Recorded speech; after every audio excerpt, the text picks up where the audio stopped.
Oh shit!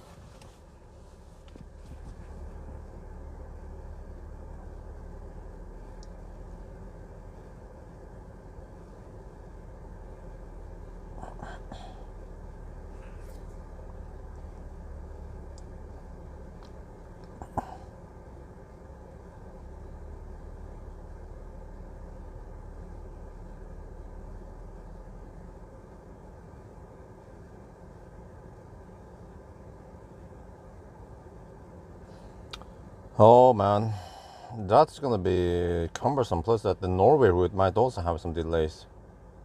Do we have sound here?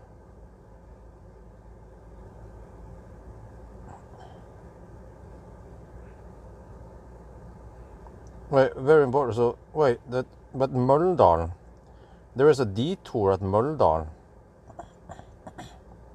But does that mean Stau tomorrow morning though? Oh shit.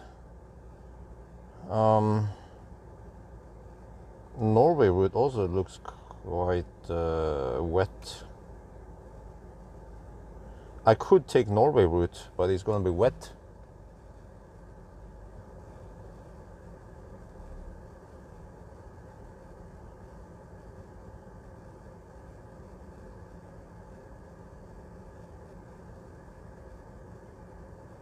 Okay, how about Norway route instead? And we deduct for any slowdown in the Norway route. And typically the tunnels tends to be closed at night. But it shouldn't be that bad in Norway. What do you guys say? Norway route, right? But I feel like I need to retest this one. It shouldn't be too critical to do the Norway route. Because, wait, I need to restart this app, Okay,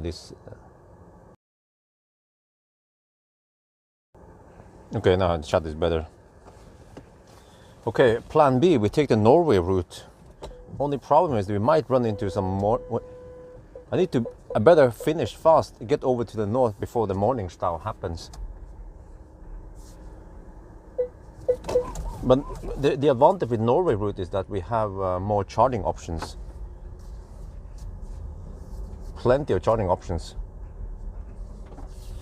And the Norway route should be it might be 5 minutes slower, but okay.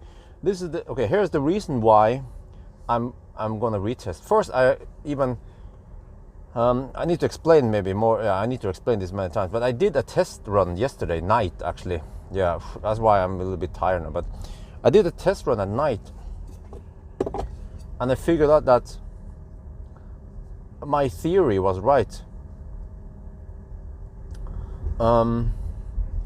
Running AC right after you finish charging seems to help cool down the battery. There was a significant difference.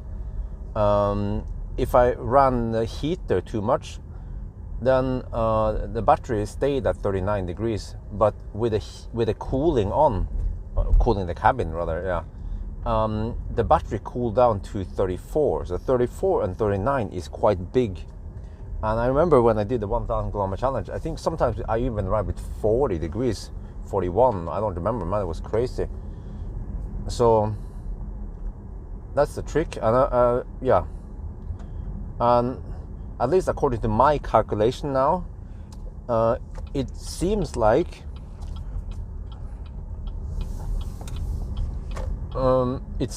we should be able to do it in 11 and a half hours. And we did it in 12-15, so that's quite a big difference. So big that I will retest. Otherwise, I wouldn't bother if it was only, let's say, 5-10 minutes faster, right? Without the rapid gates. So it's quite rare that I retest. But I also managed to start a little bit early today because nowadays Isabel doesn't want me to carry her at night, so we end up letting Maya do it anyway. But eventually I will of course take over.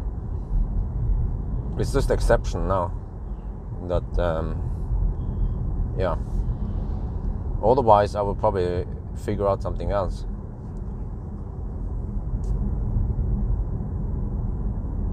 So now we just have to re-top up to 100% without adding too much heat in the battery. But it seems like the active cooling, it runs until a certain point, maybe around 35 degrees, and then it seems to stop. But then it wants to cool down the battery. But then I run I snatch the AC unit for heating instead, and that's where I'm not sure. Then I suspect that it didn't get AC cooling. It just maybe only fans or some shit. So it did still cool down, but not nearly as fast. So we will try this theory. I'm curious to see how it goes. That's why we are retesting it.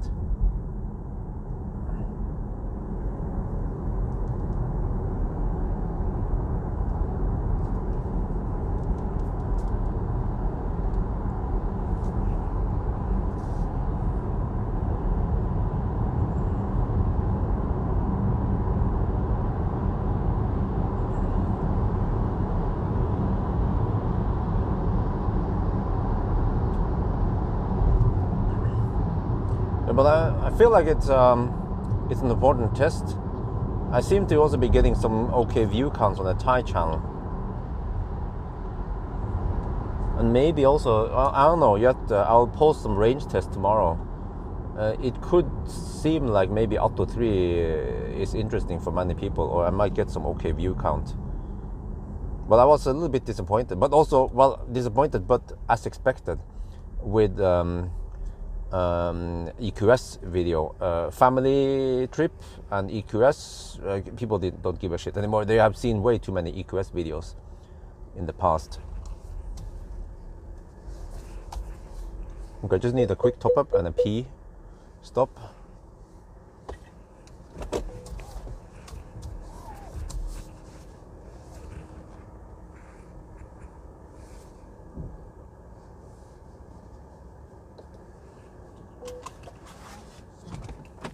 Oh shit, I just explained now. This is always what happens.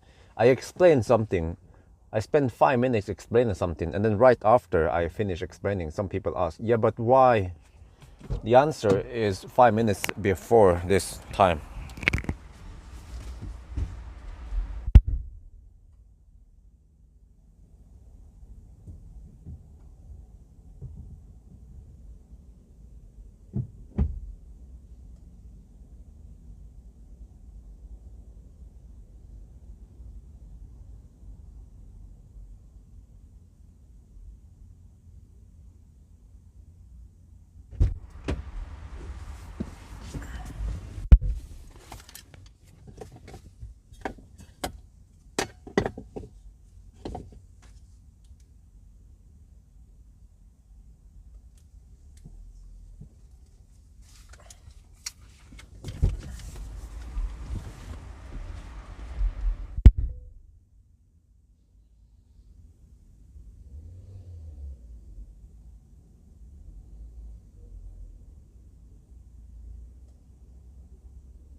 Somewhat important to retest.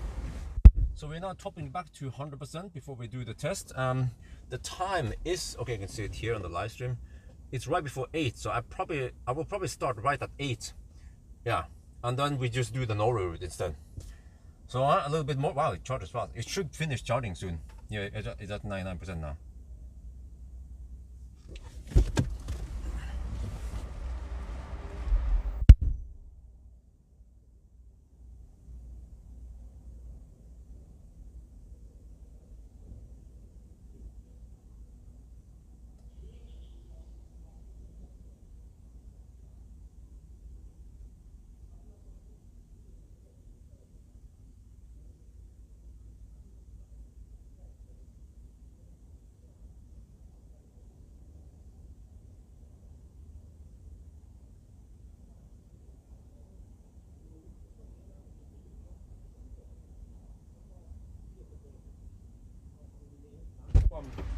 ถนนนั่นนะสวีเดนเราจะขับทางนอร์เวย์นะครับเดี๋ยวเราเปิดอะไรไม่ได้เพราะว่าเราอยากจะให้มันโอเคมันชาร์จเสร็จแล้วโอเคเราจะขับไปทางนอร์เวย์นะครับแล้วก็จะเริ่มอาจจะอีกสัก5 นาทีหรือว่า10 นาทีนะครับแล้วก็จะดูนะเดี๋ยวผมจะต้องอธิบายนะตอนเราเริ่มขับหรือว่าเราเริ่มเทสนั้นมันเป็นจะเป็นยังไงนะครับแต่มันเป็น 1,000 กิโลเมตรอีกทีหนึ่งนะครับ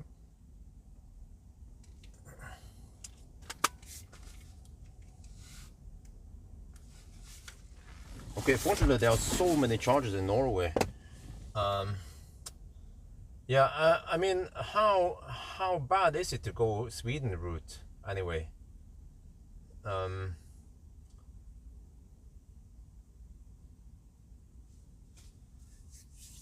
I saw that there is a detour around Göteborg, but that means okay. So there's detour. Oh, cool. Oh, okay, you were the ID3, cool. But Magne, please, no Viking language. English only, because not many people understood what you said, or typed rather. But I mean, how bad is it? Locals. I need some input from the Swedish people. How bad is it if we just commit for the Sweden route?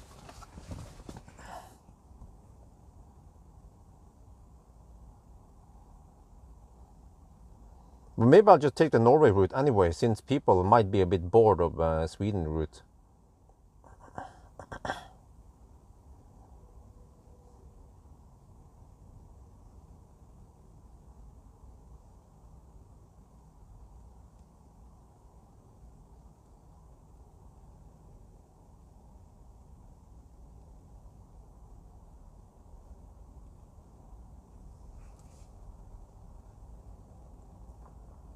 Well, I might as well start at 1955.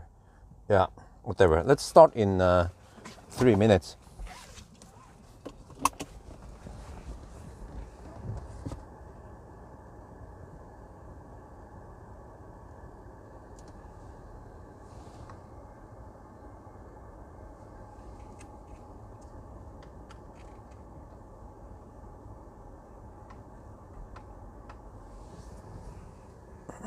Good.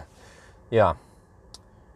My only concern is that the Norway route might have night Baustelle shit, but they are usually just some slowdowns in the tunnels. But that might, then I may need to do some deductions. Okay, but let me see. I need to reset some stuff. Wait, why is the steering wheel so heavy? What? Please pull out. I'm plugged in. Shit.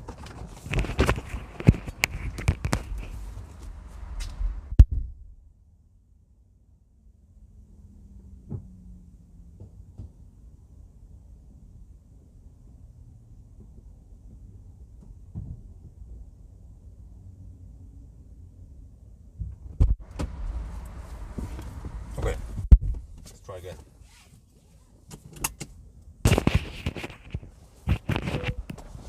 No, I prefer call it Norway route.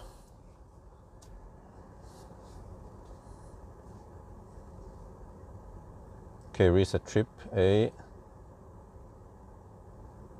Just reset trip B just in case. Okay.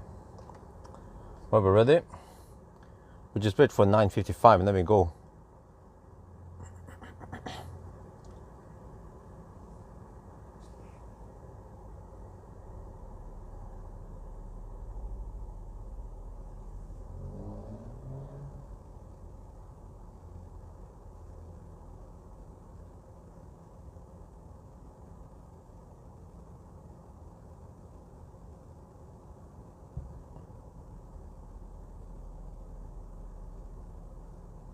Because you already know lots of stuff about the car. It's 1.2% underreporting.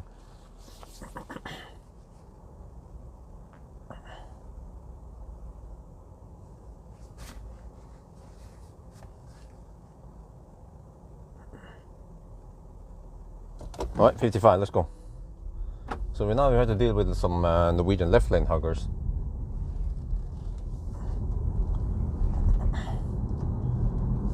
So I probably need to repeat this about 10 times tonight. But we're gonna have some discussions and my findings. So yeah, I tested yesterday night charging it to, I charged to 50%.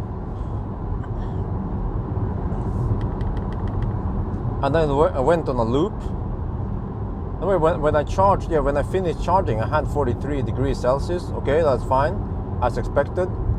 I went on a loop, and then roughly around halfway into the loop, the first loop, I ran the heater. I set it to 27 degrees because it was it was cold if you have it to 21. But I also had to run the defroster because otherwise it will fog like a mofo.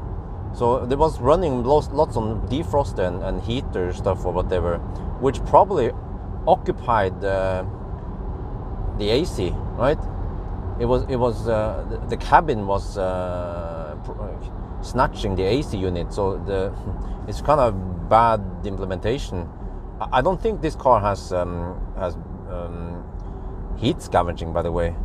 But I wonder if at least if the Korean cars will heat scavenge, because Korean cars will also cool down the battery quite rapidly right after you finish charging.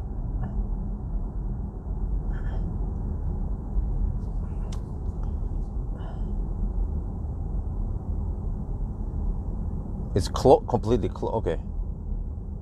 Okay, but we'll take the Norway route for a change. People seem to be quite bored anyway with 1,000 kilometers. So yeah, we'll take that one. At least the Norway route has a slight advantage with it, that you have so many chargers, which means that I can time it perfectly. I can pretty much just disconnect and go for the next one once it rapid gates. But it's going to rapid gate. Usually, it rapid gates usually around 45-50%. So I just have to see how many cycles I go and so on. Hey Jacob, I had to delete your message. English only, please. Or Jakob rather, because it's Danish.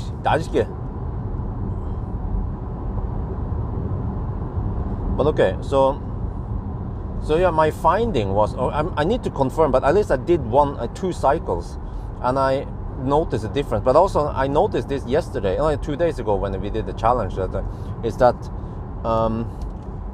suddenly when it was slightly warmer, I ran the AC, and I noticed that it was cooling faster than previously.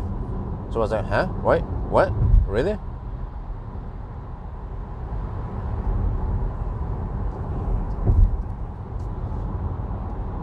So then I started thinking, maybe this car is a bit primitive, which turns out that it is. Because it I don't know, when it cools the battery, what the heck it does. It probably dumps the heat out, just like MC Hammer. Yeah, it will dump the heat out of the car and then run PTC heater. Well, but this one doesn't do it. This one, I don't know, it probably has a PTC heater, which normally is activated when you use the defroster. But I'm actually not entirely sure what happens, but I suspect that if you have it warm enough, the AC unit is then in the heat up mode, and it cannot alternate between heat up mode and cooling mode, right? Can you guys tell me, the experts in here, the backseat engineers? And since it cannot scavenge, then yeah, that's what happens. It just overheats, or it passively cools down the battery, almost maybe like a leaf, but maybe at least you can pass it through the radiator without AC, which is actually similar to Tesla. Yes, Tesla will do that. Just only fans cool the battery, which still works okay, especially if it's 12-15 degrees outside and the battery is at 45.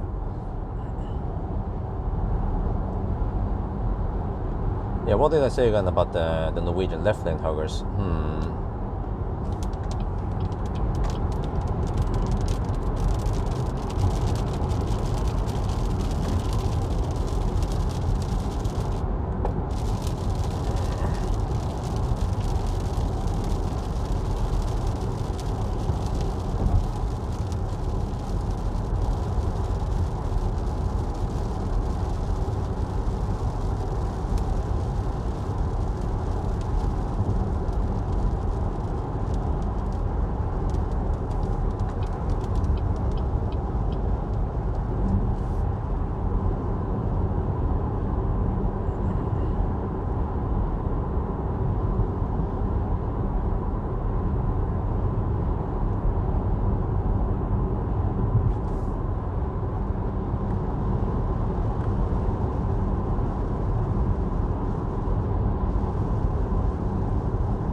Oh shit. Yeah, there's gonna be lots of rain, unfortunately.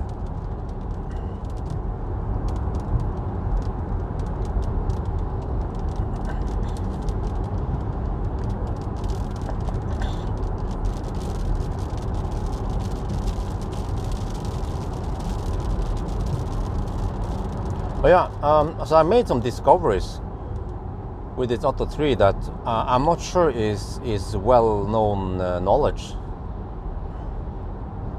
But this battery, for some reason, likes it cold, even though it's an LFP battery. Because I did the charging test at, I think it was 21 to 25 degrees. And I was thinking, how is this gonna work? Maybe it will cold get a little bit in the beginning. Yeah, let's for the heck of it, just go for it. Well, guess what? Even at 21 degrees in the min temp, it did not cold gate. I received 85 kilowatt all the way from the start. And I got 85 kilowatt until around 60%, and then it slowed down to 77 something kilowatt. So that was the fastest ever charging session I've ever seen. So yeah, stuttering? Huh? What are you talking about? Who's stuttering? What, is the sound bad, or what are you talking about?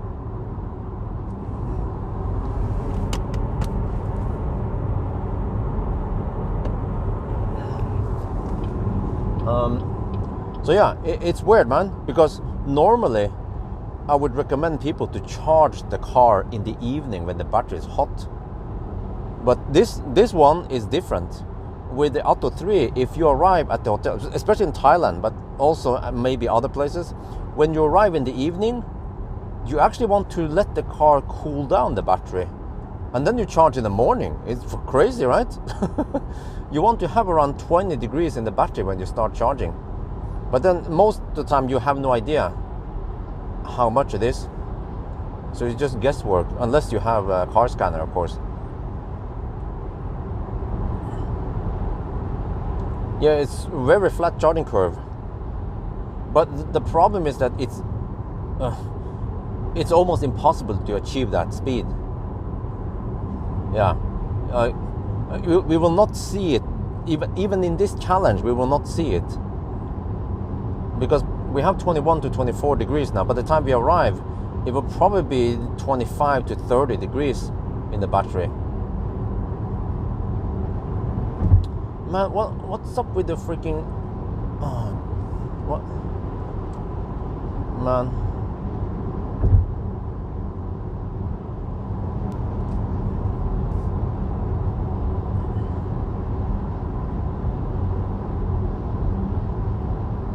Okay, I'm not gonna complain too much, because you guys will then complain that I complain.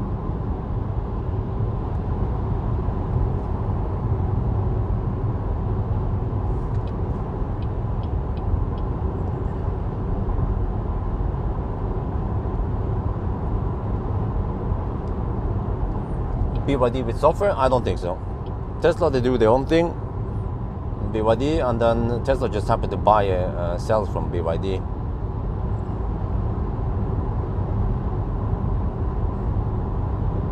Yeah, we are taking Norway route. But one thing I noticed was that every time now, I mean, regardless how cold the battery is, this is a design flaw from BYD, is that it will not run any cooling. It will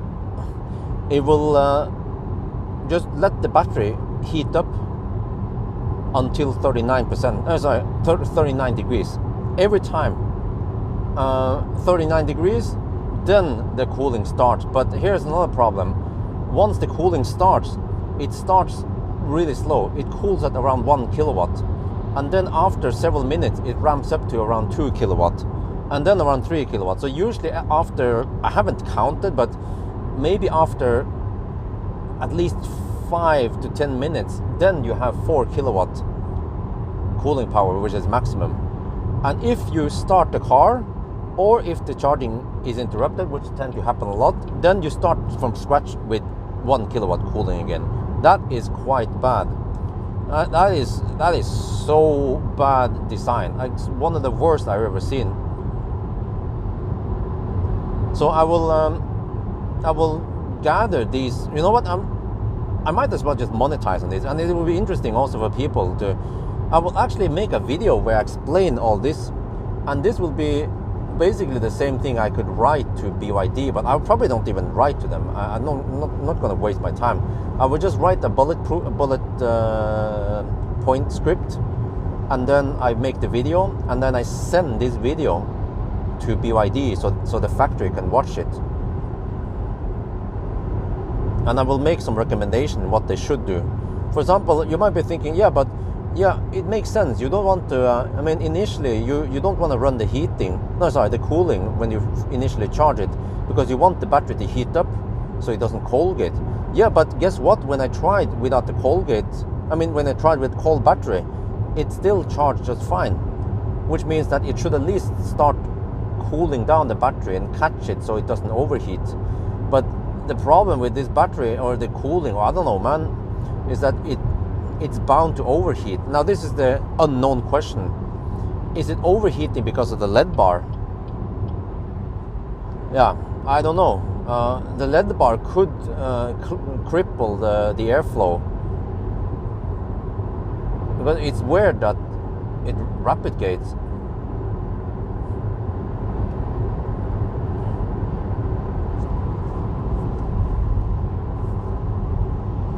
But there's so many ways for BYD to fix this. For example, they could cool down the battery a little bit more. Like, it stops cooling around 35 degrees. It should go lower.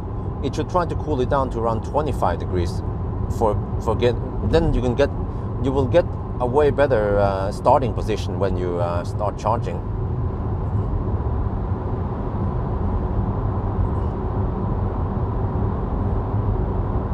Yeah, Han also overheated. Yeah, you see, that's the problem. They have the same bad software in all the BYDs.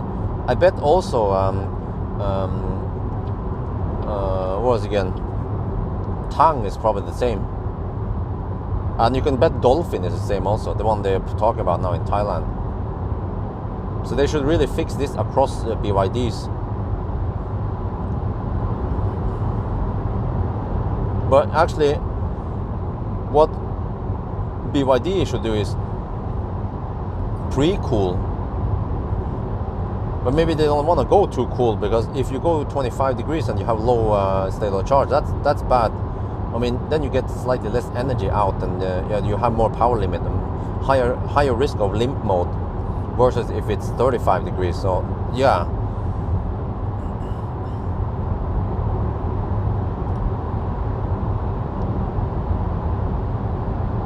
Speaking of BYD, that's a tongue.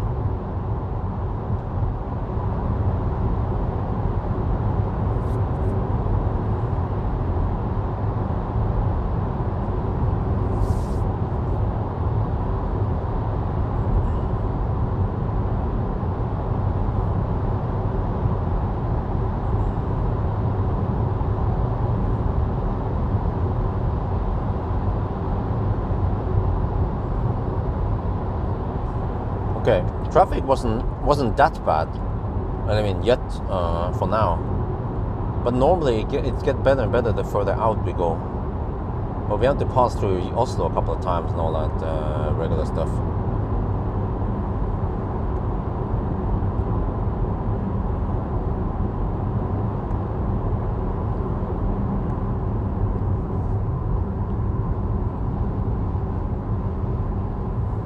New Model 3, I'm a little bit excited, but also I'm thinking, the end of stocks. I'm not sure what's up with Tesla's obsession about removing stocks. What? Are we still in Norway? I guess so.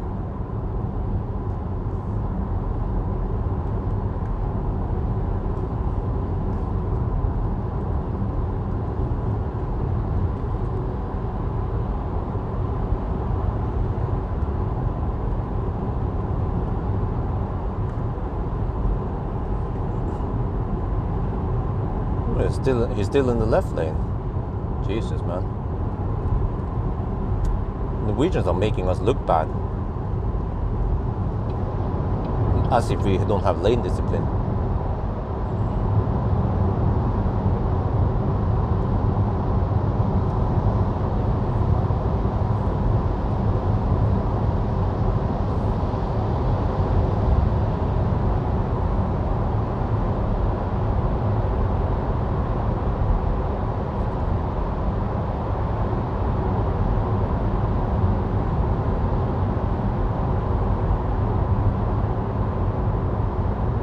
Actually, the slightly lower speed in Norway might be a disadvantage, and in return we get better charging options. We can time the charging perfectly, which we couldn't do in Sweden. So anything works as long as we can get that claim 11.5 hour run that I calculated.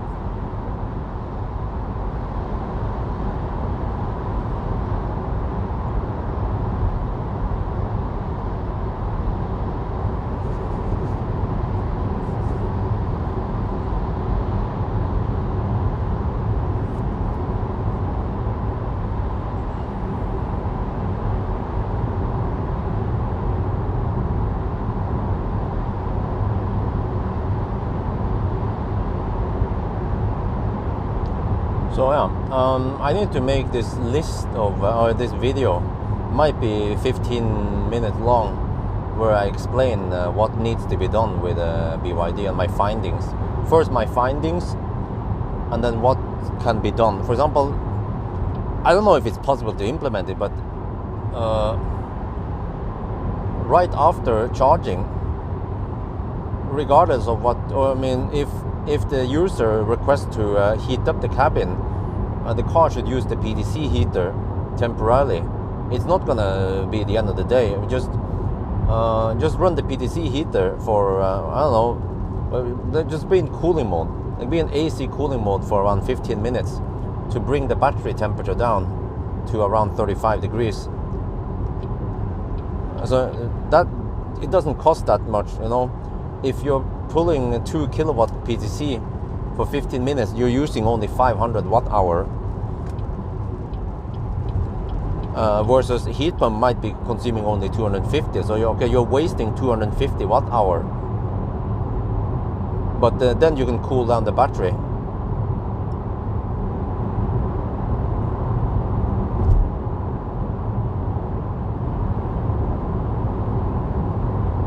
And then after those 15 minutes, then you can switch to then the AC can then switch over to heating mode, and then the battery will just stay cool for the rest of the drive. Well, unless it's needed to cool more, I'm not sure about that one. But it could just keep doing that as long as it's needed. It's still a good trade-off rather than replicating.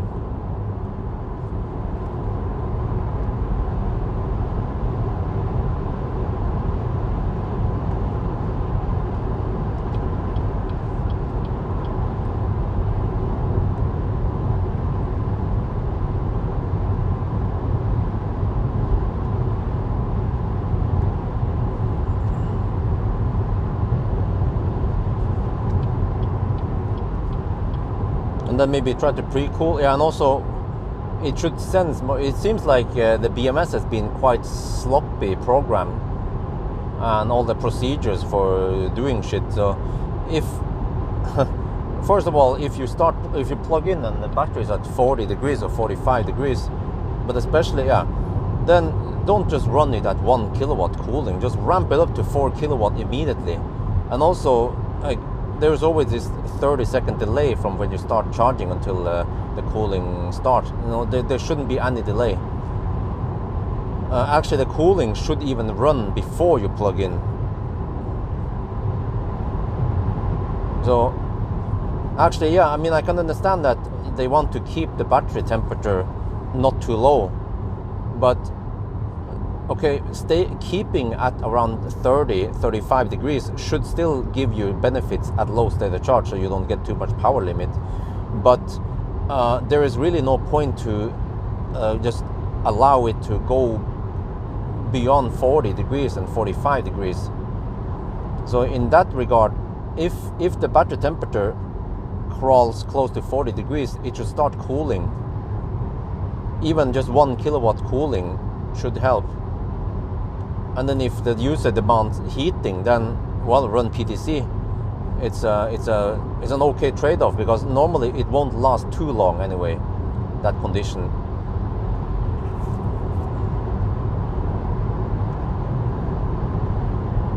And what is likely to happen is that the user, I mean, you are on a trip, and it's likely that you will plug in and charge soon.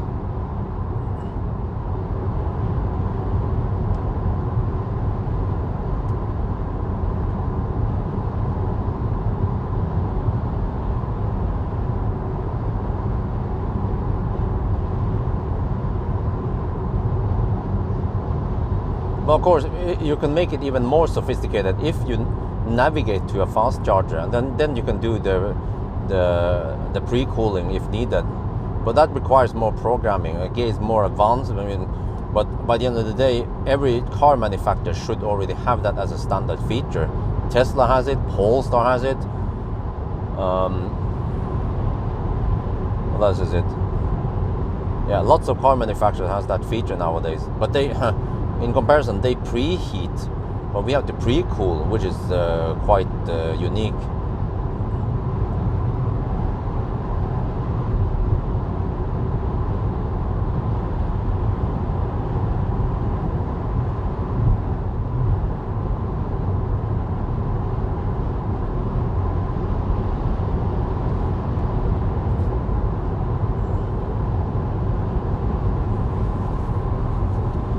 And innovation, huh?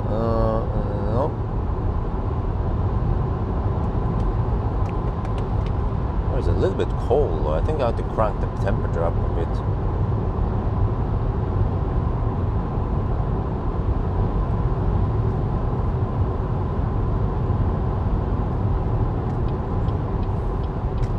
So during the drive, I have to crank the temperature up a bit. I think that doesn't matter really for stuff.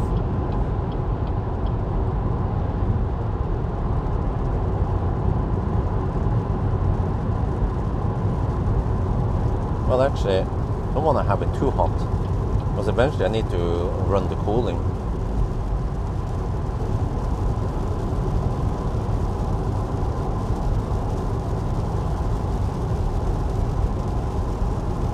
Well, yeah, but it seems like, you know, you might be thinking, you might be screaming, lol, shitty Chinese software, hardware, right?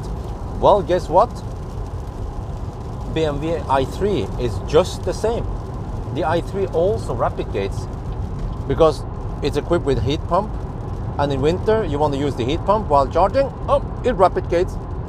Nobody talks about it, of course.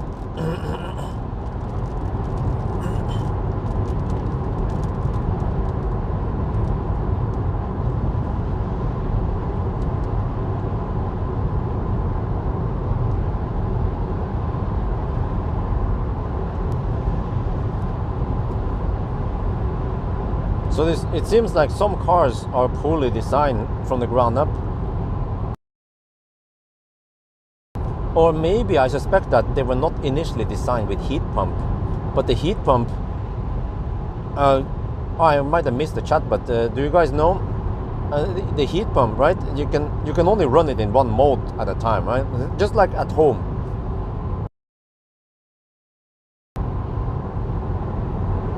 In fixing the software, well, I don't know, but I should try to hint to them, right?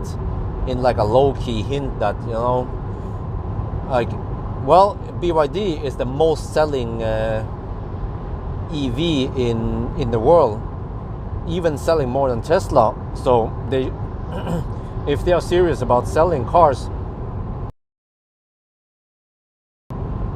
or if they are still serious about selling, I mean, to be on the top, they should fix this, right?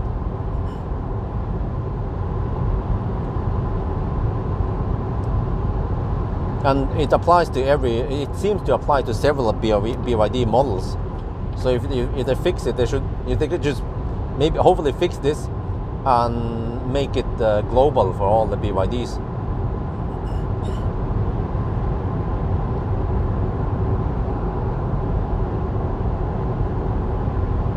But I remember when I was in Thailand, the Atto 3, you guys probably saw it, right? Or maybe you didn't, because you didn't watch those videos or live streams. But when I did the Bangkok challenges and stuff,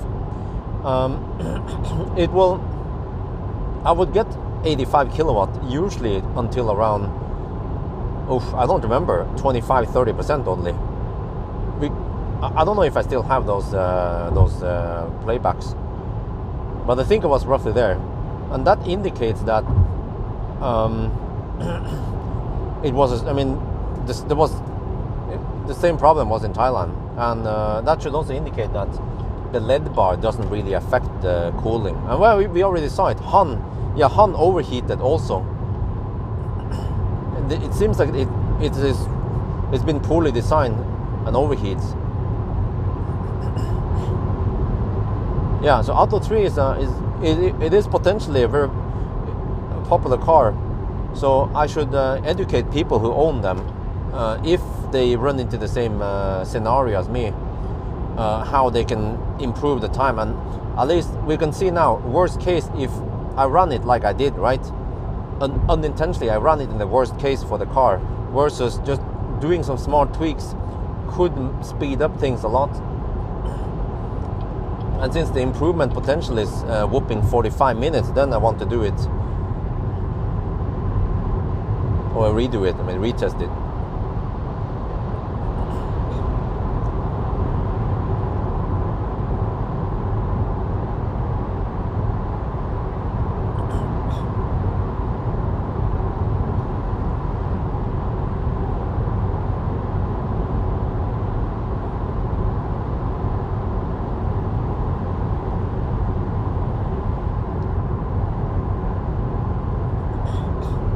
But unlike that guy, Serpensa guy, you know, the YouTuber who had lived in China with over 1 million subscribers, he will always talk smack about Chinese stuff. And I remember there was a dedicated video. He talked about that the BYD was catching fire, and he doesn't seem to like China's government, and that they are China's government, they are filtering out bad news about BYD. It's most likely true, all the stuff he said, but he doesn't know much about cars, and yeah, Tesla and stuff. He doesn't know much about those.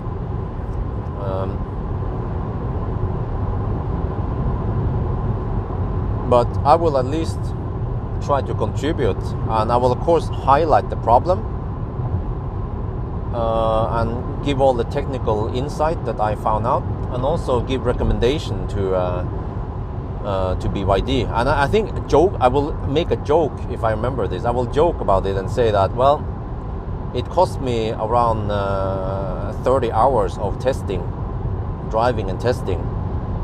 So if BYD would consider paying me 3,000 euros or something, I would gladly take it. I can send an invoice so they can write this off as company expense. But that would not be for bribing me or putting money under the desk. It's actually just for paying off the hours I spent testing it. Well, I was making content anyway, right? So no big deal for me.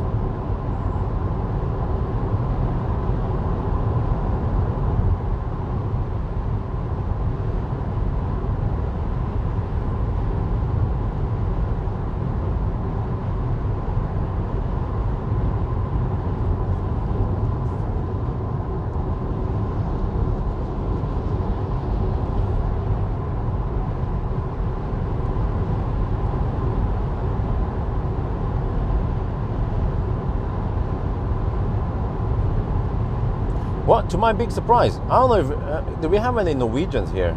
If you go to Volkswagen Anno or some shit, and you look at the ID4 prices, it seems like rear-wheel drive ID4 goes at an okay price. Similar, yeah. Seems like you can get ID4 for around 450k, roughly. But that's a whopping 82 kilowatt hour battery. What is that? Did I miss something here?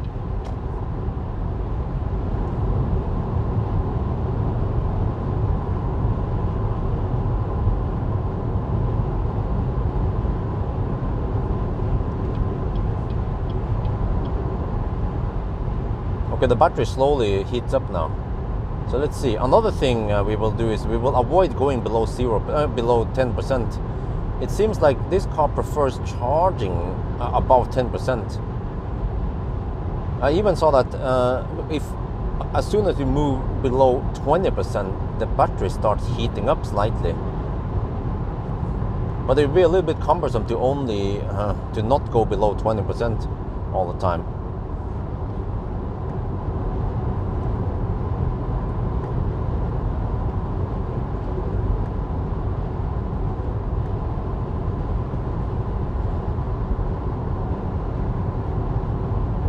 They always heating one side, cooling one side. Heat or cool should be possible to be directed anywhere.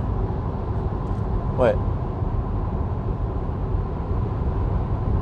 Cabin, really? Well, that sounds almost too good to be true. But wait, but at my home, there is an outside and an inside, and if I cool, then I'm cooling, right? Then the heat goes outside. But if I immediately switch to heating, it doesn't happen right away. It needs to do some shit. What is that? Oh shit, ID4, oh 500k, okay, that much. Oh, okay, my bad then. That's 50, that's 70k more, yeah, so it's another price range.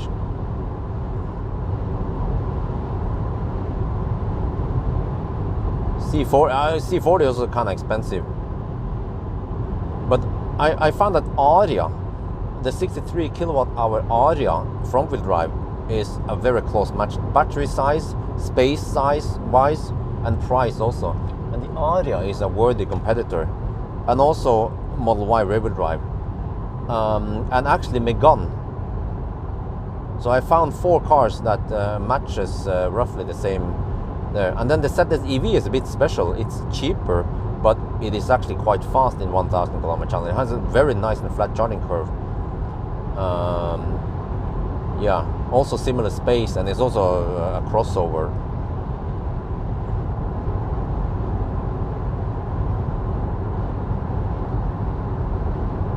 The rubber will become okay. Yes, a household yeah, like the one I have at home. It can reverse it. But what does this mean? But the heat pump. Wait. Okay. Can someone explain to me? What the heck happened during 1000 km challenge last time? I ran the heater. Can the battery also cool from it? How does that work? I mean, that sounds like octavalve action, right? That you can take heat from the, well, you basically take heat from the battery to heat up the cabin. But it doesn't seem like this car has heat scavenging. That's the problem.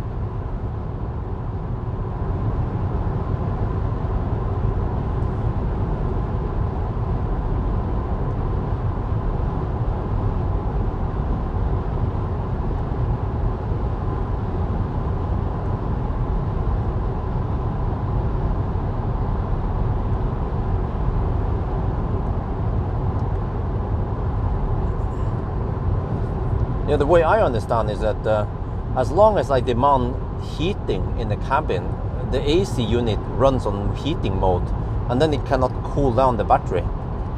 And then, but if I run cooling mode in the cabin, it can then share it and alternate or whatever the heck it does, and get some of the cooling power for cooling the battery. I never thought of this before until I drove in the daytime, and I noticed that the battery was suddenly cooling a lot faster, and it made no sense because it was hotter outside. How the heck did it cool faster? Well, there's only one explanation. It got the help from AC cooling rather than only fans cooling. That's my best guess so far. And my test yesterday proves it, but it was only 2 runs. So a full 1000 km challenge should be a better test to see if everything is consistent every time.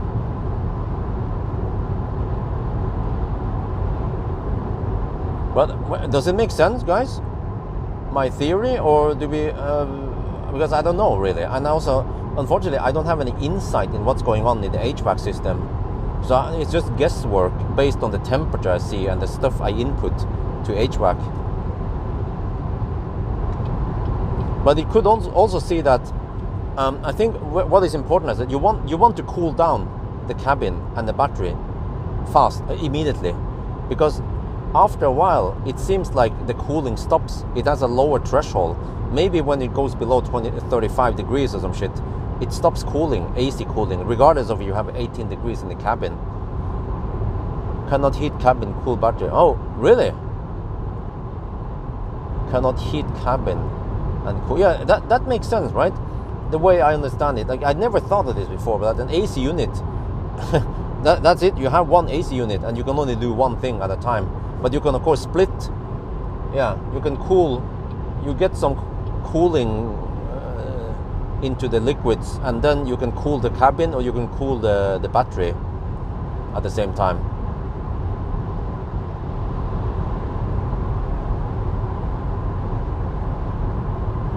And the same thing. I think one of the first times I discovered this was with the i3. I was like, huh, why did it replicate? Well, because it was heating up the cabin with the AC unit.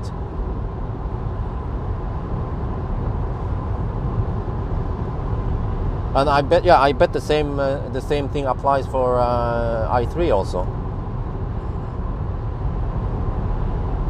Because I want to be 100% sure, or at least 99.9% sure, when I make my claims in that video. I don't want to look like a fool, or also I wouldn't want to make incorrect claims if stuff doesn't work like that.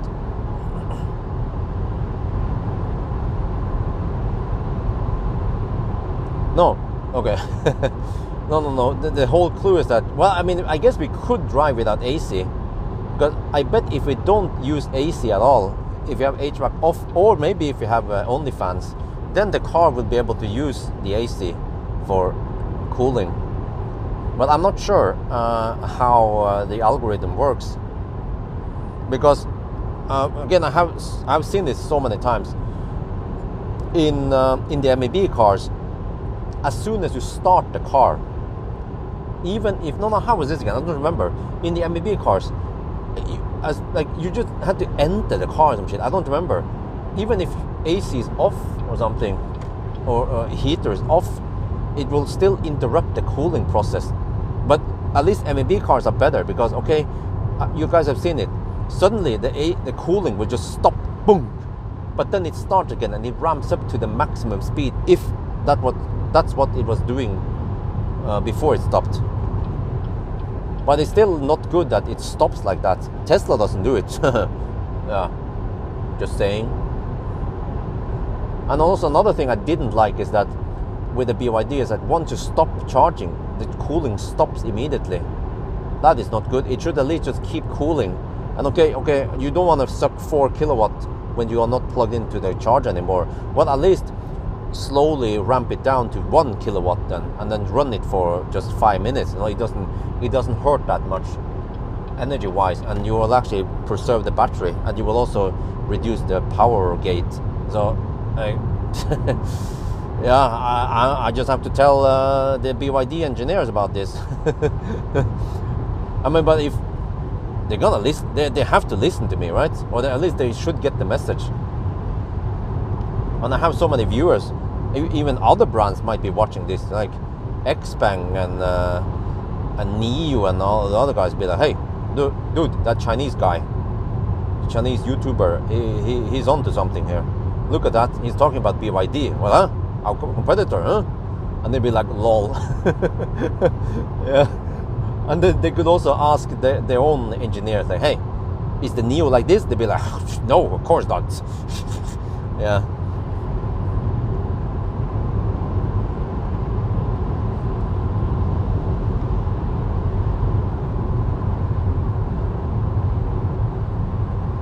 Well, but this makes me wonder. For example, Taycan, a performance car, it should not overheat the battery. So if you hammer a Taycan at night and you have AC, I mean you have heater running, and you're hammering on the Autobahn, will the battery rapid gate? It better not, right? Hopefully Taycan has 2 AC compressors, one dedicated for the battery and one for the cabin.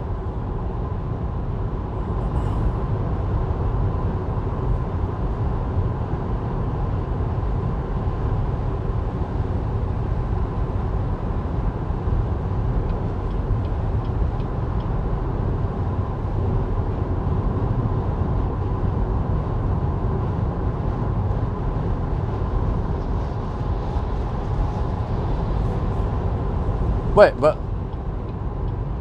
let me ask you guys, how is the heat rejection done in fossil cars? Okay, you have the engine block. Okay, there is some passive heat rejection out from the hood, and then the exhaust also has some leftover heat. But there's a big ass radiator in fossil cars. Wait, is it only fans? Can't be. Wait, or is it?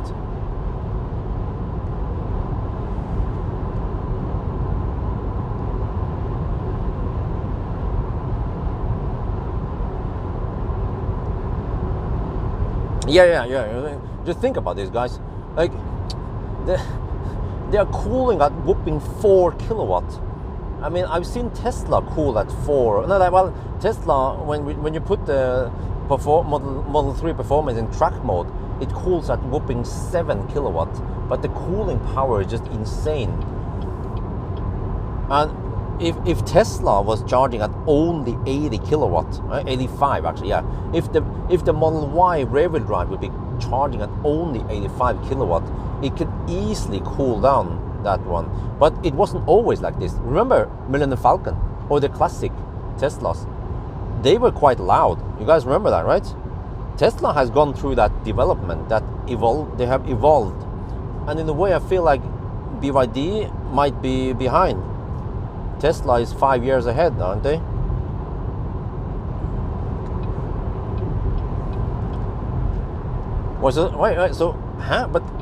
So fossil cars, if you have 70% losses, you have 30% efficiency.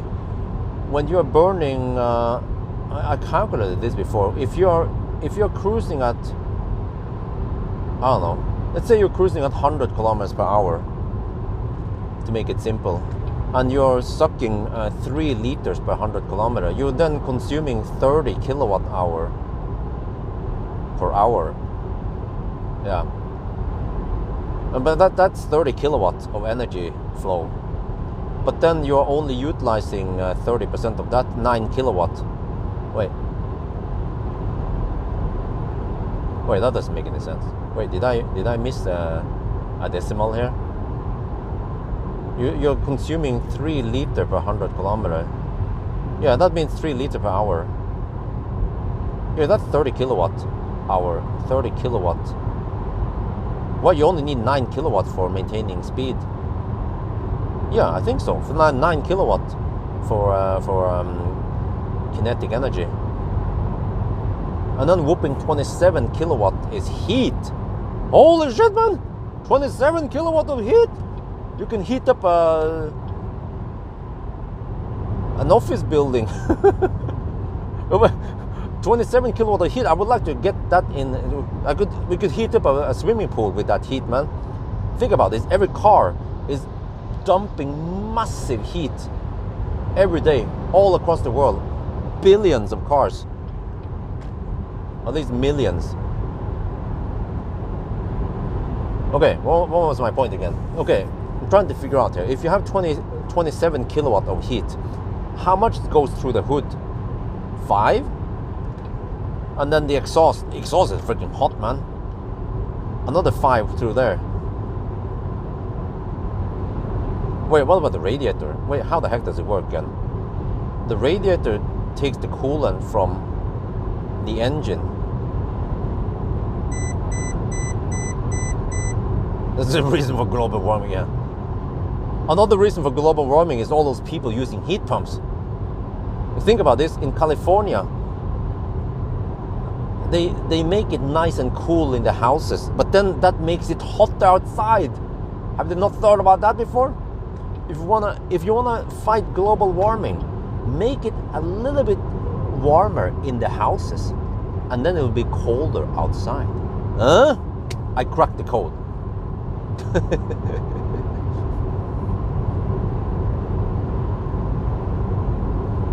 Exhaust, huh? Gas recirculation valves makes engines slightly more efficient. Okay. But wait, can you guys tell me now? This got me curious. The engine The engine gets hot. Okay, that makes sense. There's some explosion shit going on there. Ignitions. So the engine gets hot. It needs to be cool. So the coolant, where does the coolant run? The coolant runs via the engine block, right? And then via the radiator. Is that how it works? And the radiator just has a fan. So that's quite incredible, man. It has just only fans. But I bet the radiator gets incredibly hot. Like the battery, if you look at components inside an EV, a battery only reaches around 40-50 degrees, most batteries. That's not hot at all. You can touch it almost. And then the motors, stators and shit, and they can maybe reach 150 degrees. But that's peanuts compared to exhaust. I think exhaust can be as hot as 300, 400 degrees. No, what about the catalytic shit, man? They run at freaking, was it 400, 500? The freaking exhaust is extremely hot. Must be insane losses via the exhaust system and the hood. Radiator just moves ambient air through to get rid of wasted 20 kilo. That's freaking crazy, man. But I guess it's quite easy to reject heat if there is high delta between ambient temperature, let's say 20 degrees, right, outside, and whooping 200, 300 degrees in the furnace.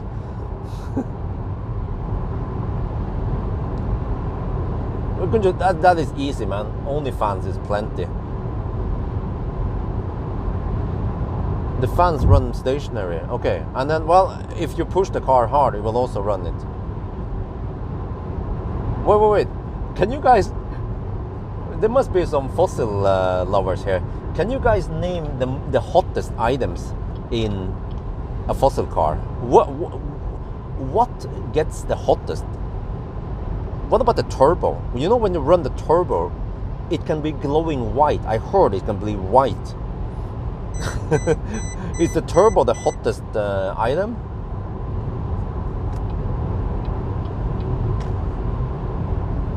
What?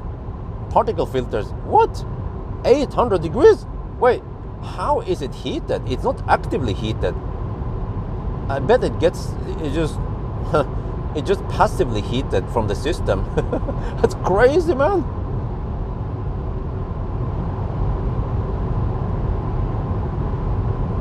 Exhaust valve will be the hottest. Okay.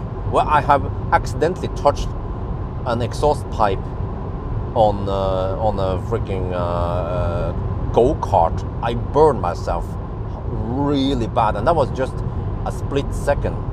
Man, it must have been 500 degrees maybe. I don't know, I have no idea. 400, 500 degrees Celsius. It was extremely hot. I instantly burned myself on the arm. That's why you need to wear protective clothes. But it was in Thailand, I was freaking hot, and I rolled up my sleeve, which was a mistake. Yeah. If I just had one layer of fabric, that would have saved me.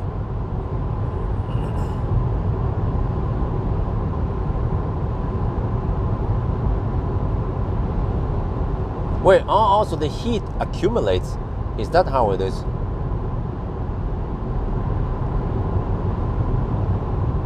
Okay.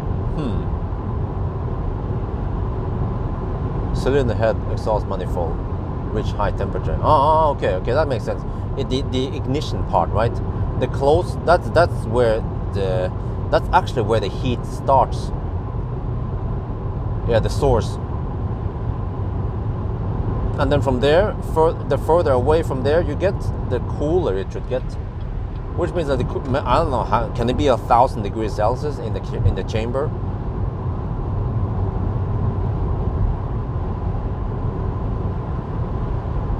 Oh shit! Will I be affected by this one? Just a slight slowdown though. Okay, I'm at 63%. I need to plan my stop soon. Well, we have to do the Schweinsund turnaround first.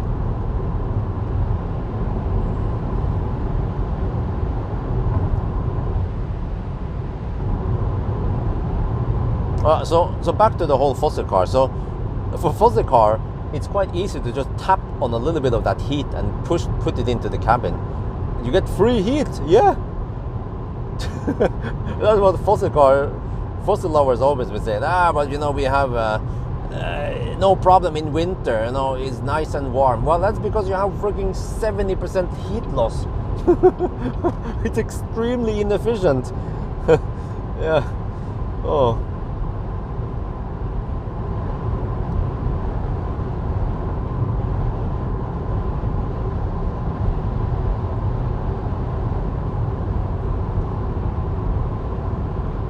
Designed to burn particles, not be park. Oh, okay. Technically, the spark of the plug is probably super hot plasma. Oh, yeah, true. And lots of those small sparks heat up everything. That makes sense. But can someone please tell me, many fossil cars in Thailand, they don't have heater. I mean, you cannot turn on heat like the old good old Civic. There is simply no heat there. There is heat in the system, guaranteed. It's a fossil car, but for some reason we cannot get heat in the cabin. Can you guys tell me why is it like that? They must have saved some parts, right? Because they figured out that 99% of the time in Thailand you don't need it. Well, but in north of Thailand, yeah, in the cold season, it can be quite cold. It can be as cold as 5 degrees Celsius at night. So there must have been something they left out there, some extra loop or some shit.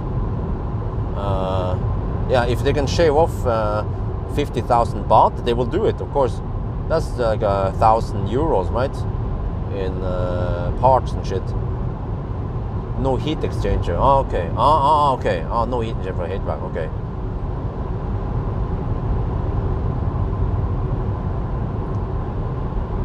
Wow.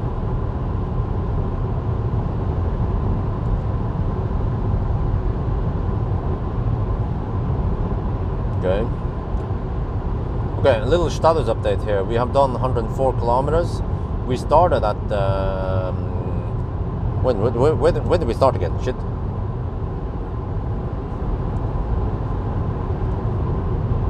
Didn't write down. 1955. Okay. We've been on the road for almost an hour now. We're getting close to Schweinsund. Extra cost. Oh, 100 euros extra cost. Oh shit. Yeah, better not pay that one. It's getting a little bit cold in the cabin, man. This is the crazy part, I need to crank it up to 27 degrees. I don't want to freeze all night through the challenge. So if I can have a little bit of heat, I will have a little bit of heat. And usually it gets warm in the cabin while we are charging. That one I cannot explain why it's like that. Because as far as I understand, there is no heat scavenging here.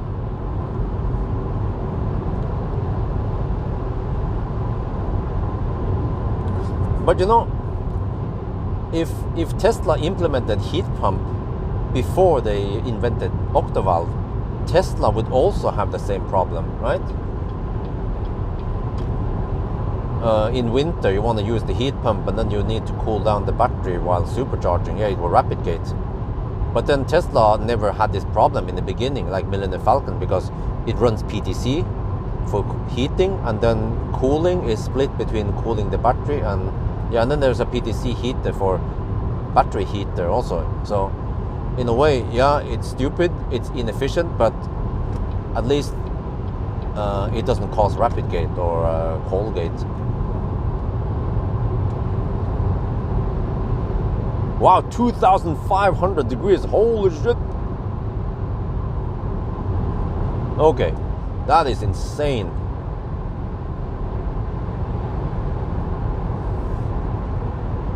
No wonder why the rest of the system becomes quite hot. So in a way, EVs, they are super cool in comparison. And it makes sense because the EVs are just so much more efficient.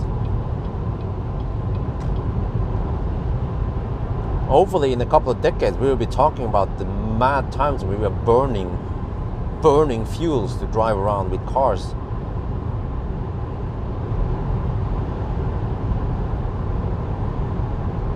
I take a Norway route, a regular Norway route. Okay, we're gonna turn around here, Schweinsund.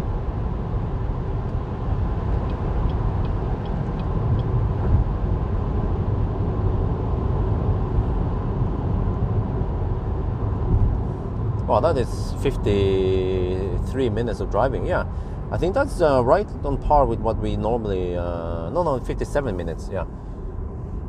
We haven't had any major delays. So timing-wise, it's still good. We just have to clear the Oslo before Morningstau happens. Okay, status, 111 kilometers done so far. And 58 minutes into the challenge. And oh shit, man, I forgot to check. Oh shit, I forgot to check the starting kilowatt hour. I need to look at my my video. Yeah, I should have it in the video when we were charging the discharge energy. Yeah, I have to find the discharge energy at my next charging stop now.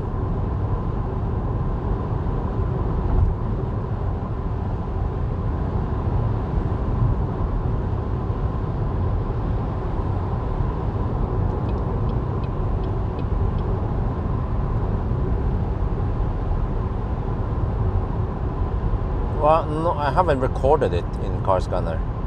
I mean, I need to look at my own video recording.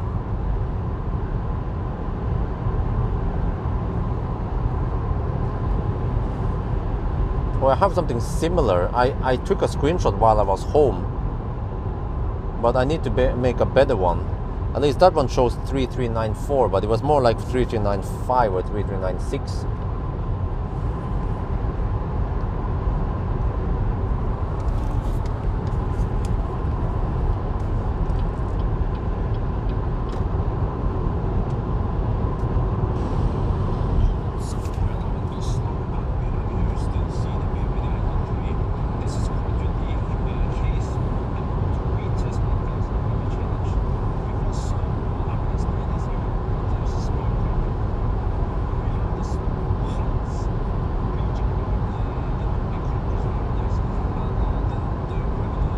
Oh, it's always connected? Oh, really?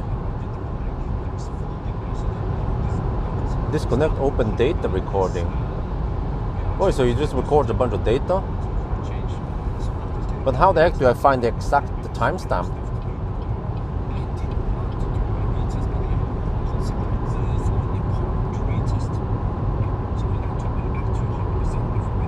Yeah, 3394.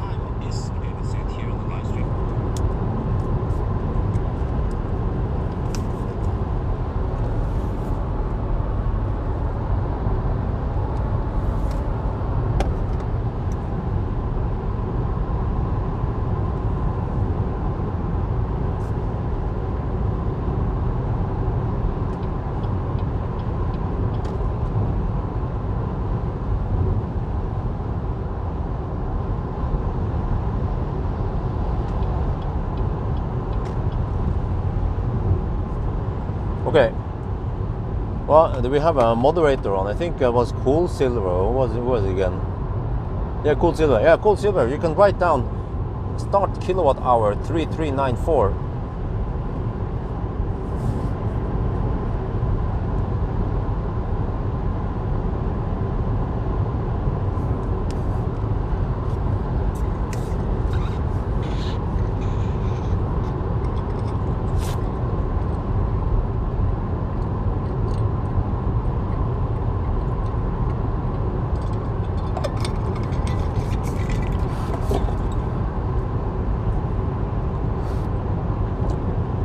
Okay, we are now at 3423.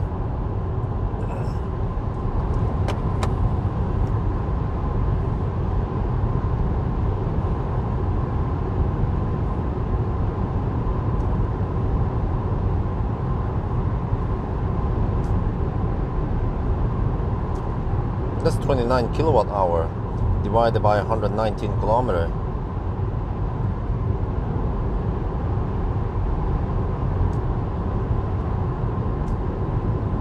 $244 watt hour per kilometer. That's not too bad. That is on par with what we experienced earlier. And hopefully we can avoid too much rain, but it's gonna happen eventually. But yeah, the longer we can drive without rain, then the better. But Hans, man, Hans is ruthless. The storm, Hans. Is it German? It's Hans with Z, right?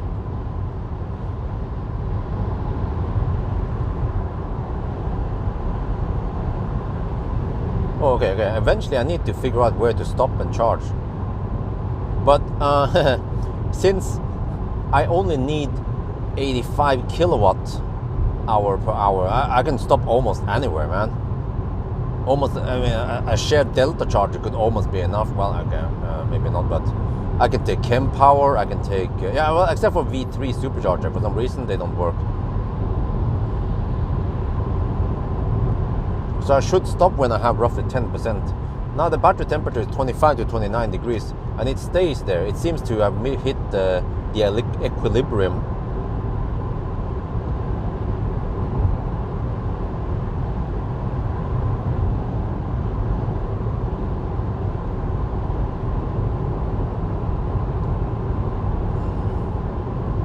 Damage? Well, not too much in Norway. Well, there was a little bit, yeah, some damaged road and shit.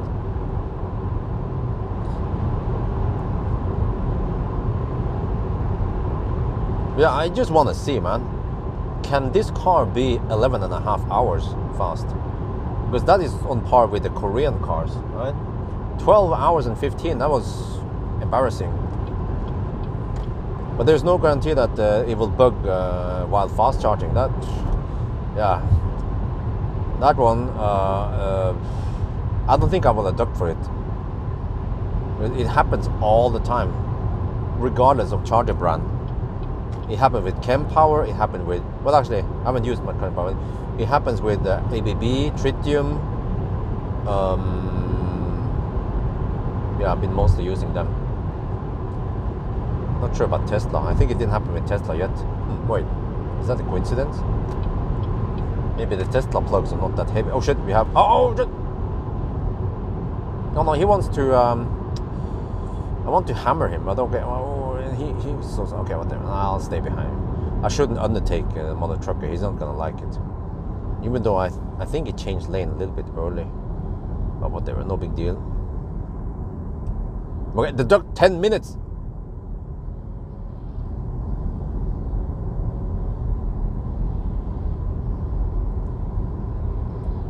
Yeah, I'm picking up the pickup truck tomorrow. And then the plan is to do some regular 1,000 kilometer, but also the truck and the trailer 1,000 kilometer.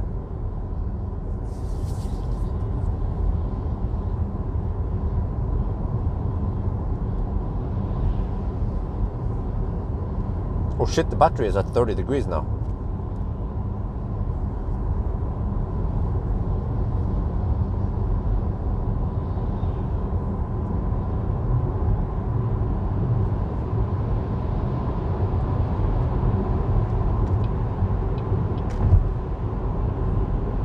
25 to 30. That's not optimal. But on the other hand, it's inedible. No, what do you call it again? Inedible. Yeah, you know what I mean. Inedible. Unavoidable. Eventually, we should try to arrive at around 34, 35. That would be great. Yeah.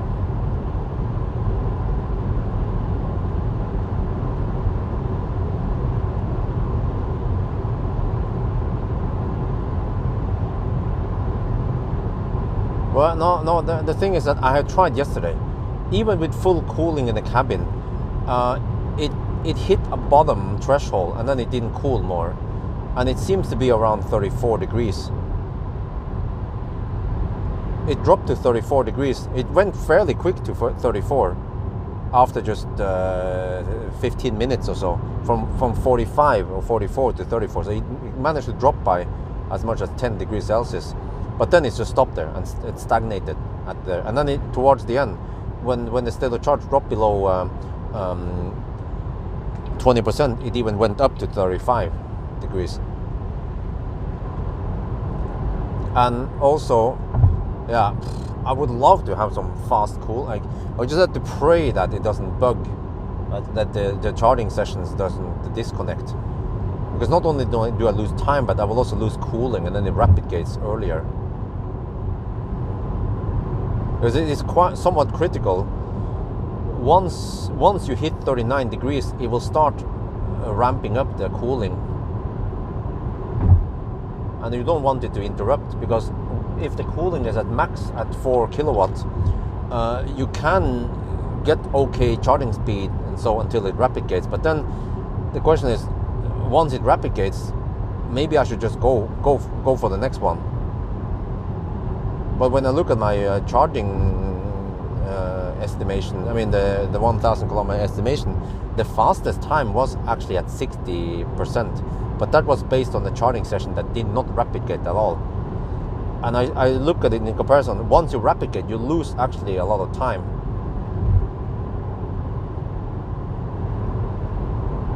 Because it was 3.5 minutes in the cooldown state versus 2.5 minutes in the fast state.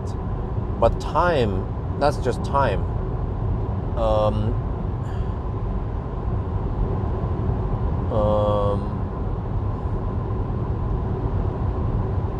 Yeah.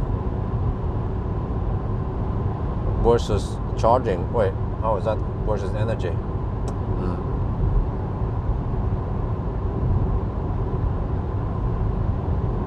Yeah, I noticed a little stop in deliveries. I wonder if that has something to do with retooling. Because I can feel it on the referral program. I keep getting new referral, but I haven't received new referrals lately. I wonder why. If I reached the max or not, or if it's just a natural pause.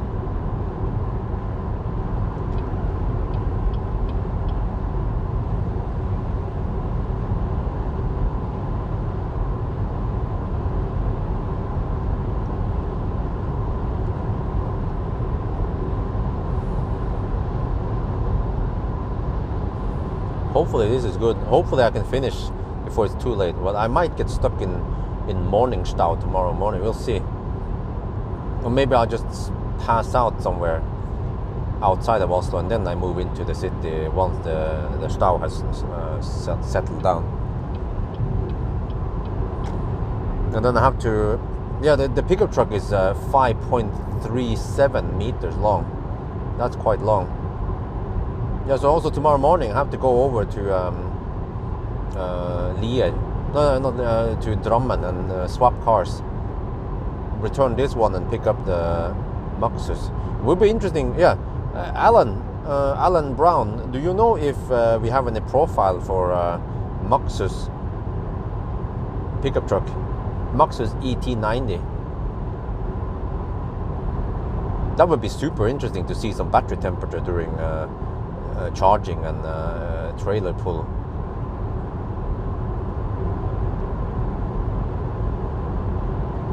I have some stuff I need to do. Nowadays it's super busy, man. I have to do house stuff. We have to decide. We have to buy. There's lots of stuff we need to buy for kitchen, bathroom, chandelier. Tomorrow we have to go look at stairs, choose a style, and I have to decide how much I want to pull out of my pockets. Moxus EV. Okay, thank you.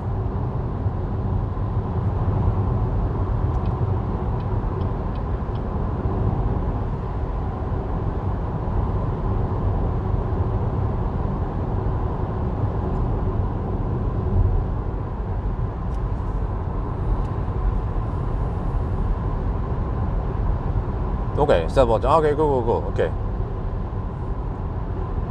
So, I mean, tomorrow is going to be freaking busy also, because we have an appointment at noon tomorrow to go look at the stairs at the entrance. The basic stairs is not that nice, so we have to request a nicer stair. And of course, the nicer it looks and feels, then the more expensive it gets. So just wonder just how much I want to pay for everything. But I also have, the following week now for testing Maxus to the max.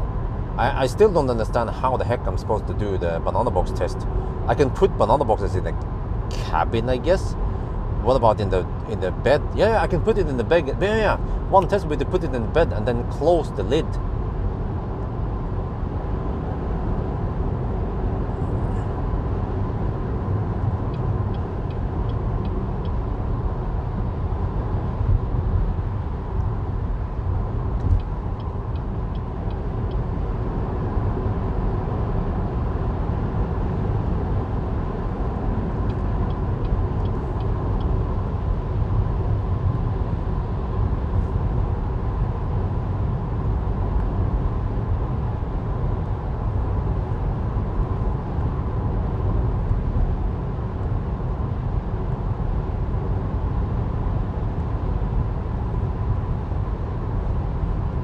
No, we're not delivering stuff. Well, it depends.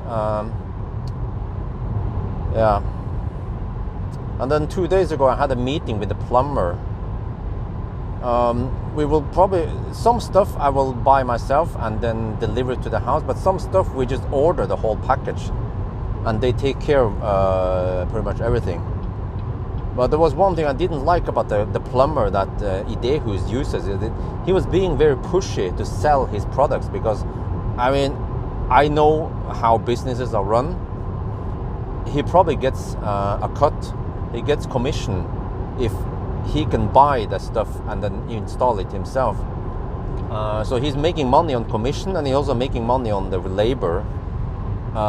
Because 2 days ago when I went there with wifey and Isabel, and we met the plumber, and we were talking about which kind of bathroom interior do you want? What about the bathtub? About the sink, like stuff like the plumbing stuff.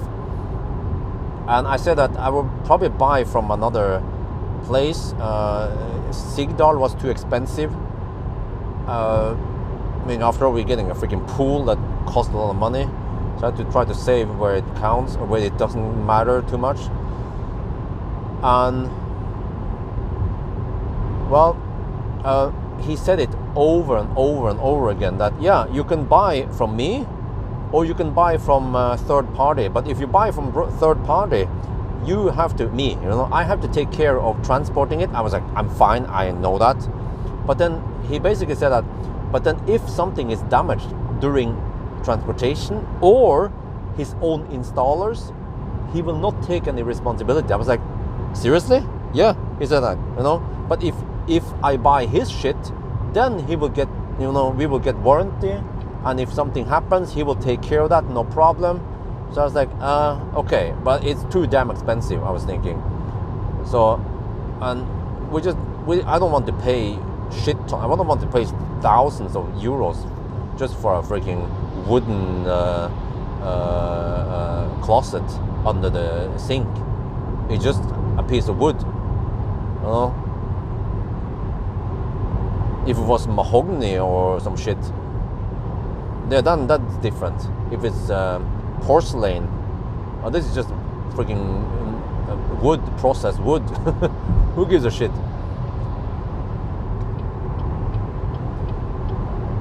So anyway, so that was 2 days ago.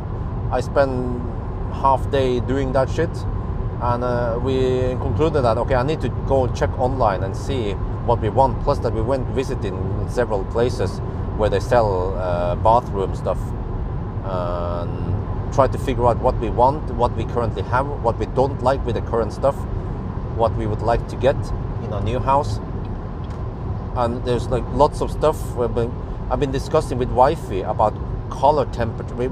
Suddenly we got the question about which color do you want on the ceiling and walls.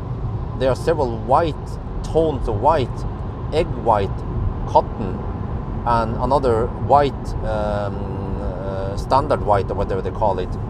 Several shades of white. And then, which white do you want? I was like, I don't know. Wait, I need to do a little maneuver here quickly. Okay, good. Freaking Norwegians, man. And we figure out that current schema in our current house is a little bit too yellowish, because we have some IKEA lamps, and we are using light bulbs that has 2,700 Kelvin. In Norway, almost every LED bulb you buy, they are 2,700 Kelvin, like almost everywhere. But we opted for 3,000 Kelvin as an upgrade. It was a paid upgrade in the new house. Yeah, you replace the regular 2,700 with 3,000 Kelvin spots, LED spots. But wifey says that she's afraid it will be too yellow, and I agree at some extent, but I don't want it to be too cold. And then, because there was one place we saw 4,000 Kelvin, but I think 4,000 Kelvin is too cold. She might not realize it, but the problem is that she might have some opinions. I'm speaking of experience, you know. Just construct the bathroom interior yourself, huh? You mean I'm gonna do the construction work? Are you crazy, man? I'm not a handyman. I'm the opposite of handyman. We're gonna let the professional do the job. I pay them, yeah. But yeah, so based on what I've seen, I think 3,000 Kelvin should be warm enough. But not too yellow. I don't like it too yellow. And to be honest, yeah, the current light thing in the current house is maybe a little bit too yellow, but that's fine. But okay, if you go to 3,000 Kelvin, yeah. But also, the walls might affect this. And you know, there's so many details nowadays. My brain is gonna explode soon, because we found out that the window, they call it vinduskarm, the window edges or something, the inner edges of the windows, those panels, they are pre-painted in something called cotton. Cotton is slightly yellower than egg white, and egg white and cotton, they're very common. And then you have that other, which is white without any yellow tint. That one might appear to be a bit hospital light white. So most homes, you want to have a little bit of yellowish for the coziness, but not too much yellow. Like some people, they have those freaking wood panels and it becomes almost red, really yellow, or orange. Yeah, it becomes orange. The whole house just glows orange. Buy Philips Hue spots, change color. Well, Pascu, let me remind you that if I have those Philips Hue spots in my house, I think we have something like 80 spotlights it's going to be freaking expensive to buy Philips Hue spots, and you can adjust every spotlight individually.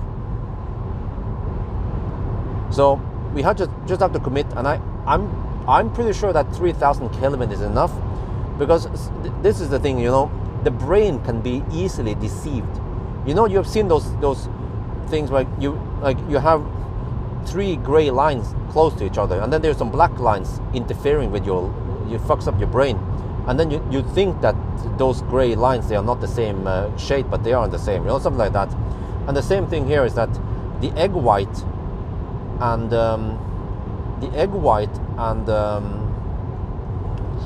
the cotton, they are a little bit yellowish. If you compare it right next to the off-white, but as long as you don't have any off-white dominant right next to it, you don't notice it, and the egg white and the cotton will appear as white, because the brain can calibrate a little bit, or it gets used to it.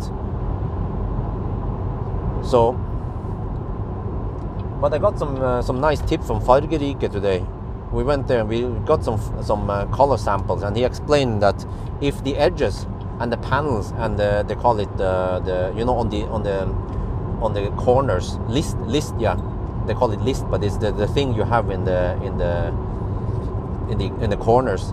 If all of those are yellowish, and the window around the windows are yellowish, and if you have off-white, the yellowish will stand out, and it will look like they haven't been painted in a long time, but they are not that like that.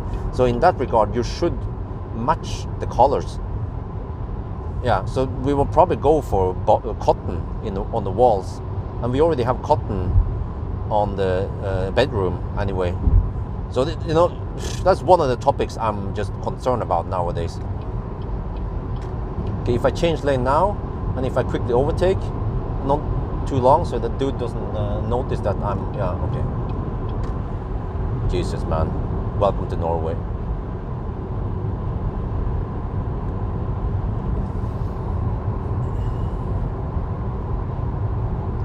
But yeah, but you can say, yeah, you know, what we can do is that we can just offset for it. So if you have slightly yellowish tint on stuff, fine. If as long as you go with 3000 Kelvin, that should be able to compensate for it. So it will still appear to be white without being too yellow. This is my best guess. I mean, you guys have no idea how much time I have to spend nowadays doing home stuff rather than editing videos and even shooting videos. And like I said, the problem is that, okay, wifey might have some opinions, or we might have some opinions, and then I'm like, okay, I'm not sure, and she's be like, yeah, she's not sure. Okay, let's just go for this one. You know, we think this one should work, right? Something, I don't know, in generic. And then what happens? Once we get the item, once I pay for that shit, we order it, it's at our home. After one day, or instantly we regret. It's like, oh shit, it wasn't like we thought. It wasn't like this, it wasn't like that. And we're like, okay, what the fuck do we do now? Sell that shit? Or when it comes to the house, what the heck do we do? Repaint it? Replace the bulbs? It's gonna cost a fortune. Labor and money for items.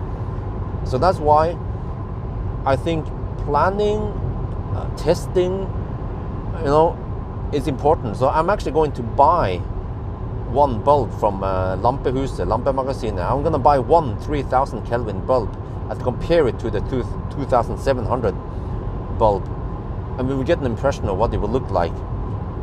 Yeah, so because the problem with the freaking house is that you can't just test it beforehand. You just have to commit.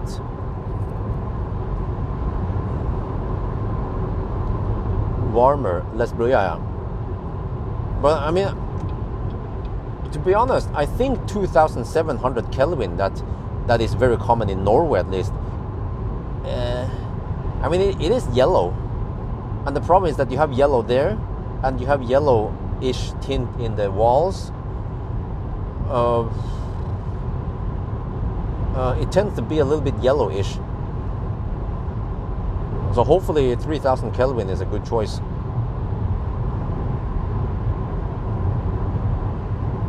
Oh, I have to pay attention. We are down to 32%. Status check, 168 kilometers done.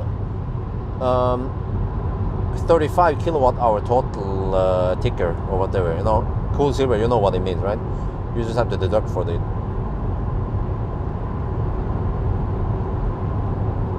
Just mention the two last digits in the total kilowatt hour.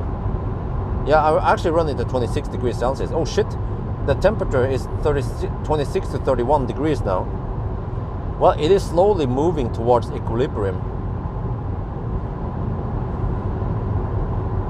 So there's not much you can do. You can try to cool down, but I'm pretty sure the car will not actively cool down now. It seems to be a little stingy on the cooling. So if it wants to cool, which is usually right after you charge, I think, then you just want to allow it to cool, because that's where you have your chance. At this moment, I don't think I can do anything to cool down the battery.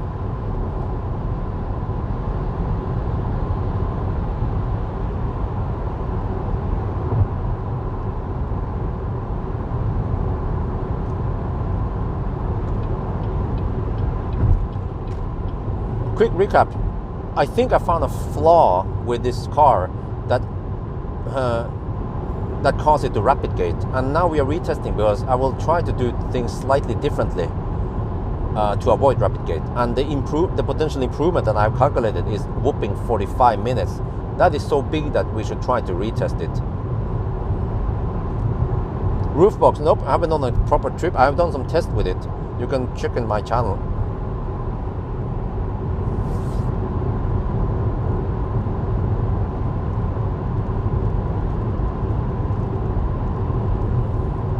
But man, note to self, next time I want to build a house, I need enough money. So I don't have to waste too much time like picking stuff and selecting. I just want to, okay, that one looks nice, get it. It's expensive, whatever, get it. Now it's like, oh, it's too much, man. We blow the budget because we went for the pool, which is really expensive. And then that affects everything now from now on. And then I have to waste a lot of time just checking stuff. And well, I mean, we need to do this anyway. We need to go and look. We spend a lot of time looking at items before we make our choice. So that we're gonna live with this house for probably at least 5 years. Doesn't want to make it too shitty. And we just have to try to notice what is it with today's house that we like and what is it that we don't like.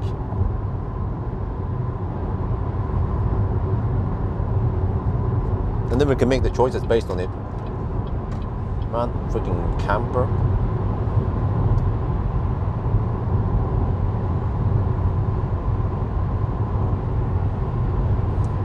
Yeah, well, I think I can. Yeah, I went a little bit overboard with the pool without realizing that there's a lot of other stuff inside the house that requires extras. Ka-ching, ka-ching, ka-ching. Like every shower, we have 3 showers. Every shower costs around 1,000 euros. And that's just basic, but we don't need any fancy schmancy over there. Every toilet seems to be around 500 euros. We don't want the cheapest toilet, but we also don't want the most expensive one, but the one that looks okay and feels okay, functional. So that's another 1,500 euros in toilet. And then the bathroom interior is also somewhat expensive.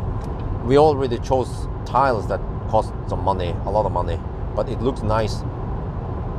Wait, huh? Wait.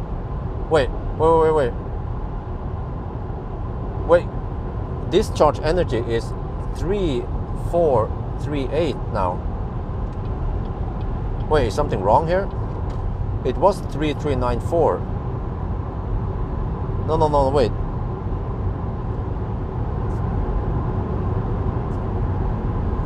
We have used 44 kilowatt hour, driving 178 kilometers.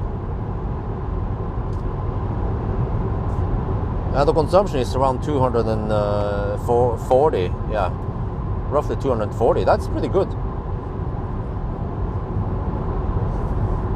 Okay, 27%. Oh shit, 32 degrees Celsius. It's slowly heating up now. We can't do anything about it. Yeah, it's slowly moving towards 34, which is the equilibrium.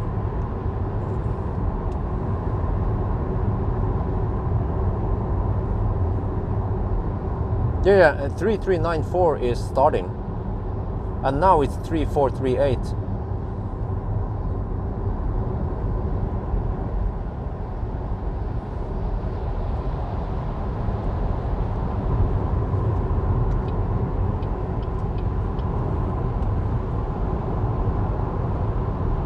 No, it's not possible to cancel the pool, and we don't want to cancel it also. But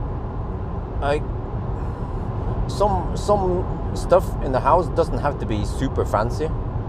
It almost doesn't matter anyway, right? But then stuff that we will touch and see and use every day, in the kitchen, in the bedroom and bathroom, you know, that's something I want to spend some money on. And then some stuff I can postpone to next year and invest and buy those stuff when we have the money. Pool maintenance, I have no idea. It's the first time I will get the experience now. We are 27%. I should consider stopping soon. But the thing is that we have so many charging possibilities here. So I haven't decided yet where we will stop, but we'll see.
What is his problem, huh?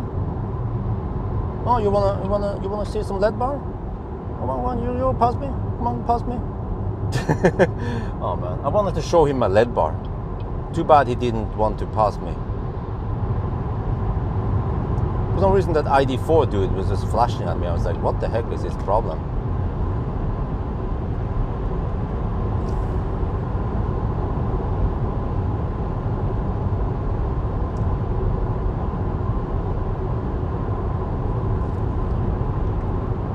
Oh, this idiot is being annoying. Okay, just overtake me. I'm gonna show you the lead bar. All right, come on, overtake me. I mean, what the heck is wrong with people nowadays?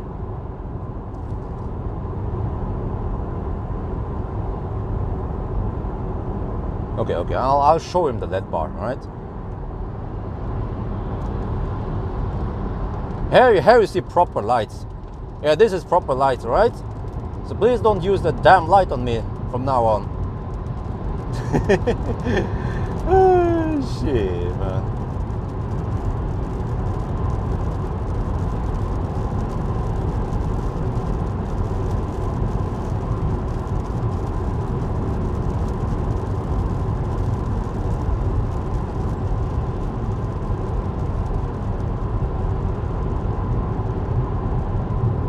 Oh, that, whatever, yeah, you didn't see what was going on. The Tesla, I don't know what's wrong with him. Suddenly he just fired up the high beam on me for no reason. I was like, huh? I didn't undertake him, I didn't do anything. I was like, just minding my own business. And the same with the other ID4 guy.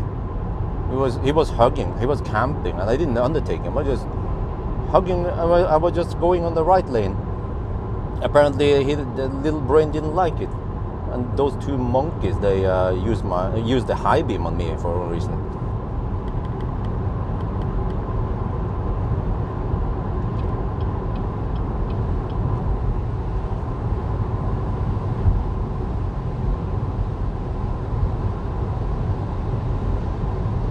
Okay, I'm down to 24%. This is where I should consider stopping soon, because the temperature is slightly rising now, 28 to 33 degrees.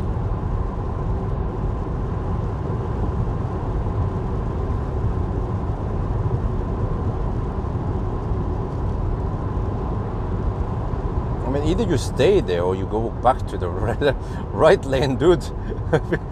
Oh, Jesus, man. Oh shit, what is this? I hope it's just cutting, not the total detour. Well, Polestar, finally, they are doing it right. They are doing what Tesla did 10 years ago, which is to make a proper drivetrain. Oh shit, what's this? Oh yeah, just cutting. Okay, no big deal. So from what I heard, it makes the drivetrain, the dual drivetrain, more efficient.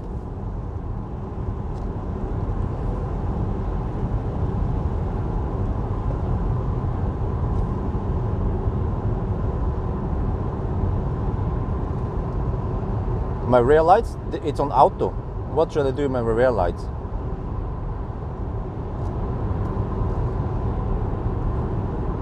And automatic means that it switches on at night and shit like that.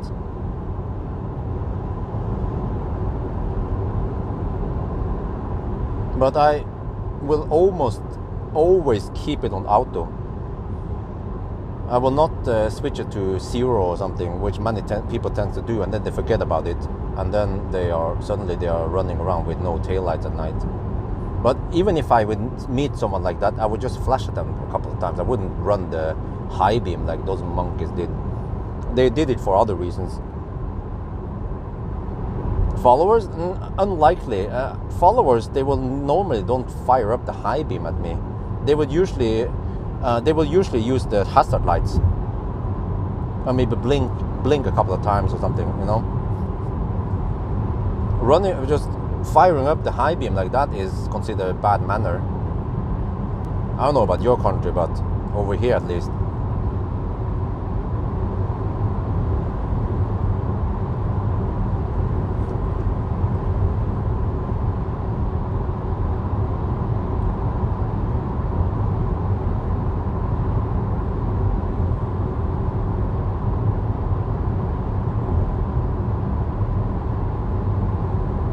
Well, yeah, true.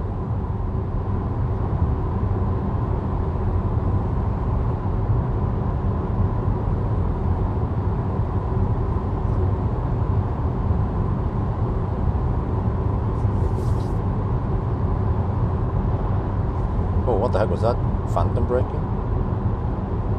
Okay, 33 degrees Celsius. It means that we will get good charging speed until around 55%, and then we should move over to the next charger, because then it will rapid gate.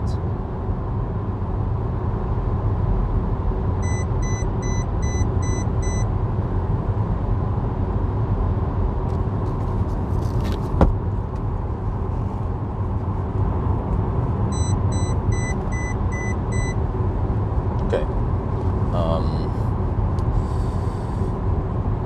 Yeah, this will be different. Wonder if I have a template. Oh, except that it goes on the wrong route. Oof, I have to make a new one. Okay, I need to make a template for a Norway route, but it's somewhat rare. The beep is holding the steering wheel. I think I will stop at Circle K Abildsø. That sounds like a good idea. I think I will arrive with around 15%, which is not too bad heat-wise.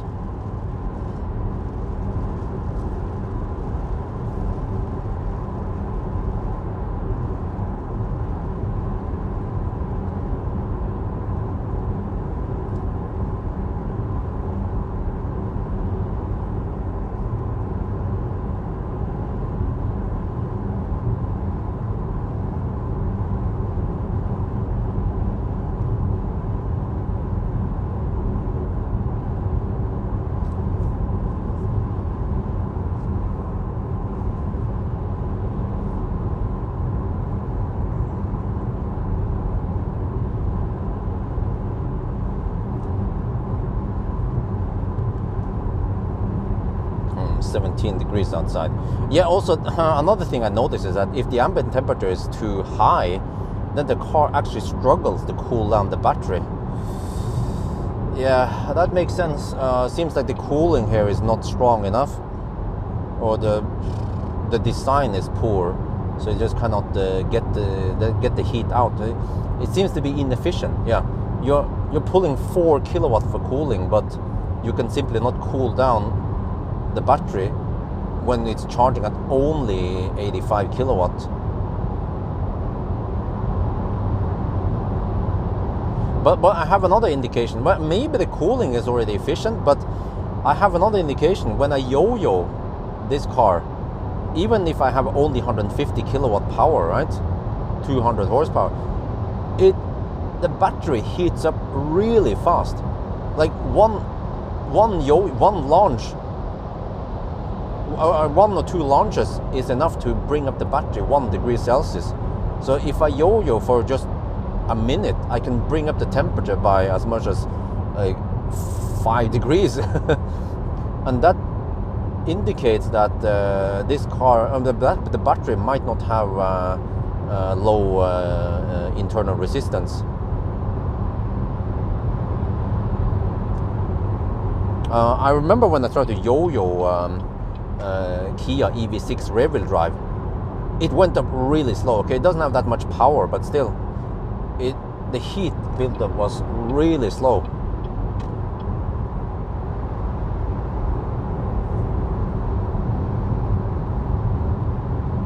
Launch counter. Oh, well, I'm driving right now, so is that important to check right now? Okay, we're down to 21%.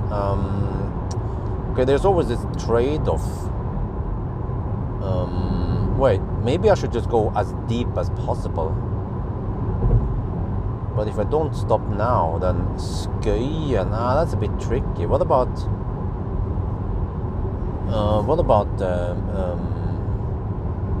Ryenkrysset? I'm not sure how many chargers they have there.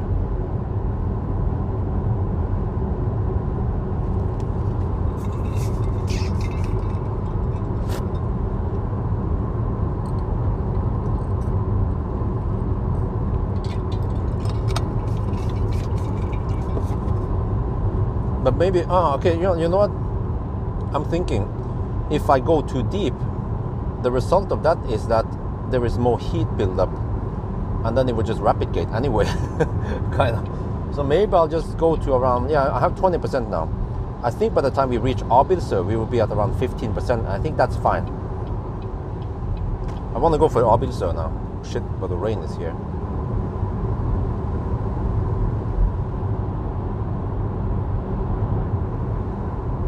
Yeah, heat accelerates, yeah, exactly. We have 28 to 34 degrees now. So this is what some random dude claimed, that I have to stay between 20 and 80%. Well, 80% I'm not convinced, because it goes slow towards 80%, but at least 20 to 70% would be okay, or maybe 20 to 60%. Well, at least maybe I will go around 15 to 60% when I can.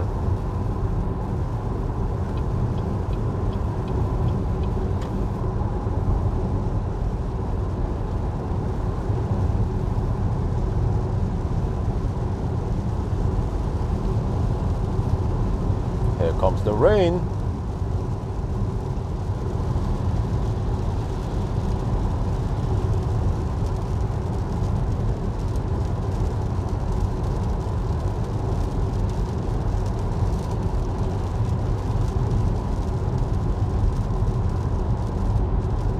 So everything will look normal now compared to the old run, but the action starts after we fast charge. Then we will see if we can cool down the battery. Well, we will cool down it quite rapidly, since we are driving slow through the city.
So I think the clue with this car is not to go deep, but is to avoid too much heat. And actually, I've seen it before. When I charged from 0% to 10%, there was some massive heat buildup. But if I go from, let's say, 10 to 20%, or especially 20% and beyond, then the heat should be less because current is slightly lower.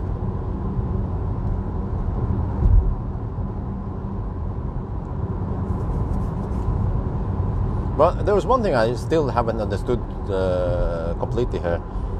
How is internal resistance versus state of charge? When you have low state of charge, do you have higher internal resistance? And then when you have high state of charge, you have lower internal resistance. How does that correspond? Or I mean, how does that work?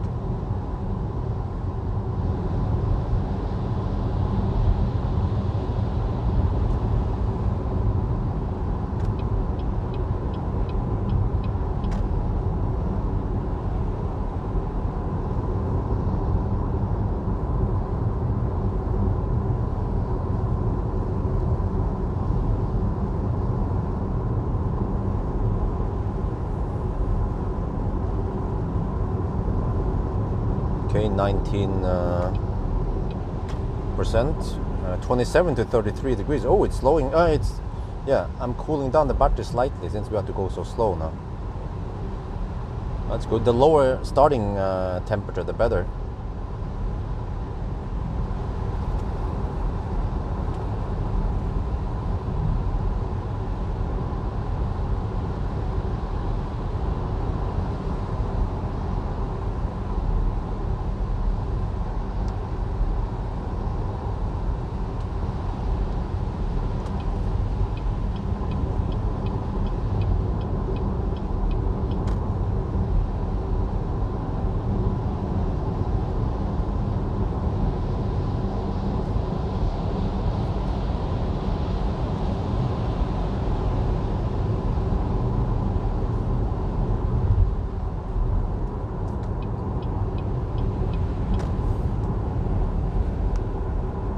I wonder if I can go deeper. Not yet. Well,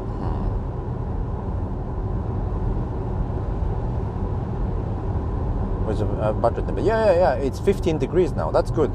The lower ambient temperature, the better.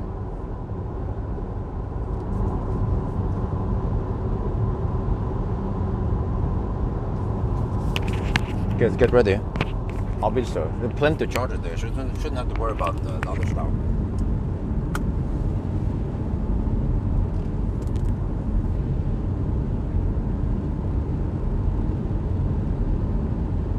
I started at 1955 today. Okay, status check. 214 kilometers.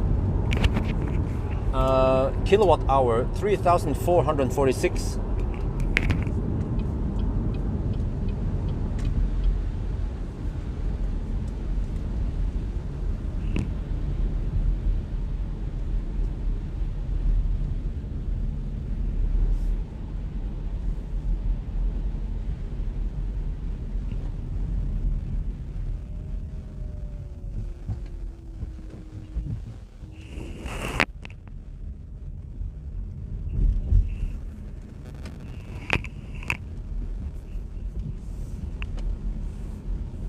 There's some good chargers. Well, maybe I should try to use the hyper charger.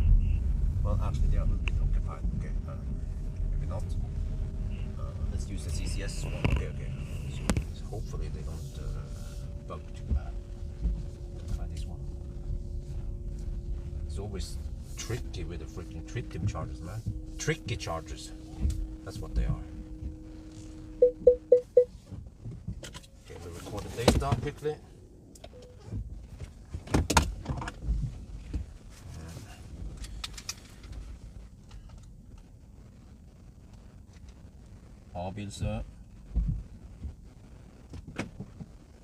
Pawel, 48.9 kilowatt hour.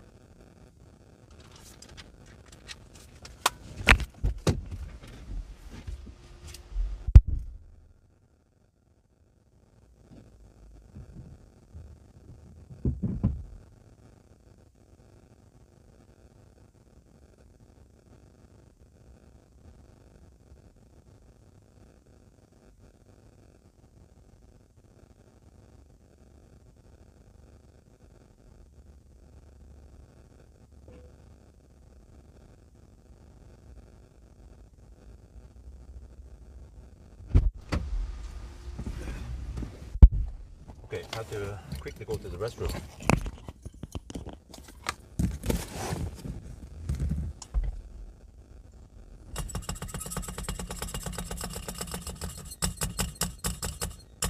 Wait, this is a really long stop. Shit, don't tell me it's gonna bug. No, no, no.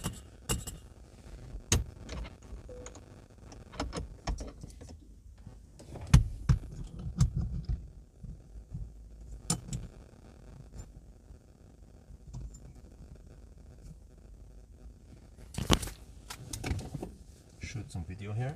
Done.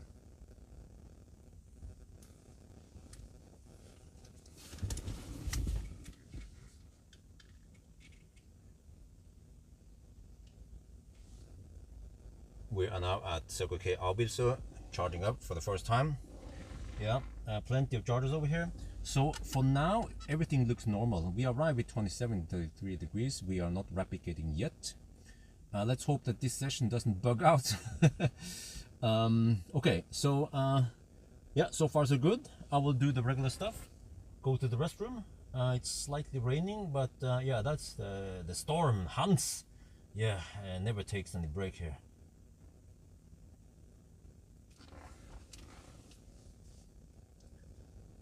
เรามาถึงสุกเคอัลบิลเซอร์นะใกล้ๆออสโลอันนี้เป็นที่ชาร์จครั้งแรกนะครับตอนนี้นี่มันทุกอย่างมันปกตินะเรามาถึงที่นี่นะครับแล้วก็อุณหภูมิแบตเตอรี่ 27-34 องศาทุกอย่างก็ปกติแล้วก็รับ 85 กิโลวัตต์โอเคแต่ว่าเดี๋ยวจะให้ดูนะต่อไปมันจะเป็นยังไงนะครับ แล้วก็ขอให้มันไม่ stop นะเนี่ยโอเคแล้วก็ที่นี่ก็มีที่ชาร์จเลอะเลยเราจะเข้าน้ำแล้วก็ข้างนอกก็มีฝนนิดหน่อยนะครับ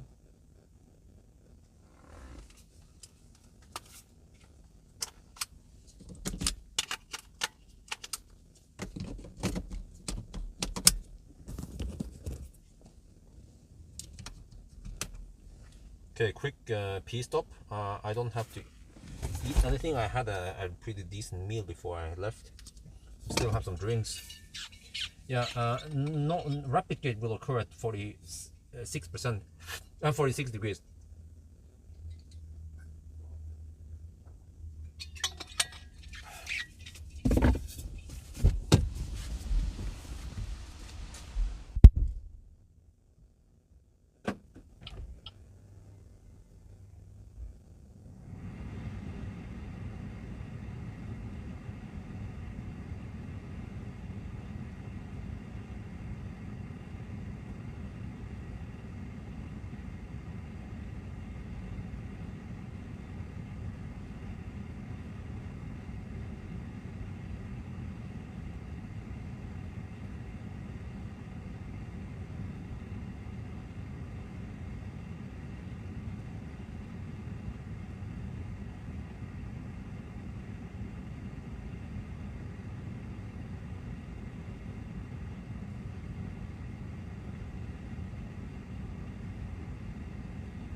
fans is about to start at 39 degrees.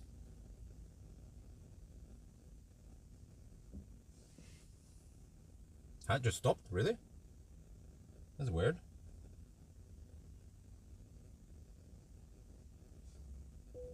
There.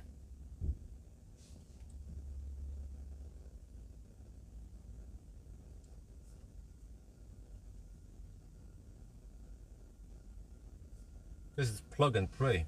Pray that it doesn't bug the charging session. Wonder if I can. My next stop. Do I want it to be?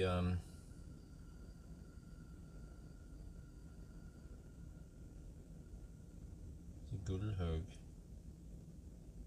Grelland. Let me check here. How far away Grelland? 75 kilometers. That's a little bit too early. Okay. Let me check something here. If I go for around 55%.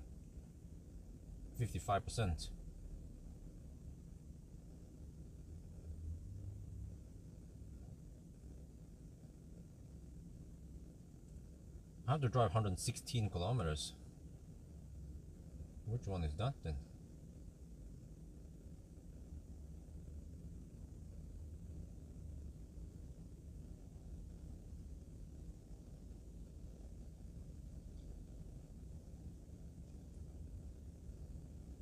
Torp, maybe. Torp has plenty of stuff, man.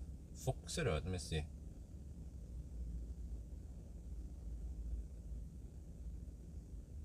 What's wrong with Google Maps?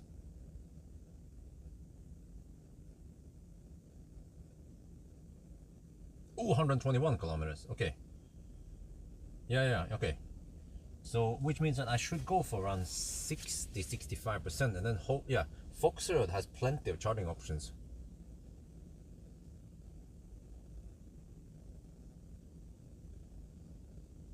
It sounds like a good deal. Wait, it was active when the car was locked? Really? Well, it's active now. Oh, in that case, whoa, that is new information. But maybe I should lock the car immediately when I start charging. Wait, Alan, did it start immediately when I left?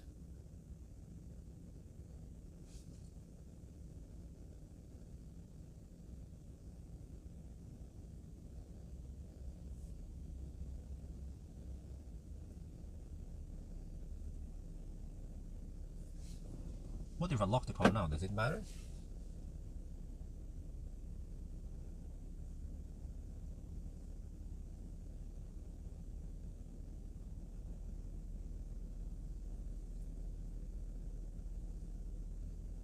Wait, so last time, during my test, it replicated at 55%, I think it was. Let me double check the numbers here.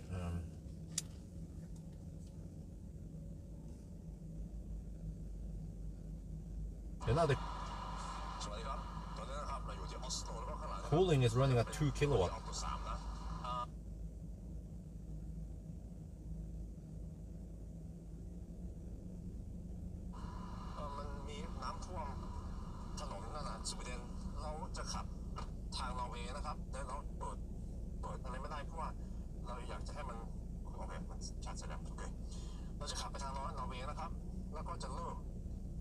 No, I didn't show it. No, I didn't explain it in a Thai video.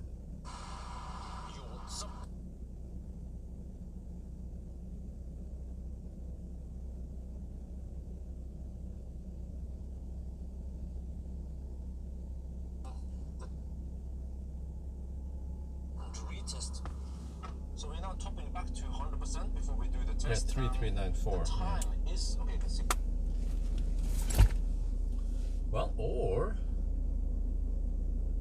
I could just hammer it. 75 kilometers. Yeah, why not?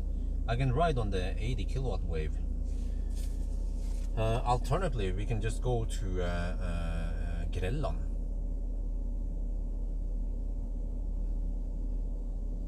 once it rapid gates, we just go to Grelland. I wonder if that's the next possible or the next one that makes sense. Let's see. I think a better route planner is a good one for finding chargers. The microphone might be a little bit far off here. Let's see.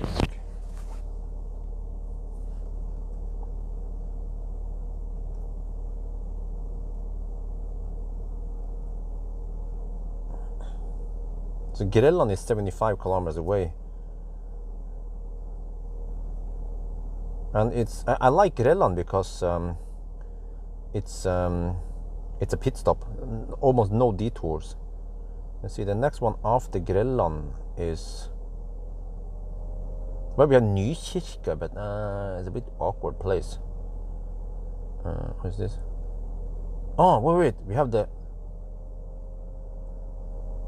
Rastplatz. But wait, on that side only? Yeah, we have a Koppler charger at the Rastplatz. And then we have Torp.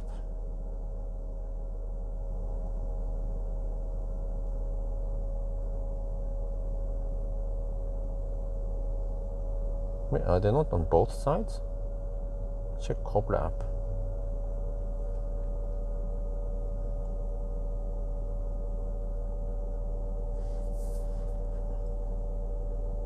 Yeah, but the cabin fan, it doesn't.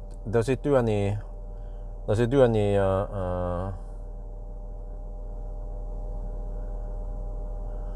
cooling though?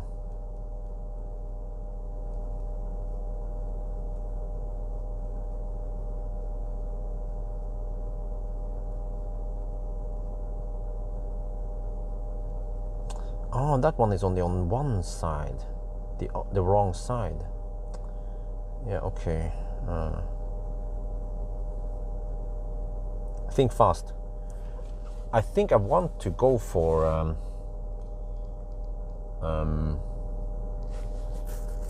Grelland.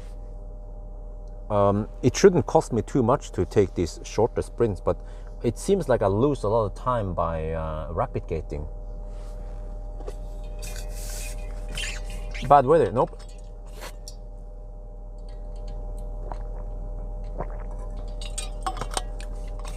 I could go to Foxroad on the way back, maybe. There's a slight detour from the highway, but actually not that bad when I think about it.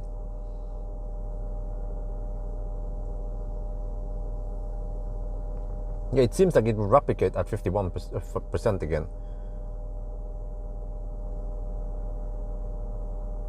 Okay, lock car and sit. Yeah, let's test that next time.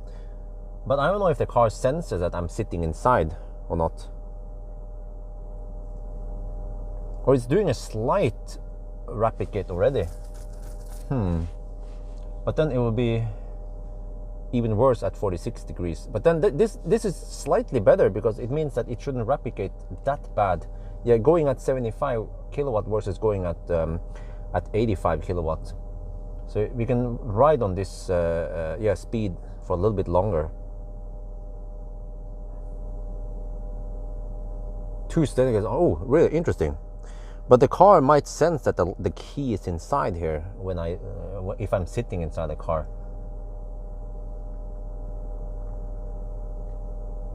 Because I noticed it every time I was away from the car. When I got back, it felt warm and I guess not moisture.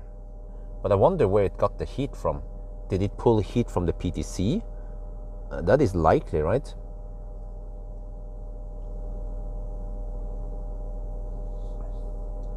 Okay, but by going to Foxroad, I will go deep, which means heating up the battery. Yeah. But then there's a little bit of, there's some detour, there's some handshake slowdown and stuff. I'm still debating whether I should go Grelland or charge extra and go Foxroad. But I think the general rule is that as long as you're rapid gating, then get the heck out of there. And it's no big deal. If I arrive at Grelland with 20%, no big deal. It would just mean not so bad heat at the startup.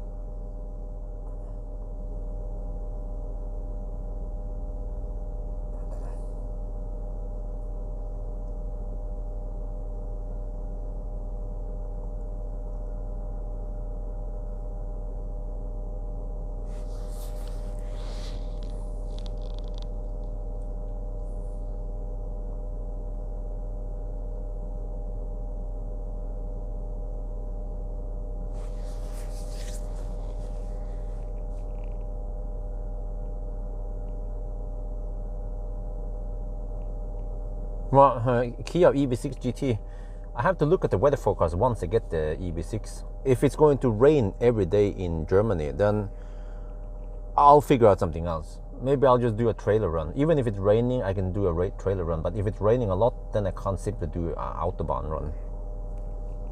And right now, I'm not totally convinced because the Autobahn run with Plaid didn't give me massive view count. So, I mean, I could try again just to see. But if I don't get good view counts on the second run with another car, then maybe I'll just ditch the Autobahn runs. It seems to be timing based. I was probably way too late with Plaid. Lots of people were testing Plaids all over the place before I got it, so there was just simply less buzz around it. But when I tested the EV6 GT in Germany last year, well, I didn't test it, I was just sitting there. The timings are right, that's why I got a lot of views on it. Maxus, yes, of course. Empty and also with pulling trailer.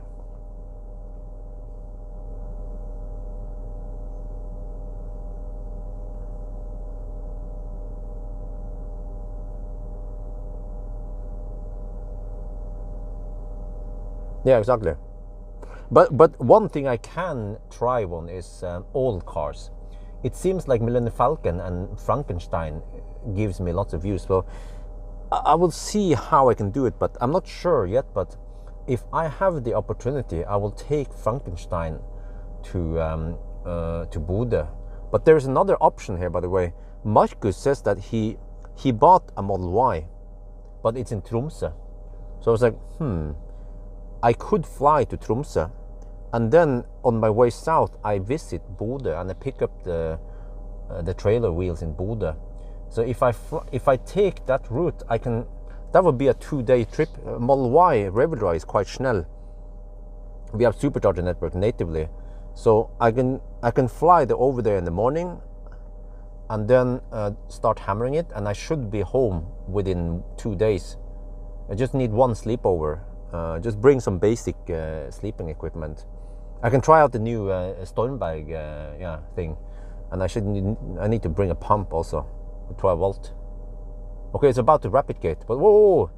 Actually, at this point, it might pay off to go for Foxerød. Yeah.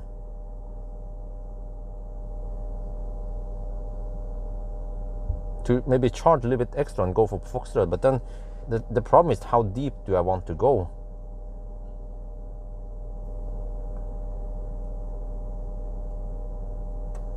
Foxtrot is 121 kilometers away.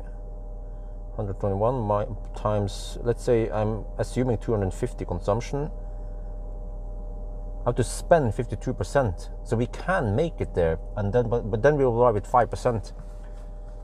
AC is not on yet. I think we'll go for it. Foxerød. It's a little bit long. We might go a little bit deep, but yeah.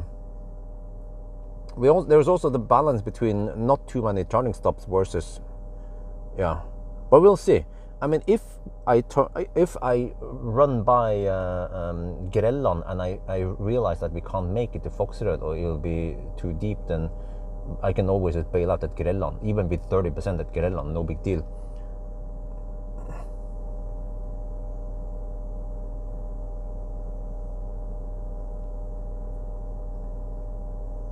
Okay, once we hit 46 degrees, that's when it rapid gates, and then we get ready to get the heck out of there.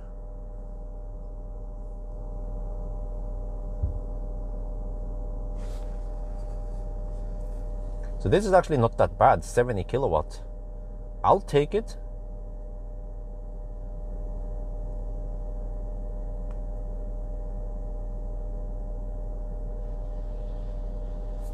Yeah, that's not bad at all. It's way better than 50 kilowatt and rapid gate.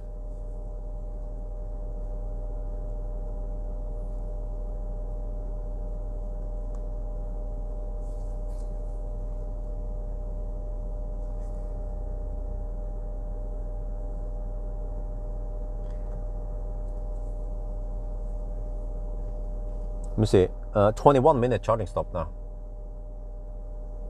Yeah, I agree. This car is it's too expensive, but maybe not 300k NOK. In Thailand, you have to be realistic here. In Thailand, it cost 1.2 million baht divided by 3.2. Wait, 375. Nah, I think this car should cost around 380k NOK, or well, because of no, we have transportation fee and we have the import tax and stuff. But maybe it should be like 20,000-30,000 NOK cheaper.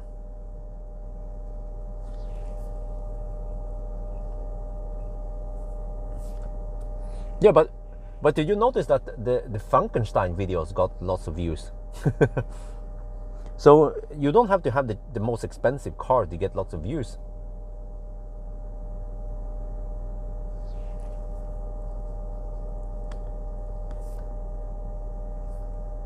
What was the most sold model in Sweden?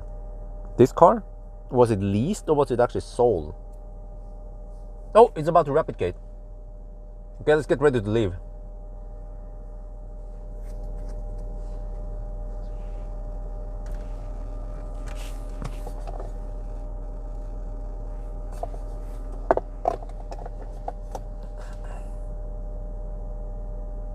Out of 3, okay. Well, we're down to 67 kilowatt. Okay, it takes a couple of half a minute or so. There, now it start rapid gating. I see on the screen. Now it's updated 60 kilowatt. But we should have enough now to reach Foxroad. Maybe we'll go semi-deep 10% this time, but it's still okay. But I mean, 60 kilowatt is still okay. Not that bad. Once it reaches 50 kilowatt, then I shouldn't stay too long before I leave. Let's wait for a little bit. Just stay cold. There. 46 kilowatt. Okay, now it's time to leave. All right, let's get ready. Yeah, 46. That's the one where you don't want to spend too much time. But I did actually spend way too long on 45 kilowatt. And actually, it should be 50 kilowatt. The charger screen says 51 kilowatt, and we are taking 46 into the battery. Okay, 64%. Let's go. Foxroad.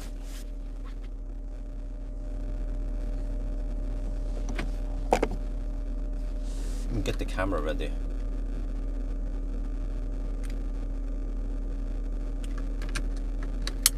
So I'm going to record this right after we leave now.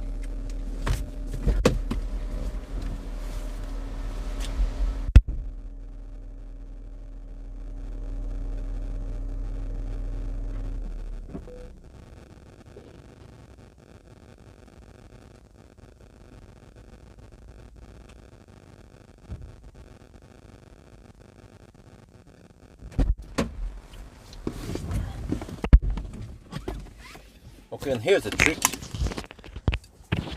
I now need to cool down the cabin.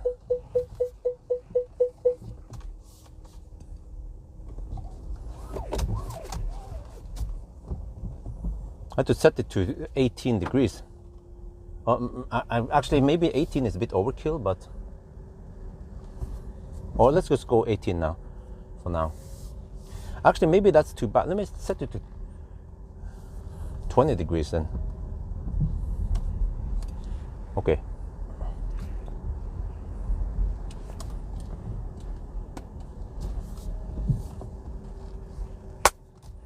After charging at Abilsø, this one is always tricky.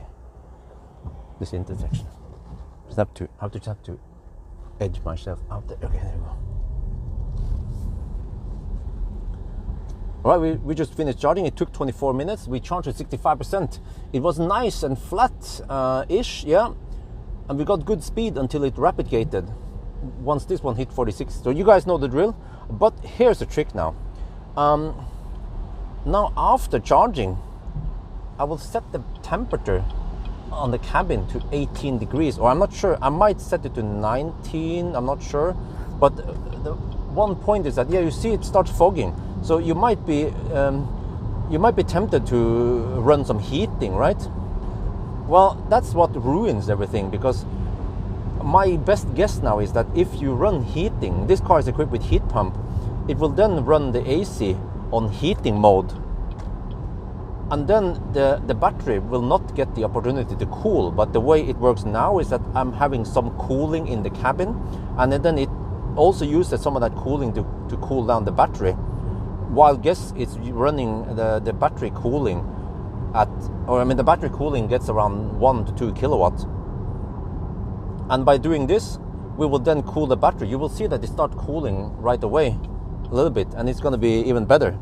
So this is what possibly makes the difference between this run and the previous run, because the previous run I would run the heater on full blast, and the battery will not cool down that much. So we'll see. Oh shit, this is a bit too much, man. Come on. Okay, I need to set some manual settings. Okay, there.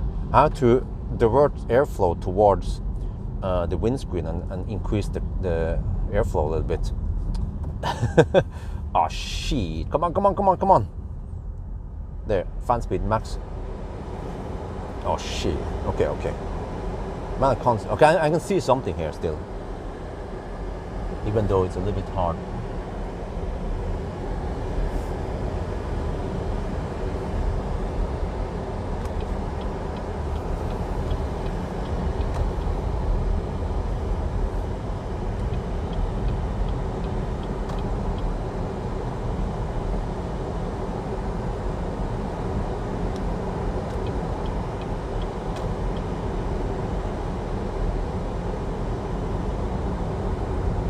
Okay, let me redo that one.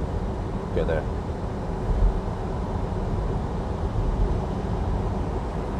All right, we are back on the road again. So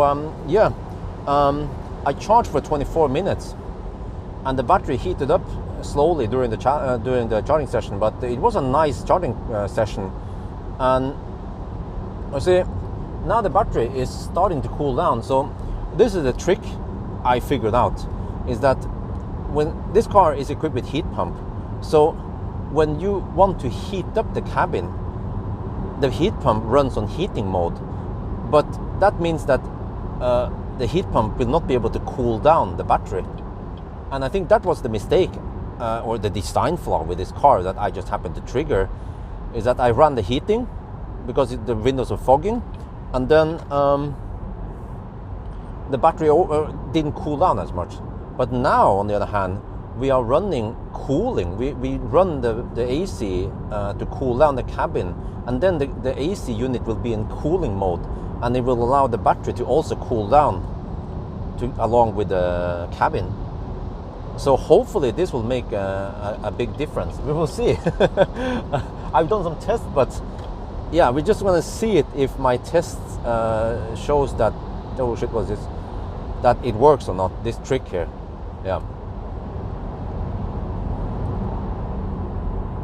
OK เราเริ่มขับนะครับแล้วก็เมื่อกี้นี่ผมก็ชาร์จถึง 65% นะครับแล้วก็มันก็ชาร์จเร็วดีนะโอ้มันต้องขับช้าหน่อยแล้วก็แต่ว่ามันเริ่ม overheat นะตอนอันนี้มันเป็น46องศาแล้วเราก็เริ่มขับตอนนี้แล้วก็ที่มันต่างกันกับคราวที่แล้วนะคือตอนนั้นนะเราจะเปิดแอร์และคันนี้มันมี heat pump นะครับก็คือมันจะใช้แอร์เพื่อที่จะอุ่นรถนะครับเพื่อจะได้ประหยัดไฟฟ้าแต่ว่าปัญหาคือมันมี AC unit 1 อันนะครับแล้วก็AC unit มันทำได้อย่างเดียวคือ heat หรือว่า cool แล้วถ้าเรา request ว่าเราจะอุ่นในรถนะ AC มันก็ต้อง work แล้วก็อุ่นรถแล้วมันก็ไม่มีโอกาส cool down แบตเตอรี่นะครับแต่ว่าคราวนี้นะเราจะเปิดแอร์ให้มันเย็นๆหน่อยแต่ว่าไม่ต้องเย็นมากแต่ว่าเย็นนิดหน่อยแล้วก็แปลว่าเราบังคับให้แอร์มันอยู่ใน cooling mode นะครับแล้วมันก็มีโอกาสใช้แอร์cool แบตเตอรี่พร้อมกันนะครับอันนี้ผมได้เทสดูแล้วนะแล้วก็แบบได้เทสแล้วกะว่ามันเป็นอย่างนี้นะแต่ว่าเราก็จะทำ 1,000 กิโลเมตรเพื่อที่จะคอนเฟิร์มว่ามันเป็นอย่างนี้จริงๆใช่ไหมครับก็ตอนนี้มันก็ยังตกตั้งเยอะแล้วนะครับ43องศาผมสังเกตนะว่ามันจะ cool down เร็วๆนะจนถึง34องศาหลังจากนั้นมันก็จะหยุด cool มันเป็นแบบ threshold limit แล้วมันก็ไม่ทำแล้วก็เราก็แค่เปิดให้มันเย็นนิดหน่อยตอนแรกแล้วก็หลังจากนั้นเราก็เปิดเครื่องอุ่นก็ได้นะครับ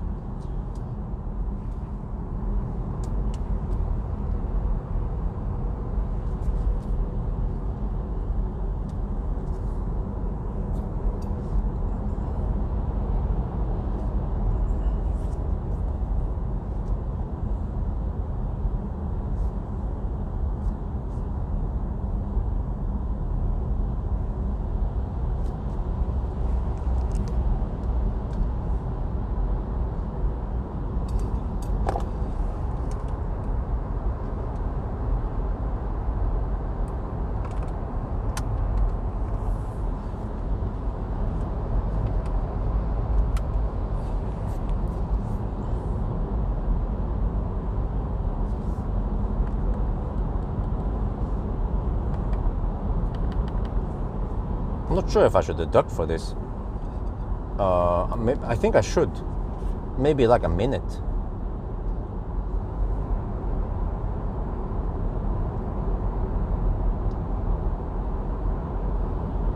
Well, the whole I use lots of English words because I simply don't know the English, the Thai words for it.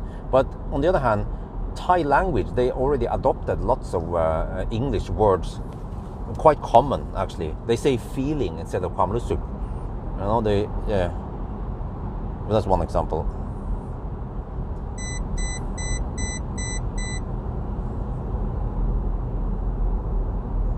Yeah, I write 1 minute as deduction in Oslo.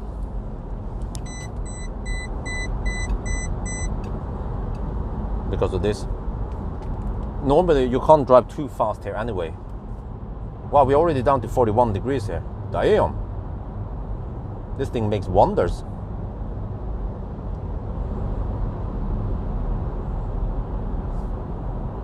And I have 19 degrees Celsius in the cabin. It's not really that cold. I may set it to 20 degrees. I don't think we had to go bonkers on the cooling.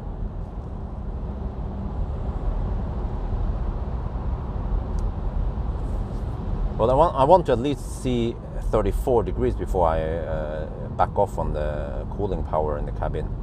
But it seems like at least the AC is in cooling mode right now. Since we don't have full insight in what's going on in the car, then we just have to guess a lot. But I guess we can guess a lot of stuff just based on what's going on with the battery temperature.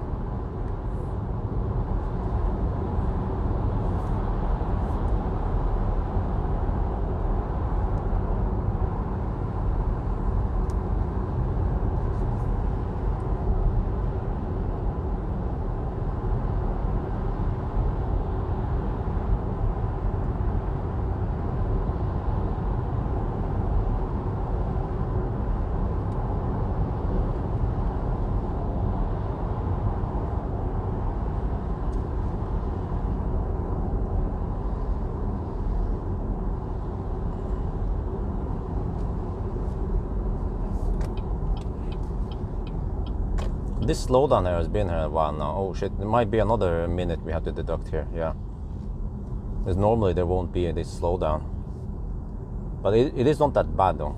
Just have to hurry past here on the second pass, yeah, at night hopefully, when there's no traffic.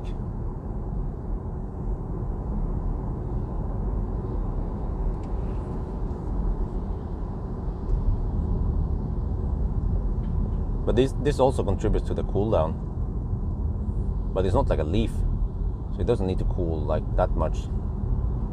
Actually, when I did my test, I was hammering it in the 110 zone, and it still cooled down a lot. Oh, they're working fairly fast. They're already done with this side.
Okay, wow, we are already down to 38 degrees. Huh? How long have we been driving?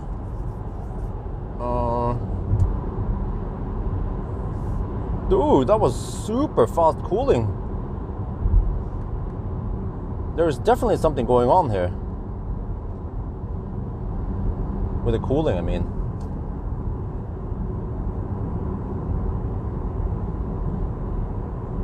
So hopefully we can see as low as 34 degrees soon, in a couple of minutes.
Wow, 37 degrees. Oh yeah.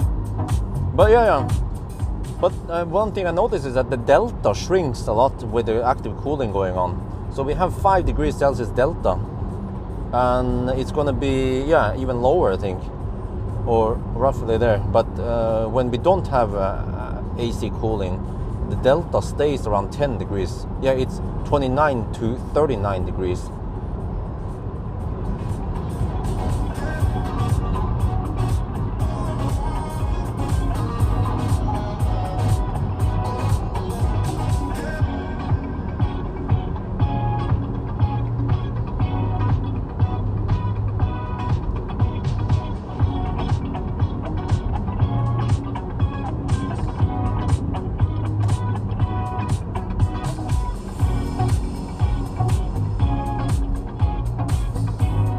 So yeah, most Thai people, they won't notice this because most Thai people will be running AC, even in, it depends when, but in the majority of the day, even evening or morning, it depends, but they will probably be running some AC. Maybe that's why they haven't discovered this I would call it a design flaw. Or it could be that, well, okay, I have to ask you guys, can I pause it? Oh, I can mute it, wait. Not sure if it's paused or not. Let me check here. Unmute, let me check.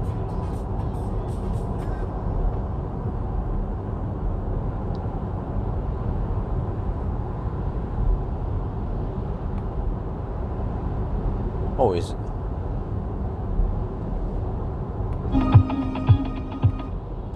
it? It's just muted, not paused. Okay, whatever. But I have to ask you guys. No.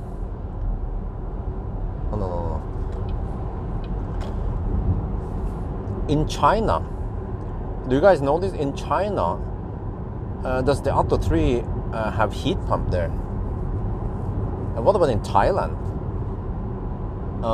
When I fire up the heater, I mean, we get heat, but is that from PTC or is it actually from a heat pump?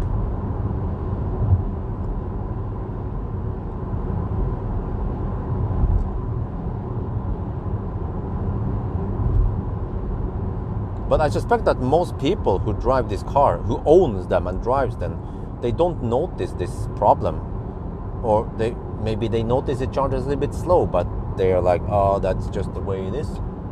But I mean, I notice it that sometimes you're supposed to get 85 kilowatt, but then sometimes you only get 50 kilowatt. Why? I want some answers. Yeah. But many people, they just plug it in, then they go eat, and then they come back, they're like, oh, we have 70%, yeah. But it could have been 80%, you know, or 90%. Oh, what the heck is that? What is that? Baustelle?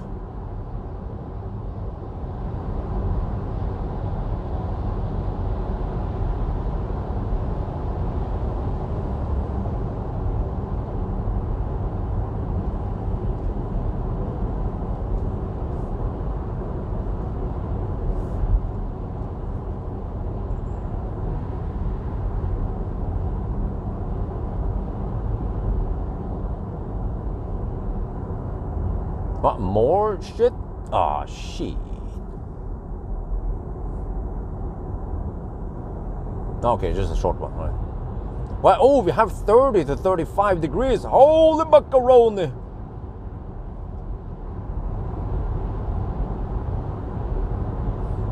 That is super efficient, man. Cooling down shit. But at one point it will stop cooling. I will notice it soon. That the cooling power doesn't go down more. I mean, the temperature doesn't drop anymore. Okay, I need to record another another one here. Okay, another segment. Rode microphone, all right. Get ready.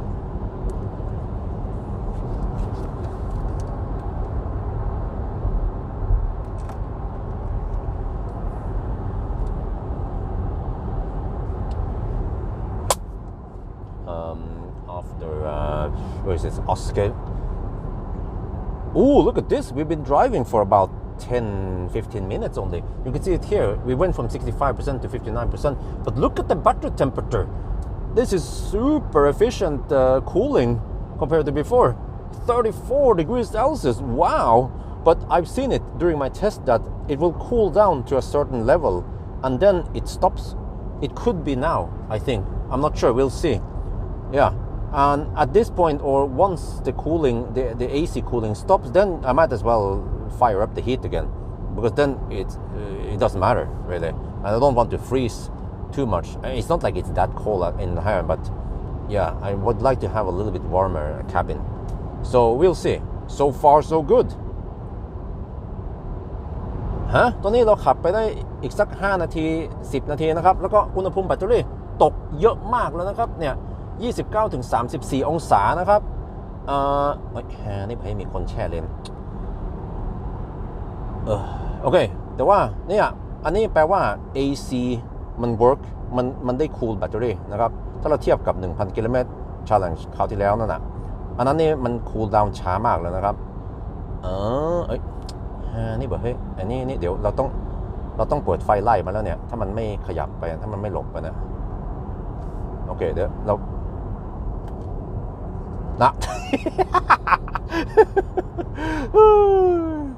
เวลามีเลนส์บอร์ดมันโคตรแรงอะถ้าคุณไม่อยากจะให้คนบล็อกเลนส์นะคุณต้องซื้อเลนส์บอร์ดผมแนะนำนะ Laser Linear Elite 18หรือว่าอันนี้มันเป็น Laser Elite 6x2 นะครับก็เวิร์กโคตรดีเลยนะ ไล่มันเลย โอเคแต่ว่าอันนี้นะครับมันจะ cool down ผมได้สังเกตมันจะ cool down ถึง34 องศาตอนผมเทสเขาแล้วหลังจากนี้มันจะไม่ใช้ AC cool down แล้วมันก็จะอยู่ที่เดิมแล้วบางทีมันจะขึ้นนิดหน่อยนะครับแต่ว่ามันจะอยู่ประมาณนี้แต่นี่มันดีมากแล้วถ้าเทียบกับคราวที่แล้วนะครับ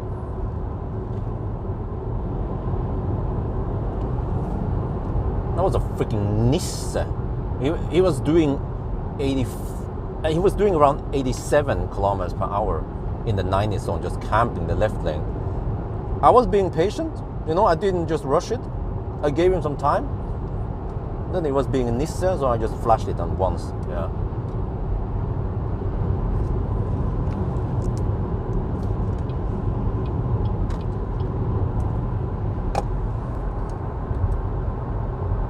But there's no need to like fire up the LED bar full beam, you know, just nudge him a little bit and they will usually get out of the way.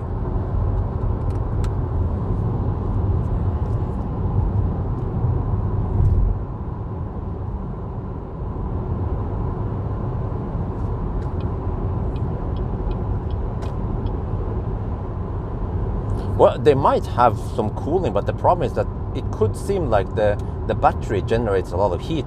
I've seen this when I yo-yo, and it could also seem like if you hammer it, you get more heat loss and less kilowatt hour out of the battery, versus when I was slow poking in Thailand with nice and hot temperatures.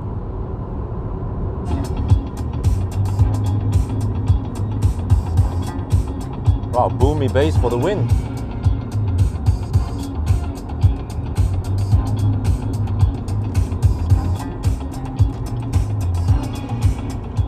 But maybe they don't have deep bass in China, so they don't care.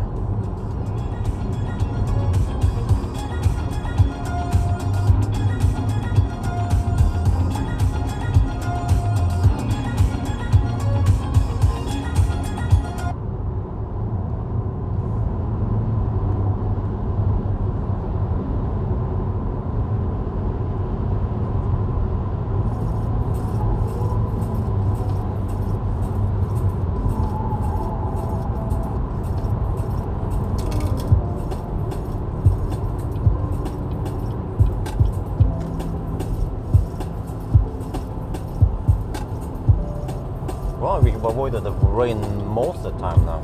But this is wonderful, man. The battery is it's camping at 29 to 34 degrees. This is exactly what we need, because now, okay, on the next session it will take. I mean, should be able to charge to at least 60% before, or maybe around 50-60% before it rapid gates. I mean, last time we arrived with 30, wasn't it 34 when we also, at last time? We'll see next time now. This makes a huge difference.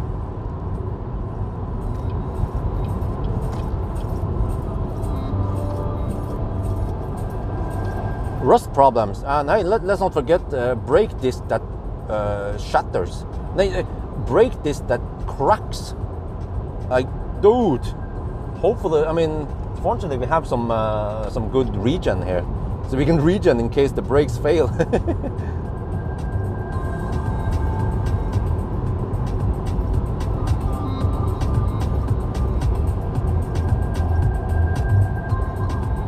Okay, I still have AC on. It's still a little bit cold, but I actually have fan speed. Let me see. I have manual here. I have fan speed on 1, and just divert it towards the window mostly to get rid of moisture. So it's a nice bonus. We get rid of moisture, and hopefully we're not running the AC too hard. And the battery temperature is 29 to 34, and we even went uphill. So we will see if it drops soon.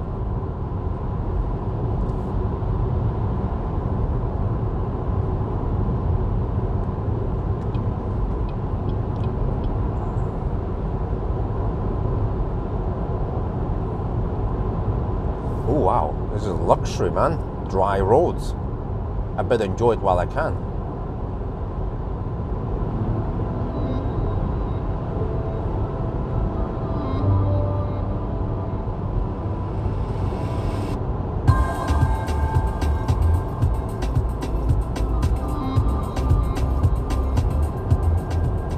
Yeah, but BYD has got to be good, man. It's the most selling EV in the world.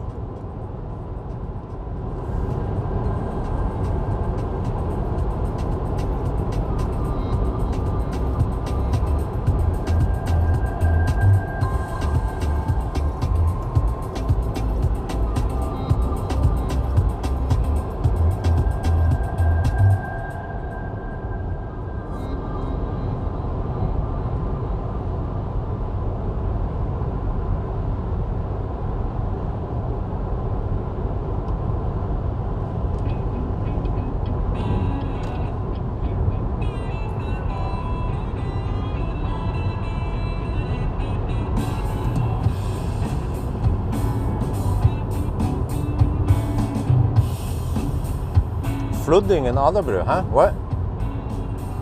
Nope.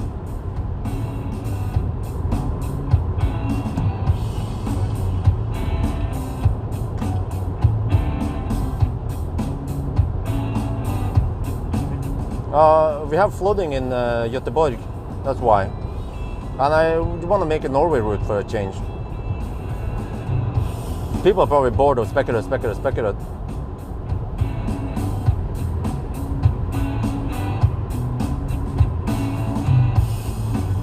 Boomy bass for the win.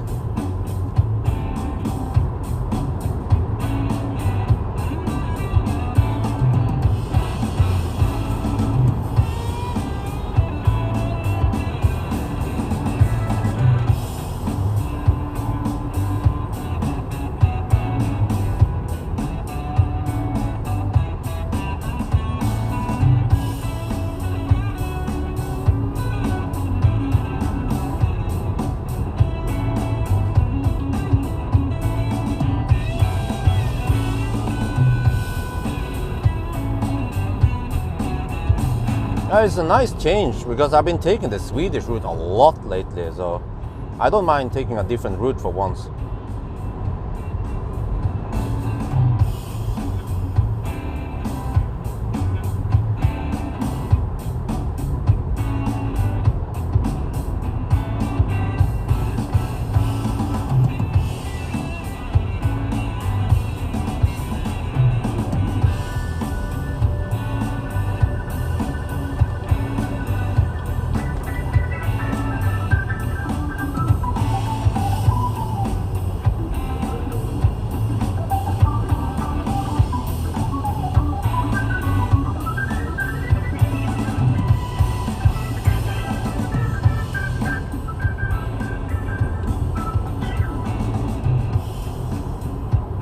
Yeah, nice boomy music. Oh shit.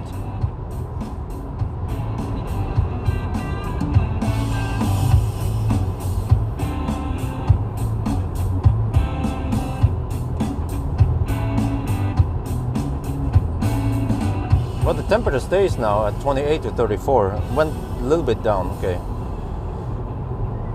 Yeah. So what I noticed was that without the cooling, it will stabilize at 28 to 39, and the max temp is the problem, not the min temp. But I'll see if it drops more. If not, then I'll heat up cabin a little bit.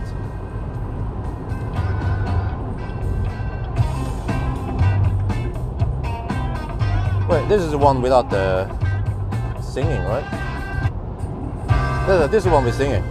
It's Tom Jones' evil brother.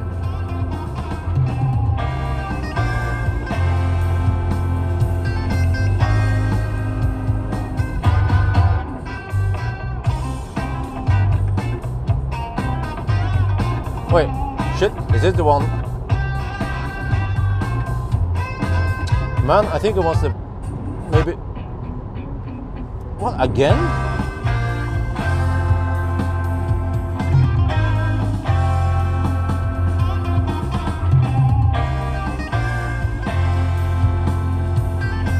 One of those is the instrumental, one of them has vocals. What?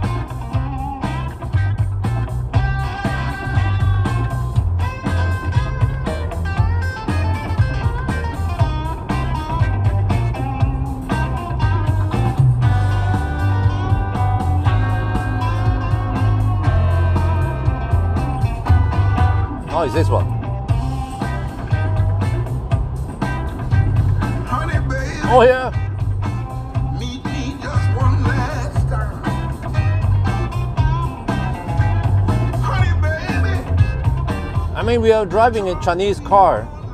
This is probably a copy of Tom Jones. Who cares? It's the Chinese copy of Tom Jones. When the train's about to roll into the bay. Such a good time having you by my side. Favorite movie? I'm not sure. Maybe Back to the Future. With you by my side. When my work is done, we go back to having fun.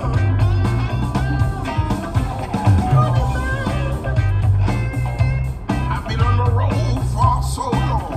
I've been wrong for so long.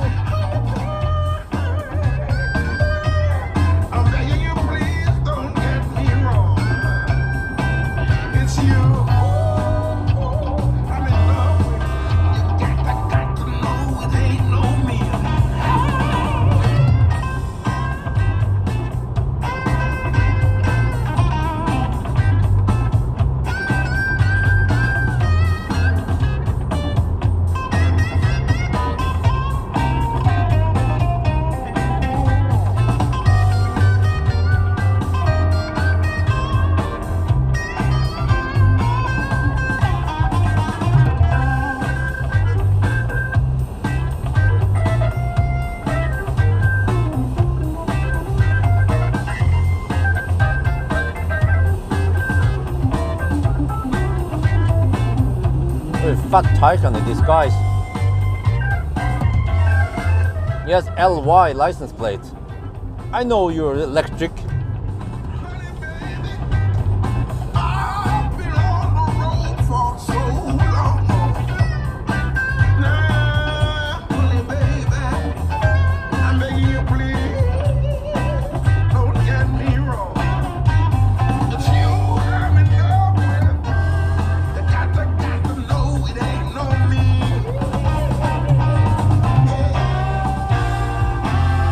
Come on, baby,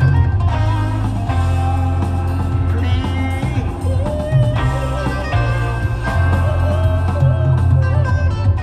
Okay, now I will crank up the heat to 25 degrees Celsius. Let's see what happens to the battery temperature. It's 28 to 34 degrees. It's a nice Porsche, yeah.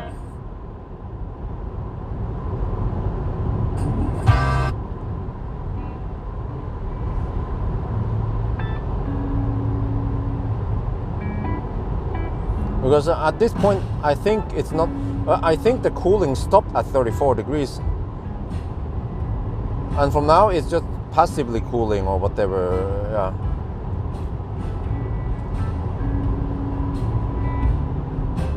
Right, status update. Well, I'm not sure if you're listening, Cool Silver.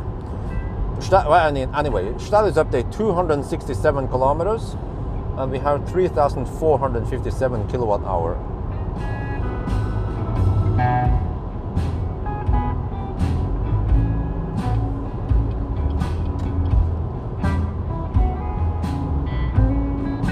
So in theory now, if cooling, if the AC is not being used anymore, now that I fire up the heater, it should not affect the battery temperature. It should just stay there at 34.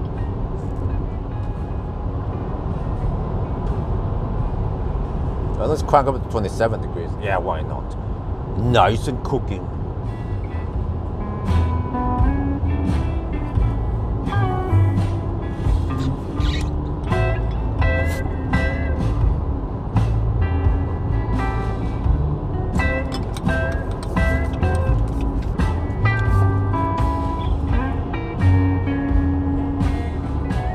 And I feel like this is already faster than the previous run. Yeah, now that I learned more about the car's bugs and how to overcome them, then let's set a good time now, this time.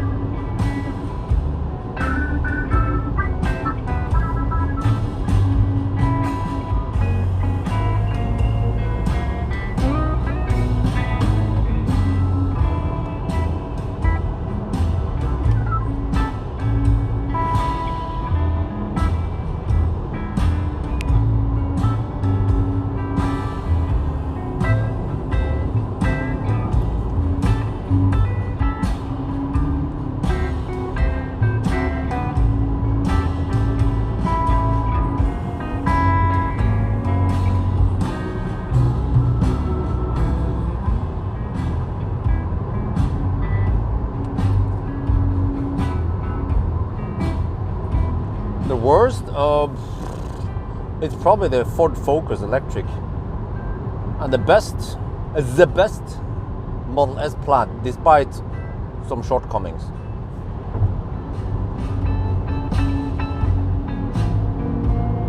Experiment with AC cooling. What do you mean? What kind of experiment?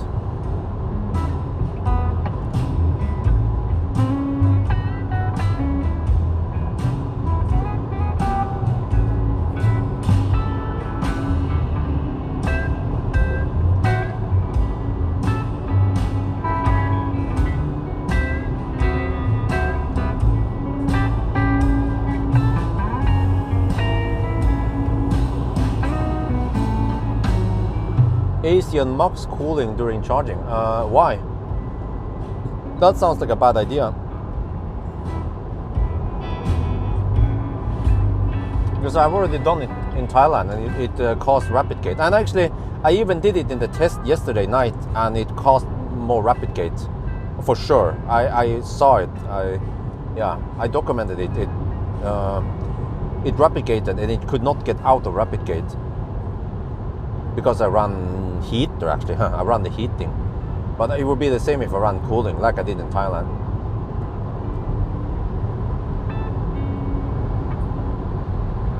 Because once it replicates, then the lowest cooling step is way too low. It needs 4 kilowatt cooling, and then if you're stealing whatever into the cabin, then it will replicate and not get out of it.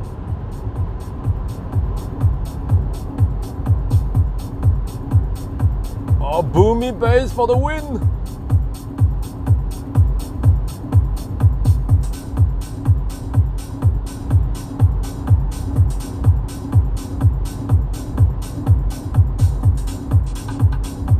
Oh, cool, Silver is there. Okay.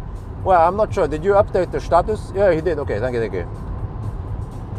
So I just want to see, man. We're gonna do. I'm spending 12 plus hours to do this because I want to know. Can we improve this? It is a challenge after all, and the challenge is to see if we can improve this by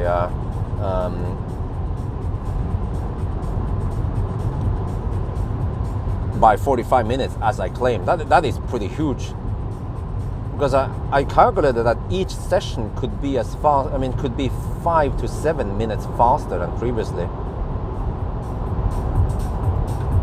Just because the starting temperature is 5 degrees Celsius lower.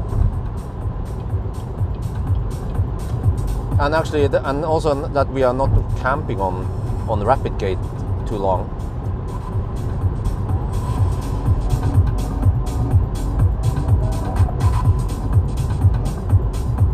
And actually, well, I just said retest because it was replicating. I was stealing the AC yesterday, last time. And the battery was hotter than it should be. But actually, you know, in tomorrow's range test, I also tested the tomorrow is going to be the range test of the Atto 3, and I tested the sound system, and I was complaining that the bass was lacking, right? But people probably don't believe me. But I found a clip from that I didn't clean up. I tend to clean up, but I found a clip from Hongxi. The Hongxi had nice and deep bass, and you can listen in that clip that instantly there was a lot of deep bass, and then this was yeah. So there you can hear the difference, that the microphone is capable of picking up the deep bass in Hongxi.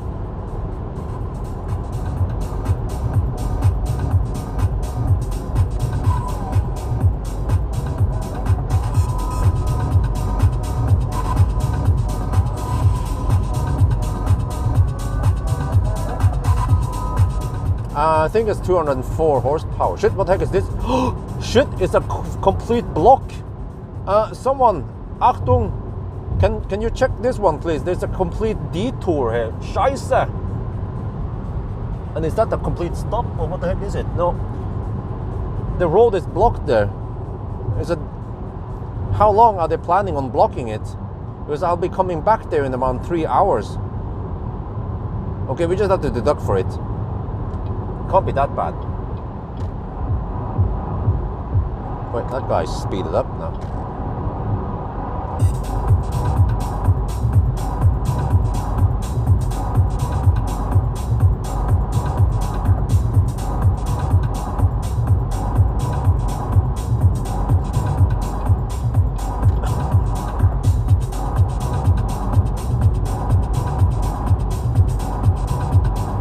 Yeah, I'll be passing there around 1 at night.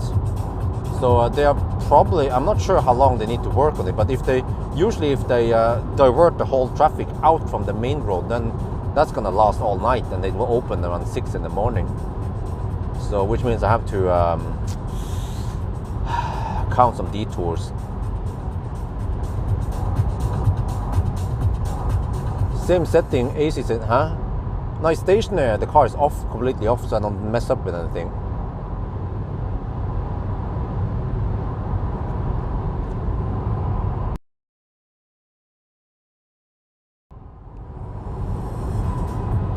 I don't remember the name, I didn't catch the name of the tunnel, but you can see in the position I was just a minute ago.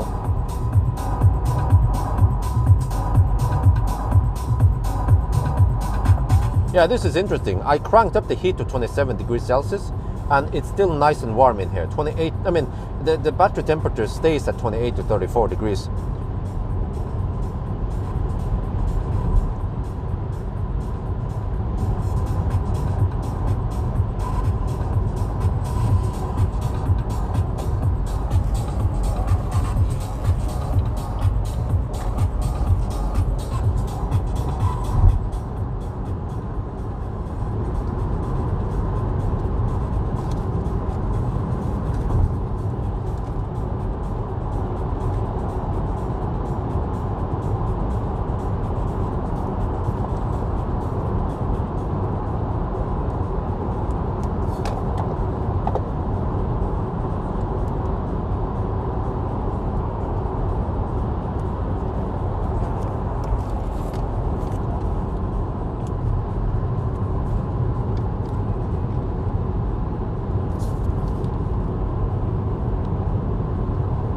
Oh yeah, you see, now we crank up the heat to 27 degrees Celsius.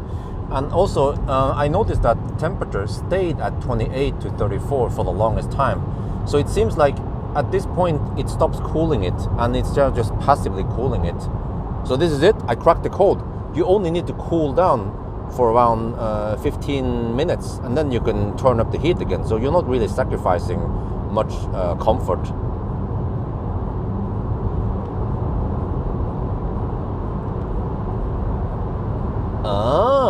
เนี่ยตอนนี้นะครับเราเปิดเครื่องอุ่น27องศาให้มันอุ่นสบายนี้นะครับแล้วก็อุณหภูมิแบตเตอรี่นะมันอยู่ที่28ถึง34องศาตั้งนานแล้วนะตั้งแต่เราเปิดแอร์จนถึงตอนนี้เราแบบเปิดเครื่องอุ่นแทนก็แปลว่าเราสามารถที่จะทำอย่างนี้นะครับเราต้องคูลแบตเตอรี่สัก15นาทีก่อนนะแล้วก็หลังจากนั้นเราก็เปิดเครื่องอุ่นได้ก็แปลว่ามันไม่ใช่จะแบบแล้วไม่ใช่จะเย็นนานไปนะครับ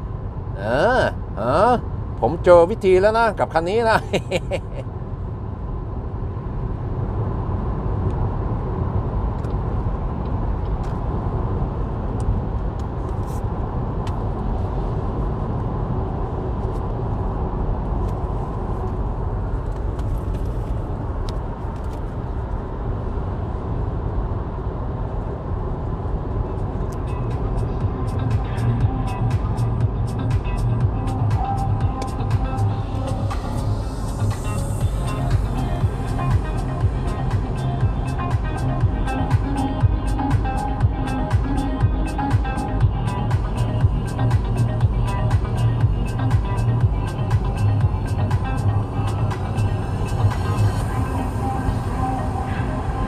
So so I'm trying to work out the recipe here. It seems like you need to cool down for roughly 15 minutes. Next time we should try to time this, and we can time it and see how long. Well, actually, I think it's not time based, but we can calculate roughly how long it takes. But it seems like once it reaches 34 degrees, the max temp is 34. Then that's it. Then there's no cooling. Then you can crank up the heat again. So this is very valuable info for people who will be using these cars. Just have to do minor things. It's not really going to affect your comfort or your driving habits or anything, or not even your speed. You can still hammer it. So just by doing this, it would be like night and day, man.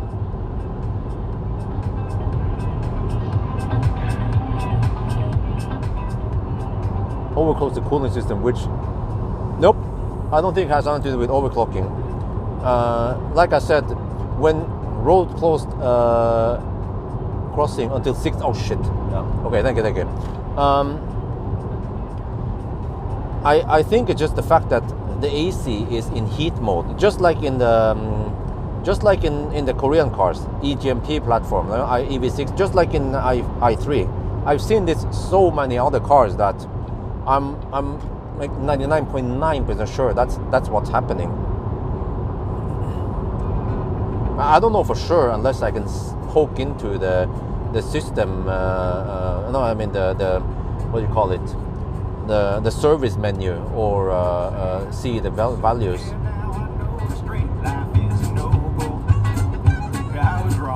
Hallelujah. I tried to get domesticated, but yesterday I finally couldn't make it. Howdy I ho. was gone. I probably should have told my wife, but the minute I saw the light, I just dug out my boots and threw out the fanny pack, sold the van and got my old Harley back, picked up the bike and flew out the cul-de-sac, straight to the nearest bar. AC/DC on the jukebox, back and back, got so drunk I was singing like a maniac, smoked so much I about had a heart attack. So it's a fact, the rascal is back.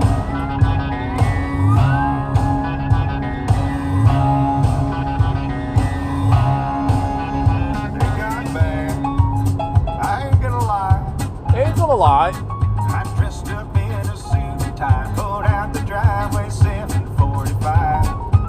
Yeah, in the morning. She started having baby fever. She made me trade my Harley for a Kia. Oh, help me, Lord. Help me, Lord. I saw my reflection in the mirror. Oh, interesting. Wait.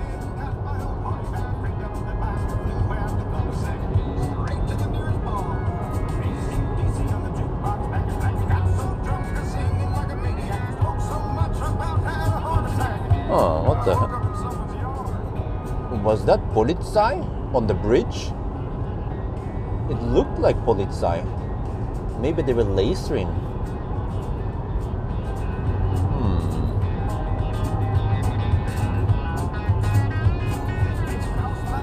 I'm not sure. Well, it had a signature of a Polizei car. Bright, maybe with some stripes. Yeah.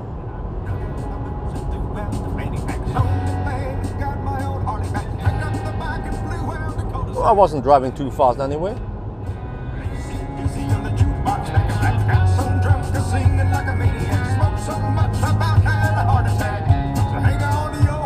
Hang on to your hands. The rascal is back.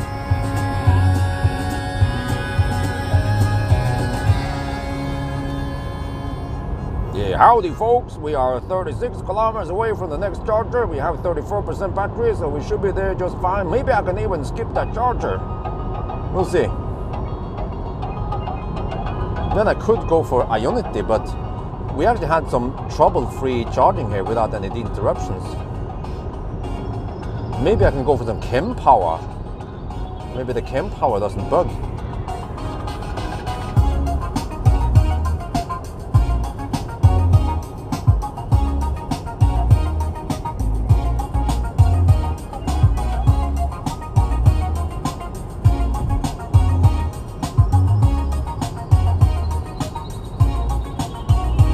Whoa! 27 to 33 degrees. Damn! Okay. It's, 27 to 33. Oh, there must be some passive cooling. Oh no, we were driving slow maybe. Yeah, okay. We speeded up now. Yeah, but anyway, 34 degrees, I'll take it. Doesn't have to be 33. 34 is still way better than 39. Because I remember it was 39 degrees when I arrived at Varberg. And then that session was semi-shitty. Yeah, it's back to 28 to 34 now. Because we had to go faster, finally. Because we don't want to slowpoke too.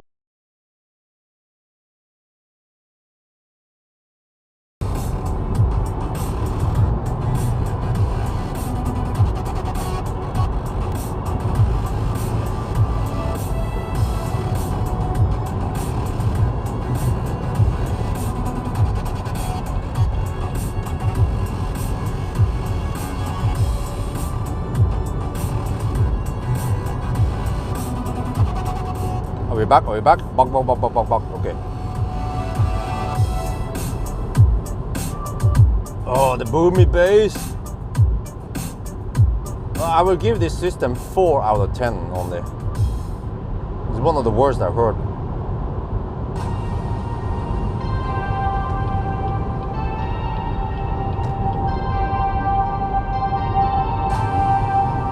So I think the only reason to get this car, for example, in Thailand or in other places, is that it's cheap compared to other cars. I mean, it still performs okay, but if you pay extra for, let's say, a Tesla, or I don't know, pay extra for ID4 or Aria, you get a better car.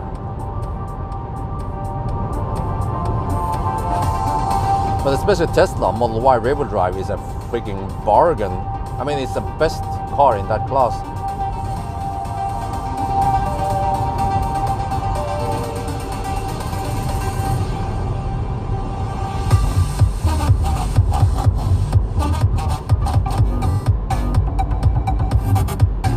Oh, there's another detour. Shit. Okay, we have to count distance and time then. This is the downside of traveling at night in weekdays, is there will be detours and shit. Or hopefully just slowdowns. Like, you just go into the other tunnel or some shit like that. A complete detour from the main road is usually cumbersome. Involves roundabouts and shit and slowdowns.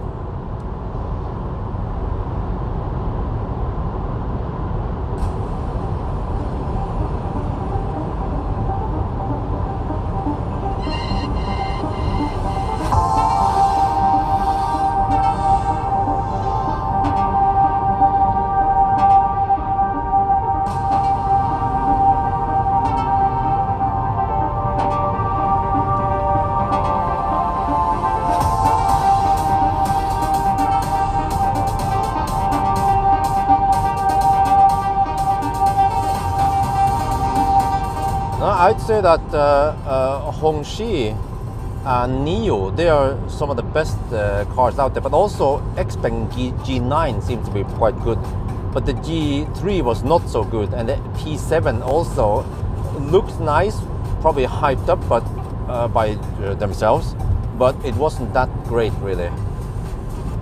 But there are some great Chinese cars out there, but many of the Chinese cars, they are, and also some of them are really fast also. Especially Neo and Hongxi, but the software, man, ruins the overall impression. 2 kilometer, 7 minutes extra. Oh, other direction, huh? What? Well, I'm not sure what you're talking about. So we have road closure ahead, or how is that?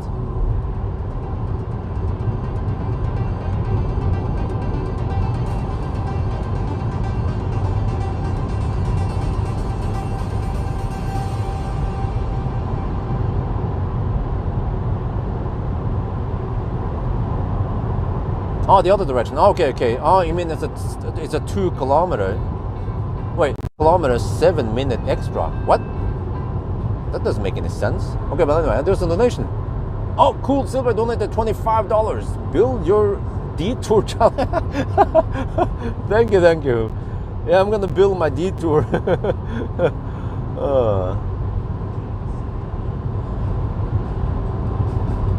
Did they go with 200? No, I mean fast as in acceleration, but I think they can reach 200.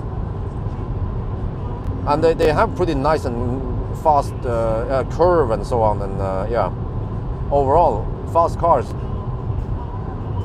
Like Neo EL7 can match Fat e-tron 60. You know, the triple motor e-tron. It can match EQS, I think it's faster than EQS 580. Yeah. But not as fast as the Model X long range.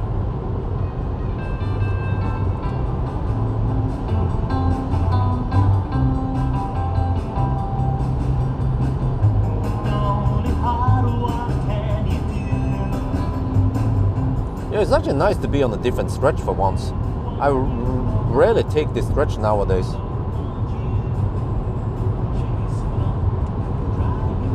Well, you know, it's just a matter of definition. People claim difference between fast and quick. Well, who says who, right?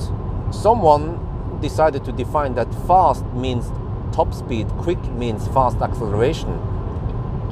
No, it's just a matter of definition. I would say you can be fast, a fast accelerating car. You don't say quick accelerating car, right? Just people just want to argue.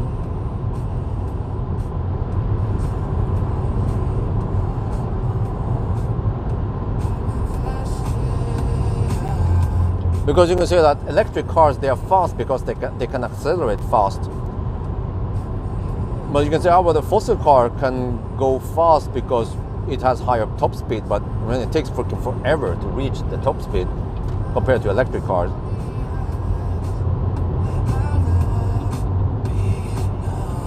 Stavanger loop, yeah, I don't take that anymore.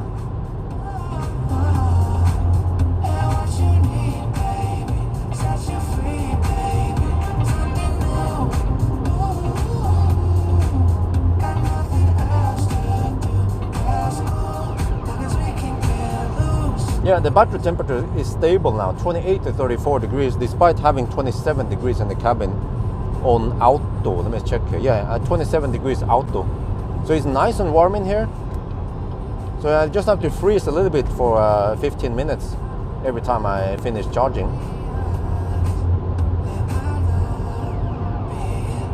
Yeah, when you say the Fast and the Furious, oh, so which means that those muscle cars that we seen in the movie, they have high top speed, but they don't accelerate that fast. Well.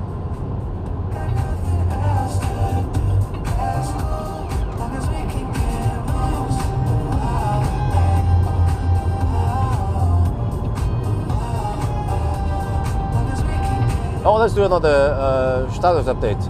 323 kilometers done. Well, I only need to say 71, right? RSAT. You understand what it means, right? 71 kilowatt hour total. You can figure out how many, yeah. You can figure out the remaining. It's 3471, by the way.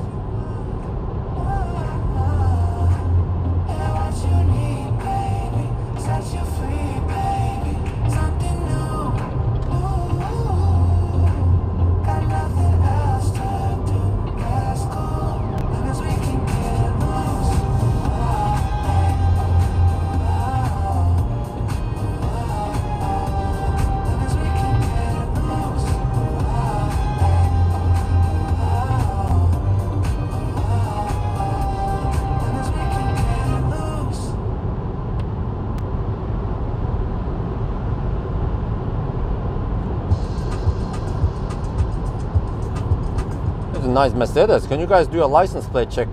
Delta Romeo 69083.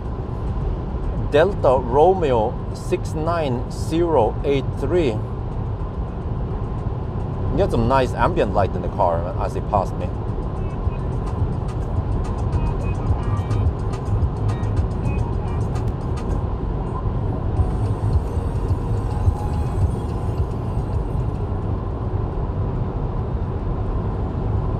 Okay, let me see. Oh shit! 29 to 35 degrees Celsius now. Oh, wait. Oh, state of charge drops. Okay. In that case, let me see. I think it doesn't help to cool down the car right now. We are 7 kilometers away. Yeah, maybe I shouldn't go deeper.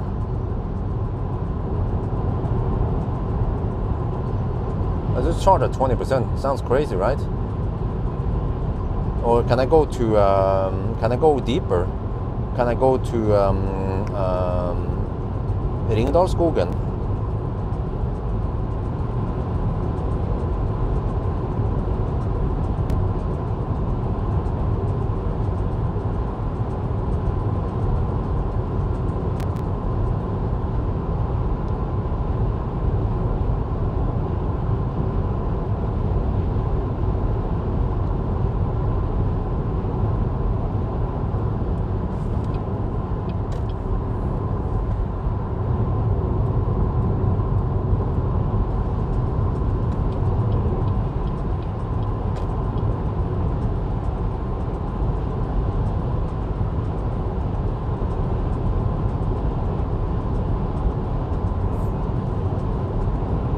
See if that makes any sense. Well, actually, okay, I can go with Ringdalsskogen, but it's a freaking Ionity. I don't know if I'm gonna get some.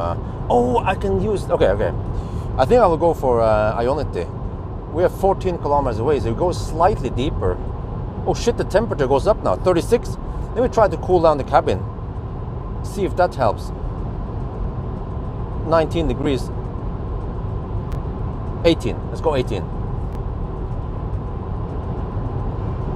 29 to 36 degrees, it might not do anything at all, but it's worth a try.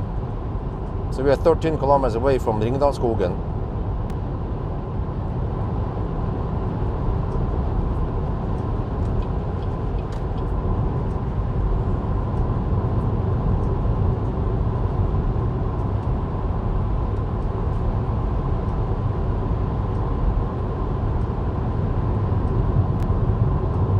Is that unmarked police? No, I'm not sure.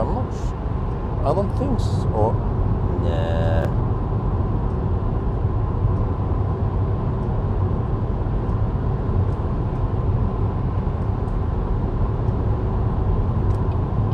Probably just a Mercedes guy who didn't pay extra for tempomat.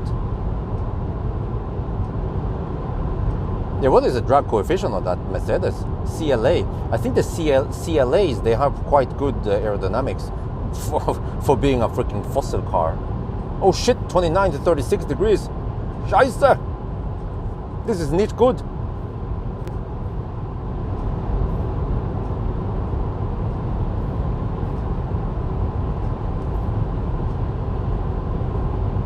I'm just wondering if I should go a little bit slower. 29 to 36, okay, I mean it's still better than 39 degrees, but not ideal.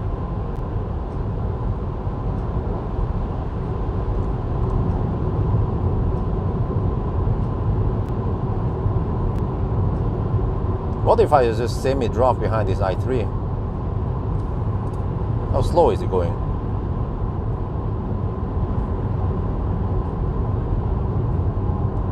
Oh, slow. Never mind.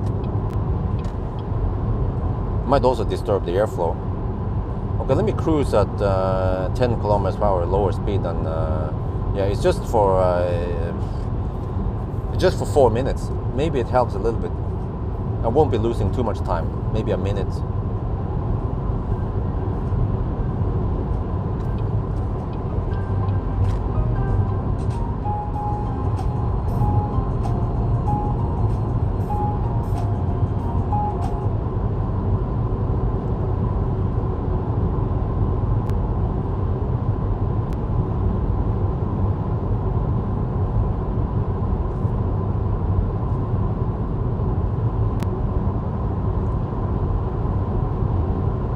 What, 7 kilometers away?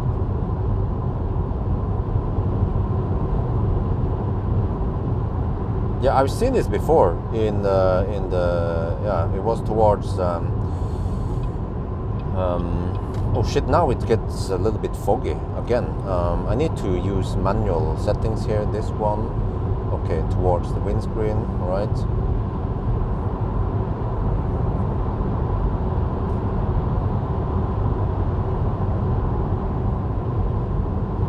Slightly warmer than last time. We have 30 to 36 degrees. Last time we started with 33 or 4, I think.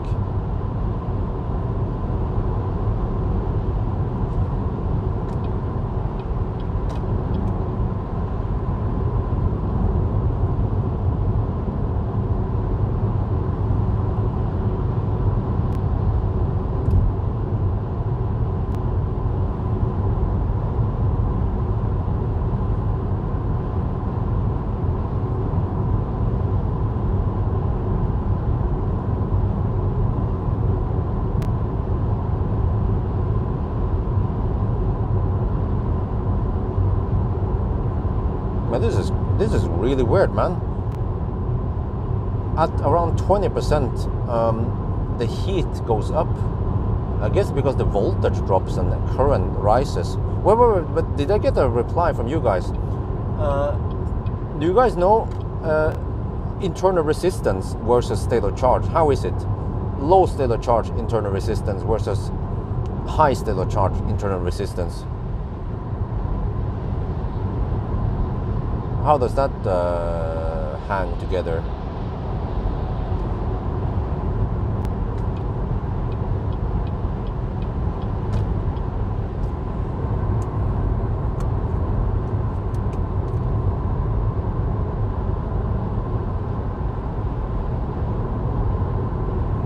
But the cooling here almost doesn't make any difference. Doesn't seem like it helps at all. Might as well just leave it at 21 degrees for now.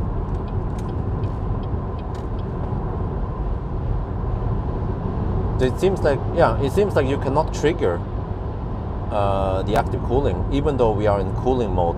The battery or the car doesn't cool down the battery. Okay, we're at 14% now, so you're going semi-deep. We're about to pull out.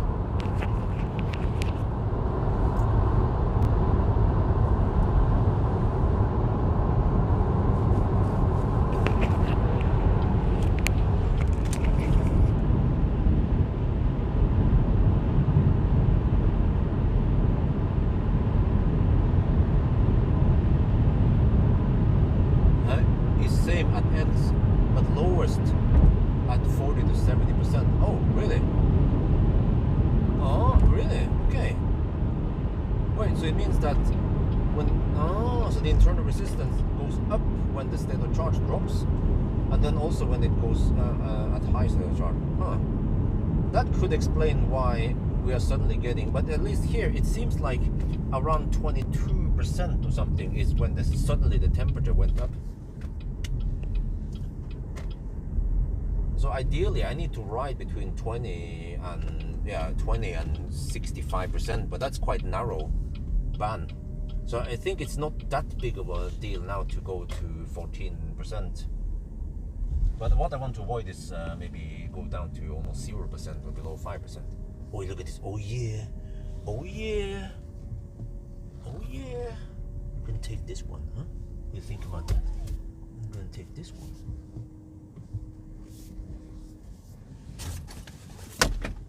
Oh shit!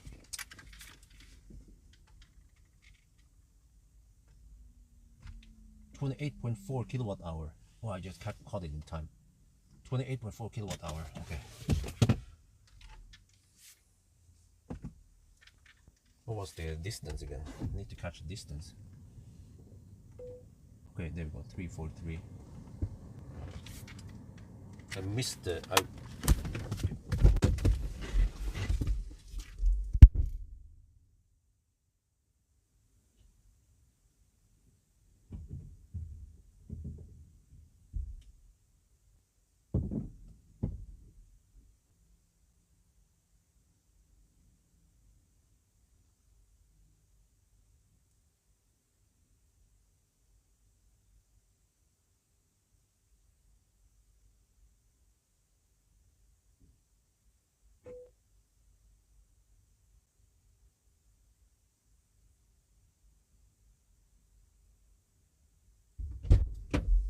Okay, 36 degrees. Not ideal, but yeah.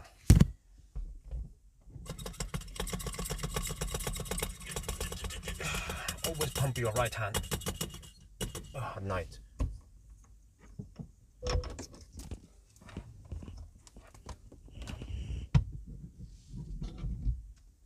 Oh shit, it bugged.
We lost 3 minutes. Okay. I just changed plug and then suddenly it worked.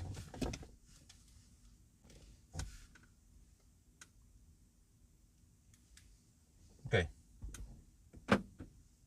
It probably senses that I'm here. Is the fan supposed to run immediately? Okay, I will leave the car instead. And then bring the bag.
I'm back in the car. Let's see what happens. So yeah, I was purposely outside the car observing what was happening. But I want to open the door to get rid of some of the moisture before we start driving. But this is a bit weird because, you know, in the previous session we had a slight slowdown. We were camping at 70 kilowatts, which was actually pretty good because you managed to charge all the way to 60% before it replicates. Now it will probably replicate before. Cabin fan. Maybe I actually purposely want to have cabin fan off. Now we get rid of the moisture. I open the door. Fortunately, we can do it because it's not raining right now. But I mean, we are charging faster now, of course. I think we've been charging for about 15 minutes. Let me go check.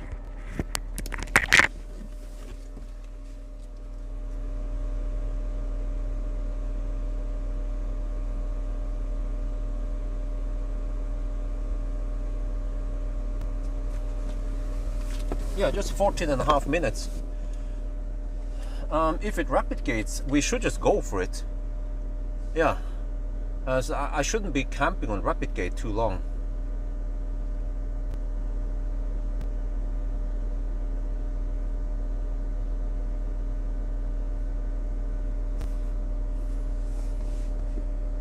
It's gonna replicate soon. There. Shit, it's about to replicate already. Well, actually, we are kicked back to 66 kilowatt, which is still okay. I'll take it. I'll take 66 kilowatt. It's still better than 45 kilowatt. Wait, where's the mic? Yeah, you know what? Wait a minute. This is still okay. Oh shit, 46 kilowatt now. Okay, this is the point where I should just go for it. Just go. Yeah, and we can just charge more often instead. I think I already saw on the thing. Yeah, let's get ready. I saw on the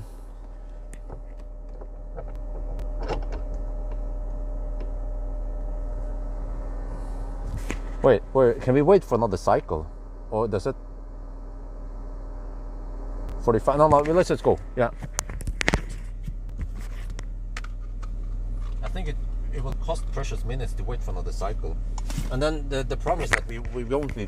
wait, we're 45 degrees now. Maybe it pays off to wait another cycle. Since... yeah. Okay, let's give it a try. It's 45 degrees now. And I'm getting rid of some moisture in the car anyway.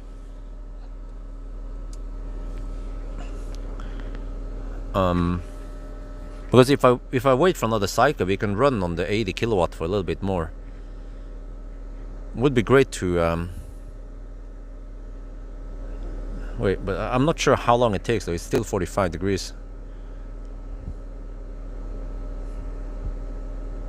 But if I should have pulled out early. Once I saw the drop, I should have pulled out. But now, since I'm already, yeah, you know what? This is like the point of no return. If you don't pull out, then just stay for the next cycle, right? But I shouldn't stay on too many cycles. Well, it depends. Because I felt like it was a bit too fast to pull out at 45%. So just, let's go back here and take a look. Wait, but then, come on, how long does it take to get back to 44 degrees again? At this point, if you already wasted time here, we should just wait until... But the good thing is that the charging didn't bug. Earlier, the charging bugged and we were just dicking around with low cooling rate. But I'm not sure how long it takes though. Yeah, it's been a couple of minutes only, right? Let me check the time again on the charger.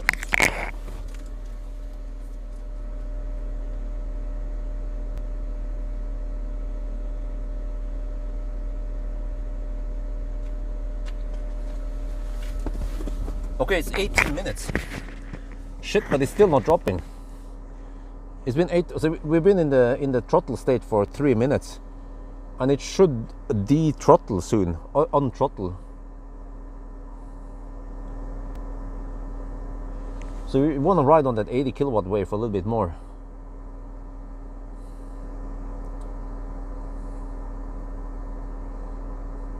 I think I'd rather take that, but you know what, when we still had 85 kilowatt flat, which is good. Previously we had 75 and then 70. It was a bit weird the way it throttled earlier, and timing wise it would be similar, but we have to get, I mean,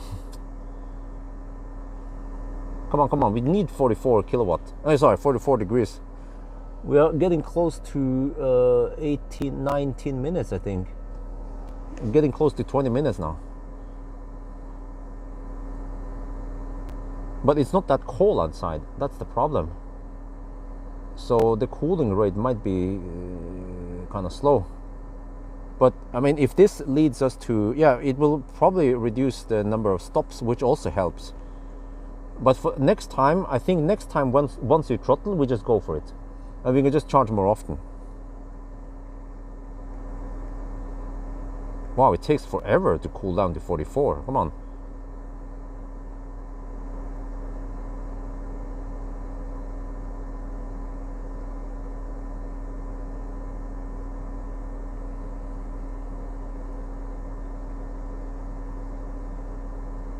Okay, so I stayed a couple of minutes extra.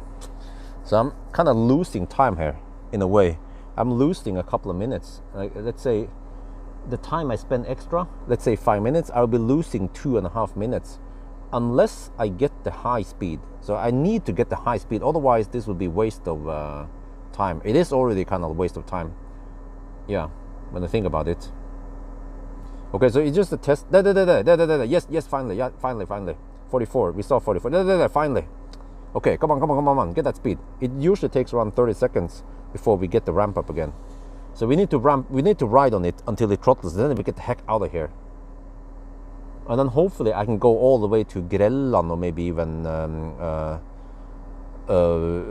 Lier before I need to stop again.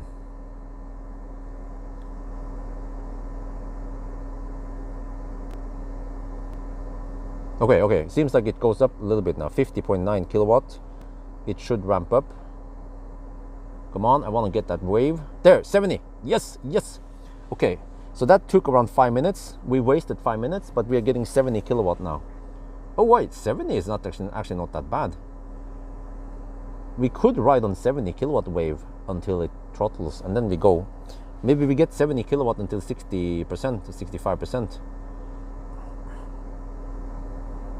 Because when I think about this, getting 70 kilowatt even or 70 kilowatt all the time is probably better than yo-yoing up and down, because oh shit, 83 kilowatt. Okay, that will heat up things. Yeah, but I mean, we should have lower internal resistance now at 55%, right, versus in the low end. Yeah, when we were at 10-15 degrees, 10-15%, then we had higher internal resistance and more buildup versus now. Okay, so now we stay here a couple of minutes until the rapid gets again, and then get the heck out of here.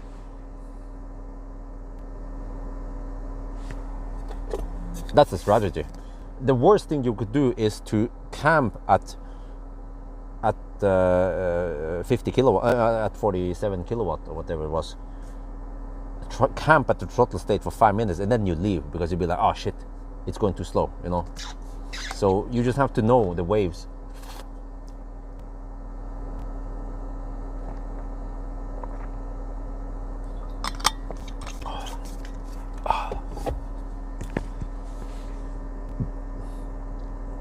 Oh, okay, well, that makes sense. If we arrive with 20%, we'll be staying in the mid section where we have lower internal resistance. Yeah, that makes sense. So maybe I should avoid going too deep. Oh shit, it's gonna throttle again soon. That didn't last too long. Shit. Well, at least I got rid of the moisture.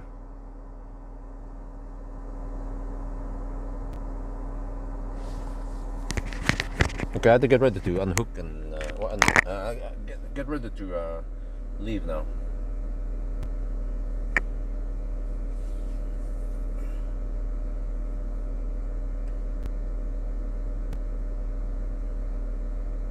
Well, we're getting some good speed here. We're riding. No, pull out. pull out now before it's too late.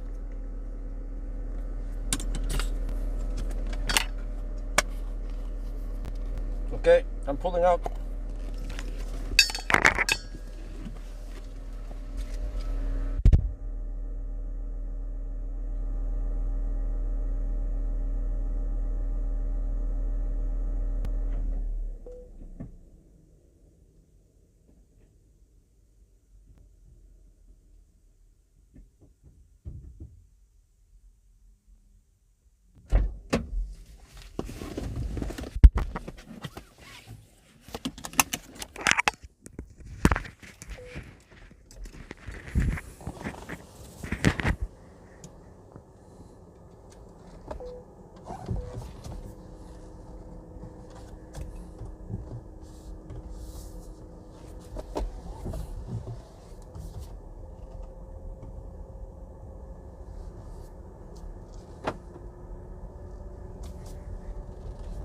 Let's see.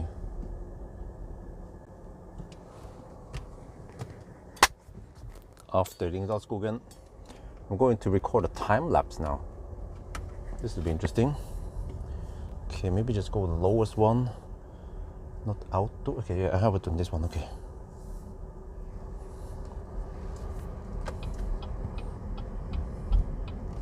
Okay, 40 to 45 degrees now. I'm recording a time lapse, and I will document how long it takes before it cools down. So I'm going to record around 10 minutes. 10 to 15 minutes, we'll see.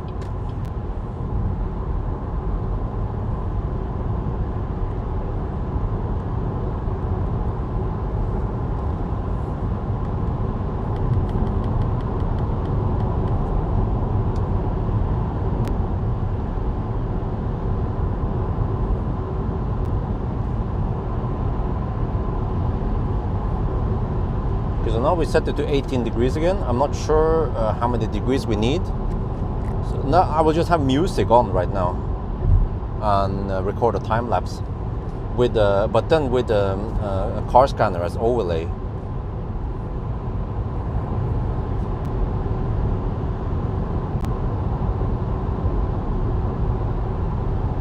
Oh shit! It's fogging.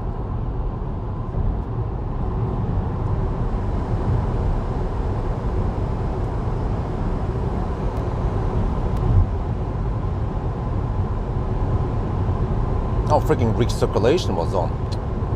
Man, those Asian cars with the damn recirculation.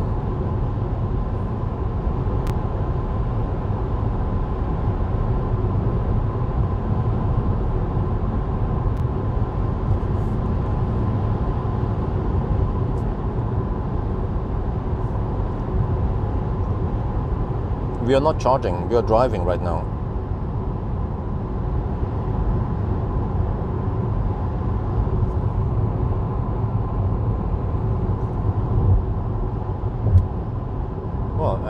The temperature hasn't dropped yet.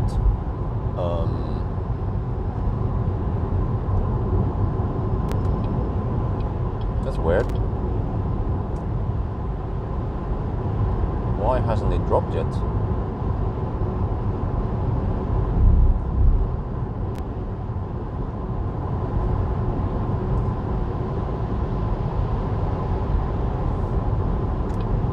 Yeah, last stop now was around 23 minutes.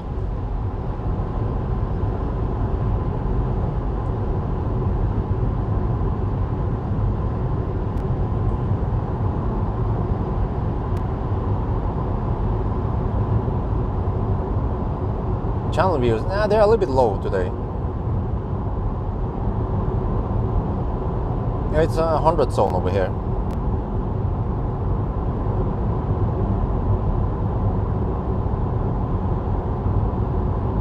There, 44. Yes, it's dropping now. Okay. I think it takes a little bit before the cooling kicks in and then it starts dropping. So hopefully it will drop rapidly now. It's probably a little bit of latency there. And also the problem was that I had it on heat. I think right before I stop the car, I will dial it down because I think it was trying to heat up the car, and then it just, oh, okay, let's cool down again. No, like I said, it has nothing to do with that. Listen, Alan Brown, yesterday I was driving in the 110 zone. It was raining outside even. Temperature was similar. It was actually quite warm for a rainy day, night, but it was cooling down quite rapidly. I think it just lag in the system. It takes a little bit of time to cool down. Yeah, it starts cooling now, 38, 44 degrees. After all, we have several hundred kilograms of battery that needs to cool down.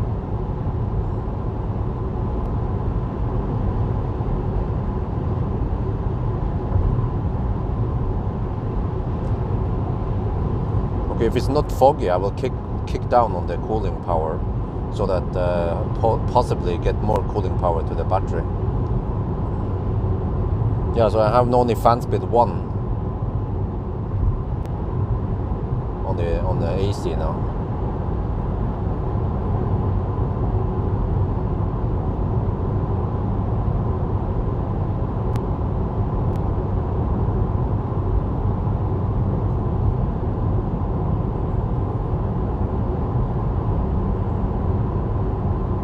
Well, 5 minutes in and we only dropped the temperature by a little bit. 38 to 44. Oh, that went slow. It went a little bit slower this time. Oh, okay, I think because we were driving slightly faster than, of course, in the city earlier. Then it was cooling quite rapidly.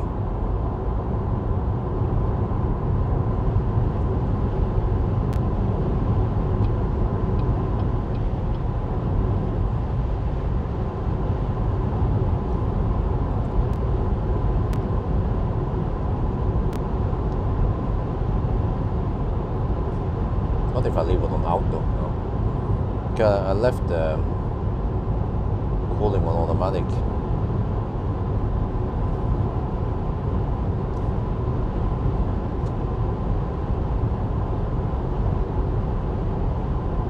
Well, I'm surprised that it cools down quite slowly this time.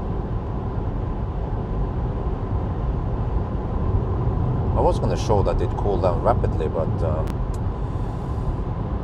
not today, son, not today.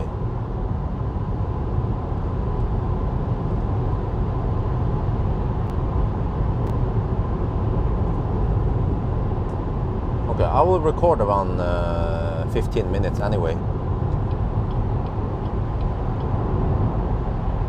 Just to show what's going on. We are 6.5, no, almost 7 minutes in now. And we only lost, we only went from 45 degrees to 44 degrees.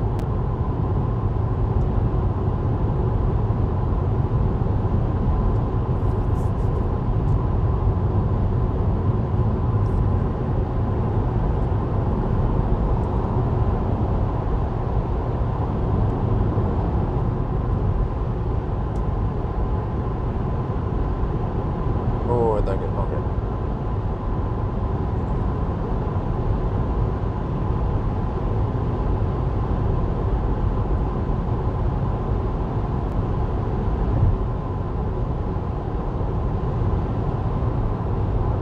Same AC as it. Yeah, well, pretty much, yeah. 18 degrees. Well, maybe, oh, wait, maybe I can kick back on the cooling a little bit. Set it to 20 degrees instead. Maybe the cooling is too aggressive on the cabin, so it doesn't get enough for the AC. I'm not sure. There, 43 degrees. Oh, yeah. There we go.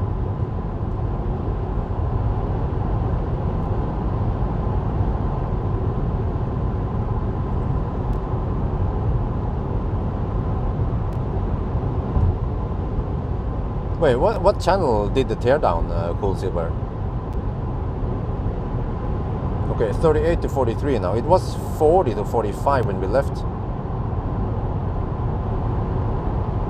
There could be some headwind right now, which means that when we turn around, we get more cooldown. I can't see any flags right now. We're getting close to the turnaround point.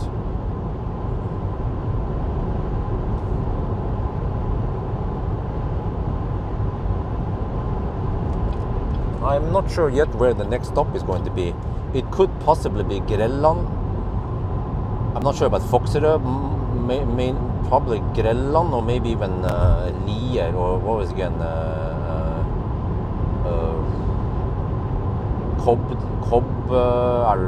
Kobdalen or something before Lier. Don't remember what that place was called again. Kobberg, I think it was called. Yeah, 37.43 now. Yeah, it cools down. Top min and max is cooling down right now, even if you're hammering in the 110 zone. And I have 20 degrees Celsius in the...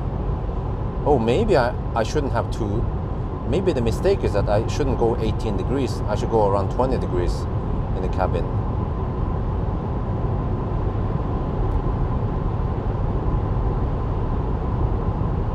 I'm not sure. I haven't done extensive testing on that part.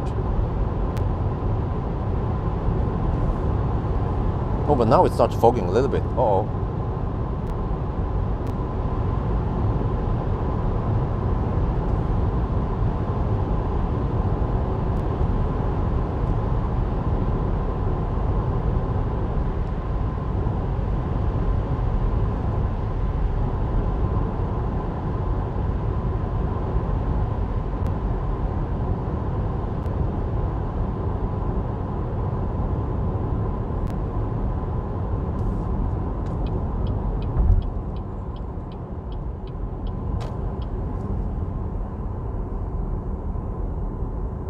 And now there's slight fogging. Maybe I'll go 19 degrees and then I go manual again. I need to put wind towards the windscreen.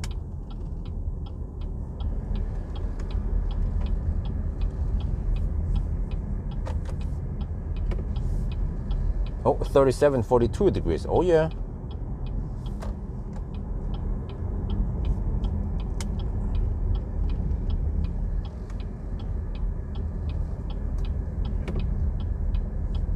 $36.42.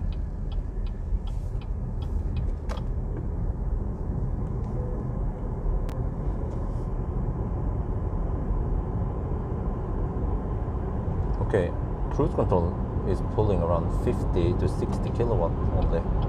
It doesn't want to accelerate too hard. Oh, I guess 70 kilowatts. Okay, but it doesn't go 150 kilowatts for acceleration. Kobbervikdal, yeah. Thank you. It was a long name. It was quite long, man. Vik and Dal. It's Kobbervik, huh? Copper Bay Valley. Okay.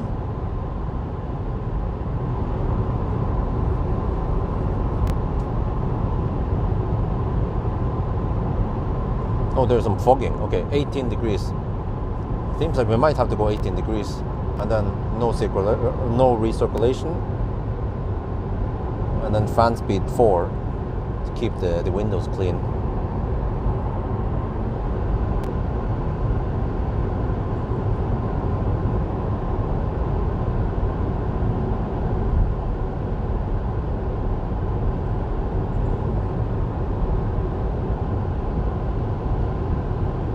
It takes a little bit longer to cool down the battery now that we're driving faster.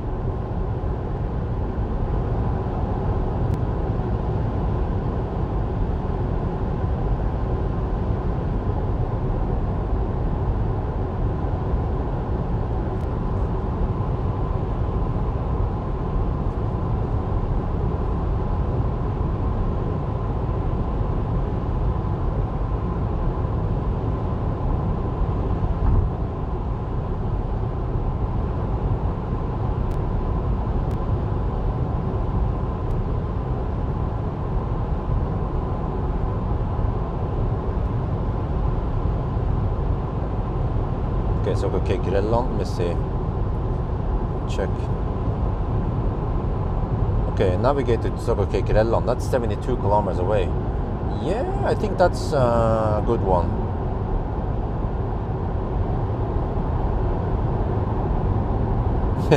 Yeah, I figure out the fogging reduction. 18 degrees Celsius, fan speed 4, wind towards windscreen, and now fogging is gone. And then eventually I can lower the fan speed a little bit, but I have to run it on manual. Okay, let's try fan speed 3.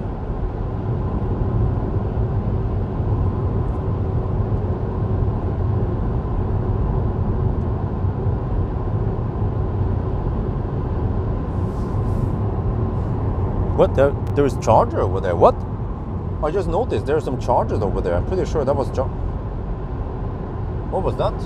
Oh yeah, it's they have chargers on the resting areas here. That is very nice.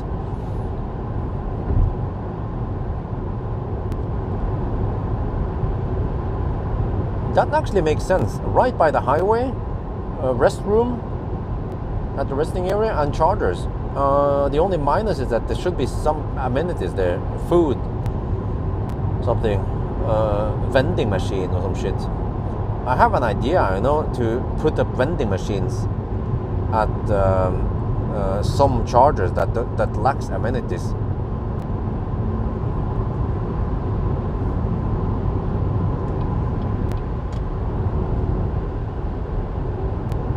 Couple chargers, yeah, couple. They have some nice resting area chargers.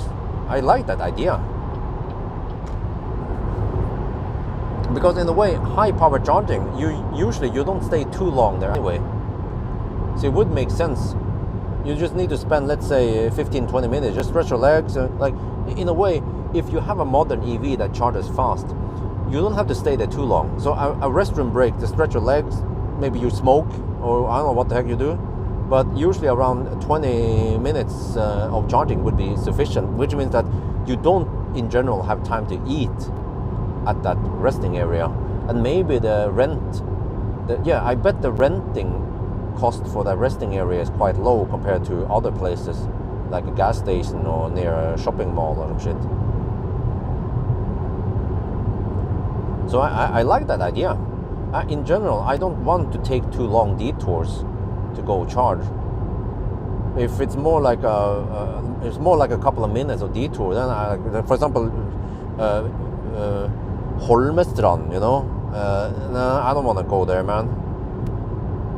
And also some places in France I've gone to, also really awkward places. Oh shit, we're 16 minutes of recording now. Okay, I'll stop there. Well, actually, okay. Maybe I can run at higher speed, playback speed, maybe 15 times playback speed. Or I'm not sure, it might look over fast. But let me just catch the bridge a little bit more before I... 34 to 41 now, so it cools down. Yeah, we're down to 41 degrees. Now, however, I don't remember how it was when it didn't cool. I mean, did it make any difference at all? Well, I hope so.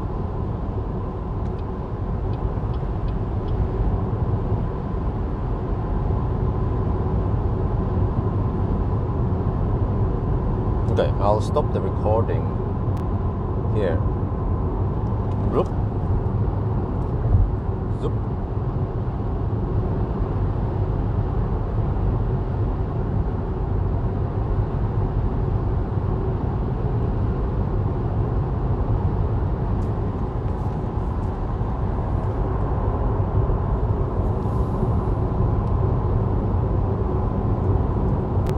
Try it during charging, huh? What? The AC thing? No, for charging, I don't need AC. I mean, the reason why I run AC while driving is because you kind of need to. Otherwise, it will fog. But for charging, I just want to let it use all the power for cooling. And it will, eventually. But it just ramps up kind of slow.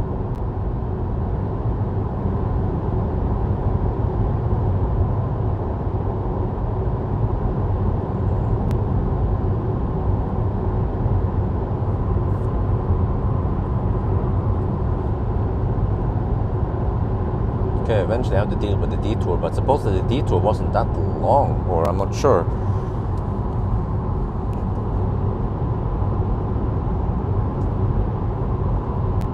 See if Google shows me any good route here.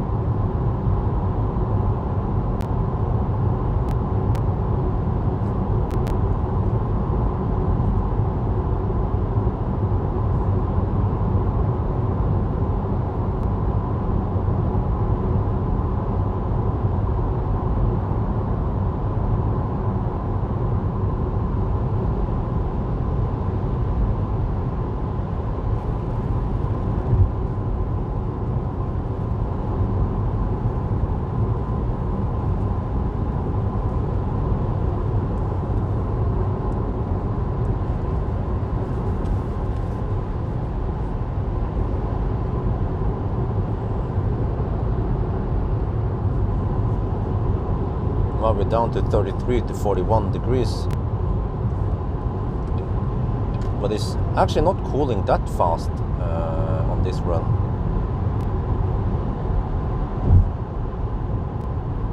But okay, it doesn't matter. As long as it cools down to 34 degrees again, then I'm happy.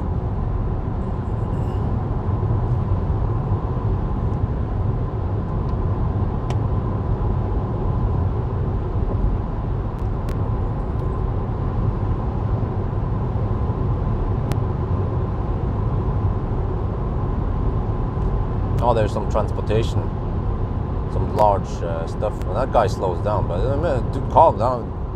The polizei is on the other side. It's not. They're not gonna catch you, but don't worry. Just hammer it.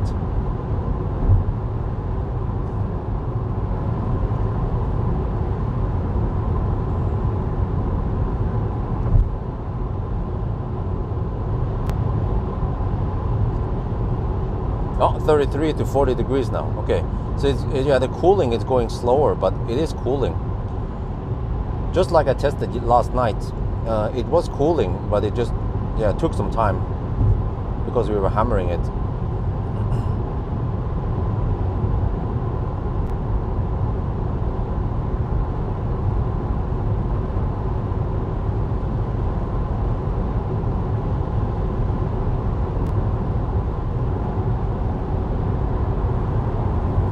It's 33 to 40 degrees.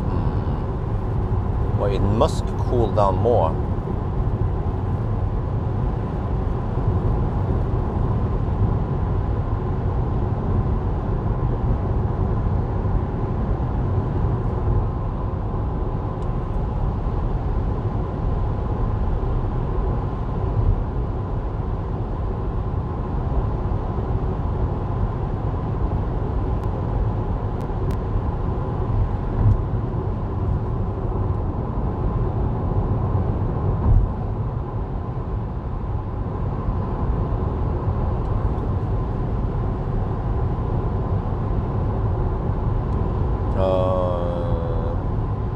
I'm not sure which leg it is. Yeah, it's second charging stop, third leg. But yes. Well, over here I don't have to use lead bar. I might. No, actually, by the time we get to north of Gardermoen, then it would be bright enough to not use the lead bar, I think. Well, actually, no. We are roughly 2 hours away from Gardermoen, I think. This has been going fairly fast so far. We are now roughly how long into the challenge are we? We can count us if we are 3 hours before midnight. Yeah, we are at 3 hours and 16 minutes and we have done 387 kilometers. Yeah, status update, 387 kilometers, 88 kilowatt hour ticker.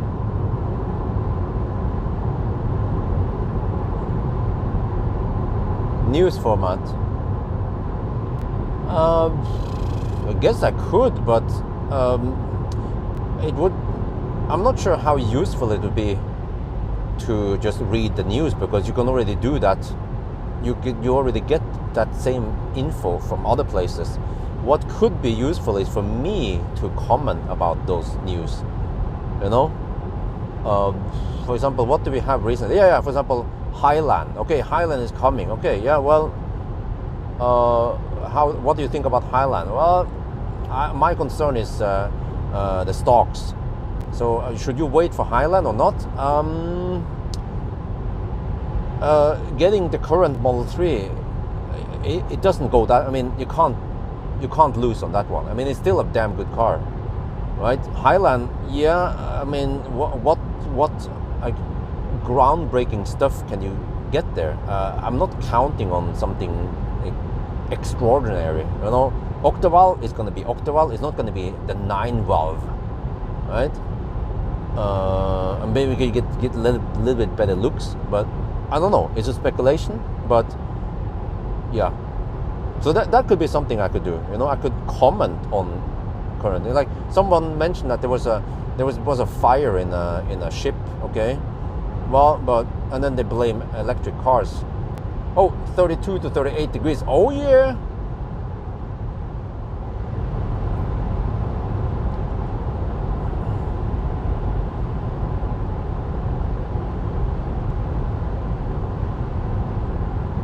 But in a way, you know, the BYD test I did yesterday, I think that is quality content. I need to make more of those stuff, and maybe just focus less on these repetitive tests that many people tend to be bored of.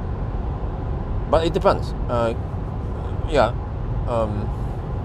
Well, I'll just try to figure out what people want to watch, and yeah, and then take it from there. But according to weather forecast now, we should not have rain until we hit Mjøsen. Nat? Huh, what?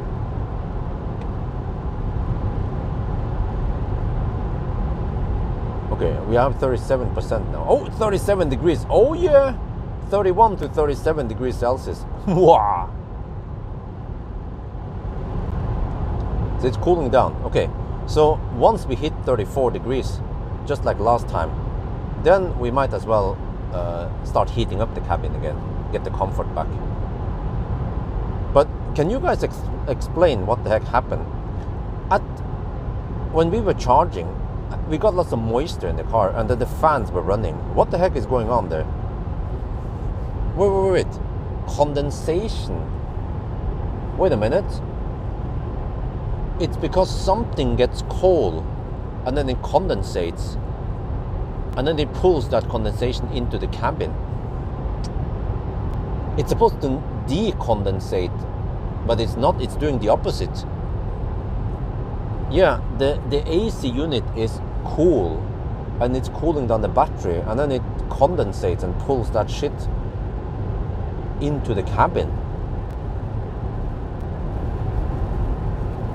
What?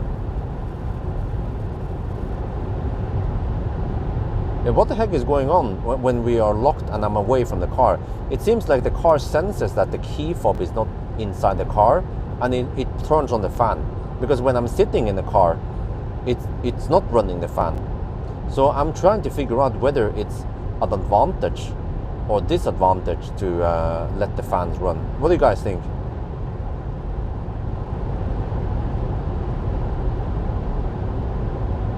I don't know. I have some videos of that in the past. You can check it out.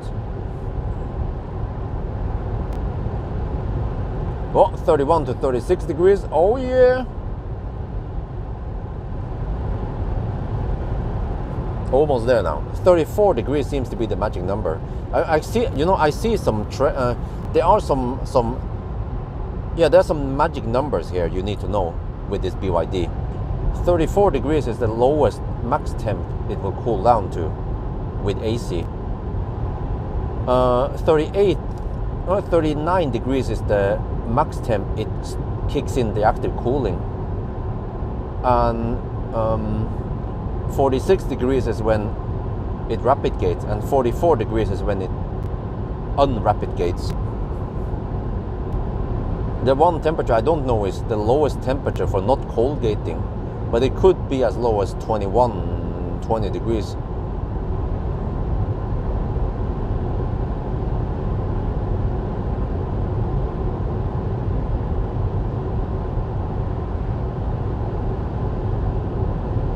Oh, 31, 35 degrees now.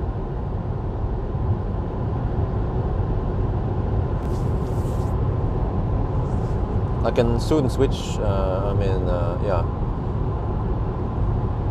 turn on some heat again. But we are 40 kilometers away from Grelland. I think that is a good stop.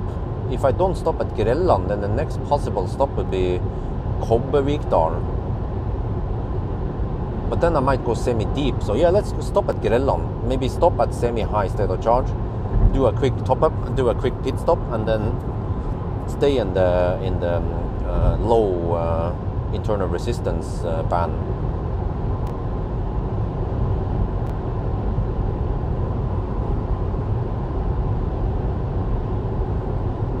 Because this car can actually maintain high charging speed up until around 65%, and normally I don't charge that high. I would normally charge around 50-55%.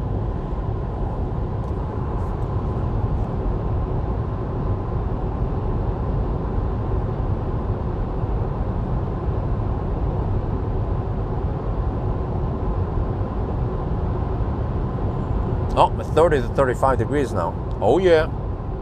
Ah, there you go, 30 to 34 degrees. Okay, let me give it a couple of minutes and then I turn it off. I mean, I crank up the heat.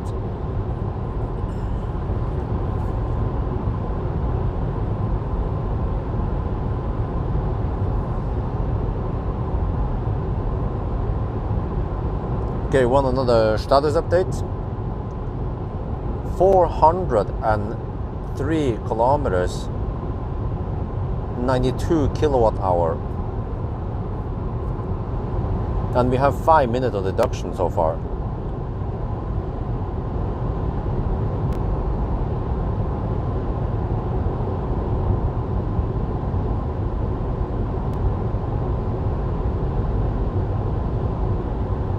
Okay, let's crank up the heat. Let's see. Switch to auto. Oh, what that happened here? Auto and then crank up the heat. Oh. Let's just go 27 right away. Wait, maybe that's a bad idea. Will it fog?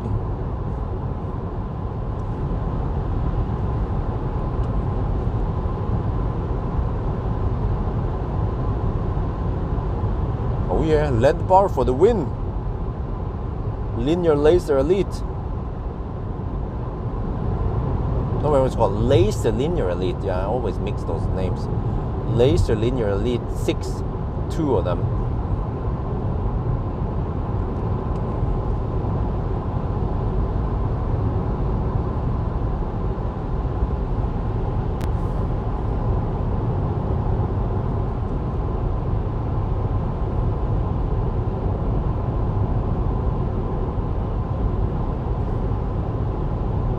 Okay, let me see. What is the consumption so far? 246. Okay. Well, good.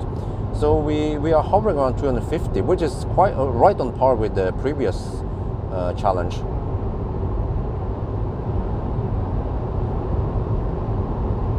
So it's not crazy high. I mean, think about this. We are hammering at night.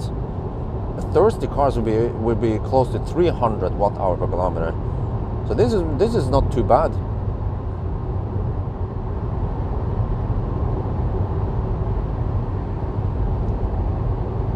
.93 kilometers per hour now. Okay, there is no estimated time yet.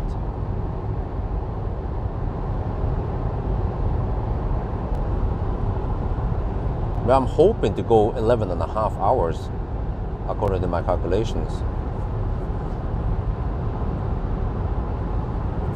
And hopefully no delays, no major delays tonight. Yeah, 29 to 34 degrees now. I think it will stay at 29, 34 for a long time before it goes up again once the chart drops too low. Yeah, it's 30 degrees. That's 30% now. So at 22, I think, and the temperature will start rising a little bit.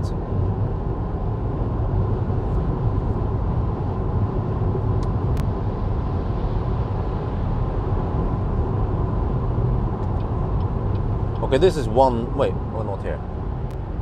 Wait, Foxy Road, isn't it here? Is this Foxy Road? No, wait, maybe I mixed the places. I'm not too familiar here. But Foxy Road could be one place to stop. Because it would actually be pretty good to charge, plug in with 34 degrees rather than 36. 20 kilometer road closure, right? Oh shit, really? Before Grelland? Oh. Well, okay, we just check distance and time and we deduct for it. We know that we should be cruising at around 120 kilometers per hour on this stretch. Oh, you passed it. Oh, you already passed Fox Road. Oh, okay, I didn't pay attention. Oh, so the Fox Road would be too early. Right. So Grelland is a good one then, 28 kilometers away. We don't go too deep.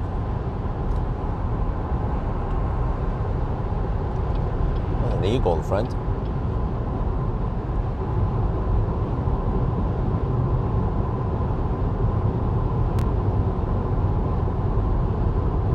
Oh, you're talking about the detour. Oh, okay. The road closure. Oh, okay.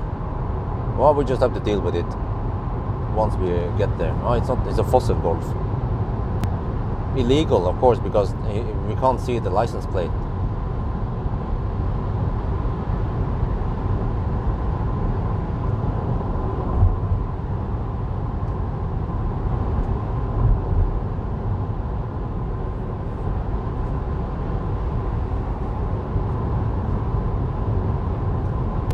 Wow, strangely enough, when I fire up to 27 degrees Celsius, it doesn't get that hot. Okay, whatever.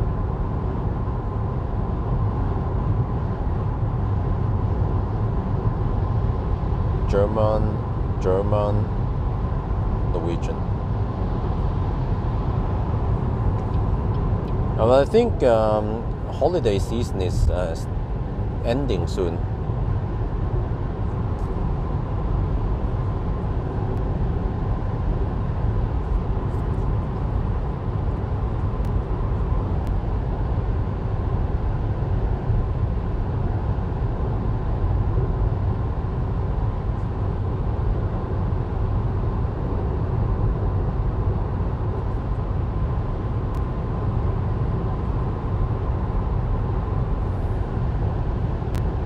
Okay, 24 kilometers away from Grelland. Wait, but so the detour, is that before Grelland? I thought the detour was after Grelland. Like at Sande it's called.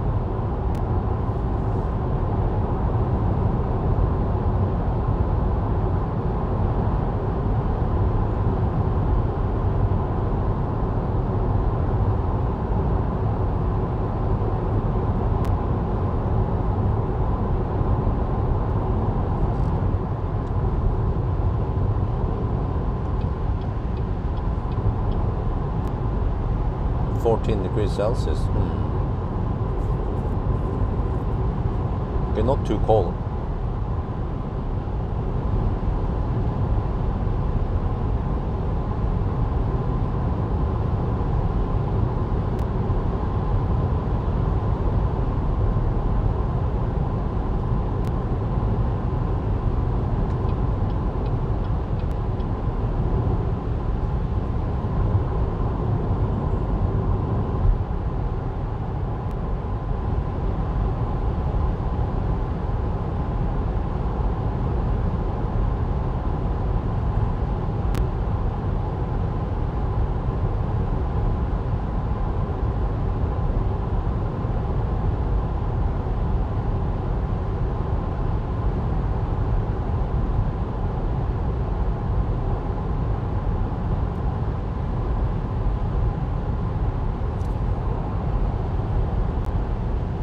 Okay, this is so far so good.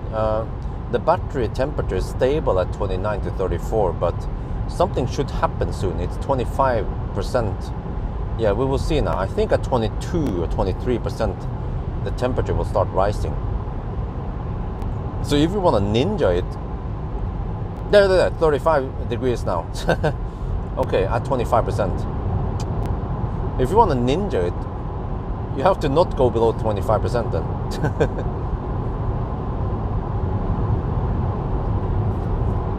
But that becomes quite narrow in the, then we have to charge a little bit often. But this is way better than last time, because last time we arrived many times with almost 40 degrees.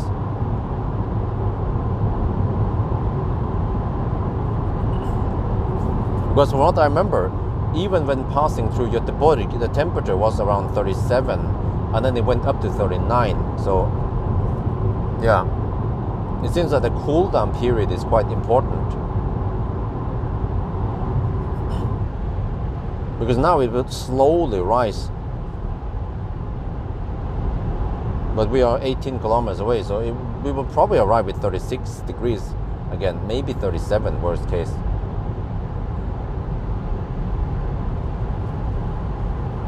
Oh, 23% now.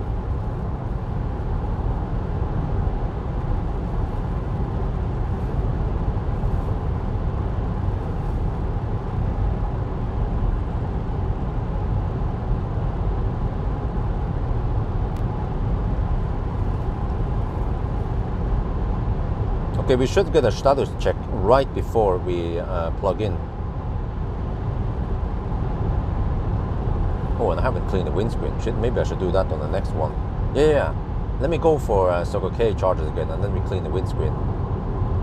They have buckets over there. Oh, temperature is rising now. 30 to 35 degrees. 23%.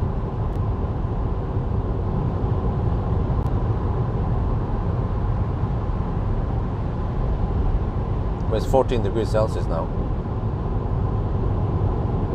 So okay, I know now that there's no point to try to cool down anymore.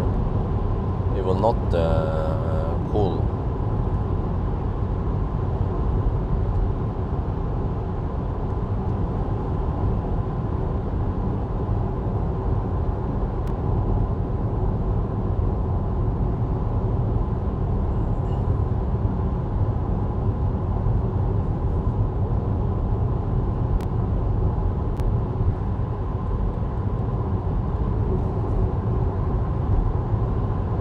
But this is the problem, which is that if you don't have OBD adapter and car scanner, you have no idea what the battery temperature is,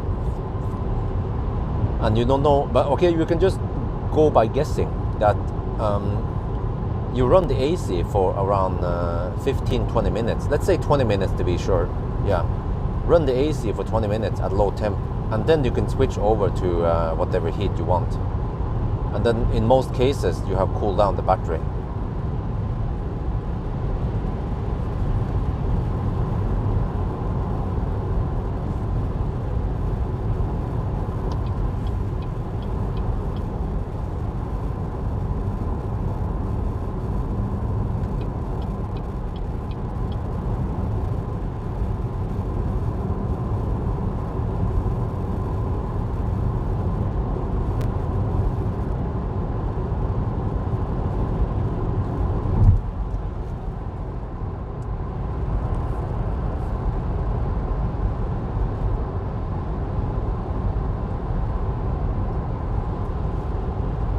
Right, still 30-35 degrees.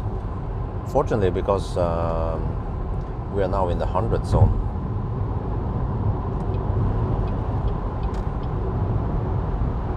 $11 kilometers away from Grelland. Yeah, looking good.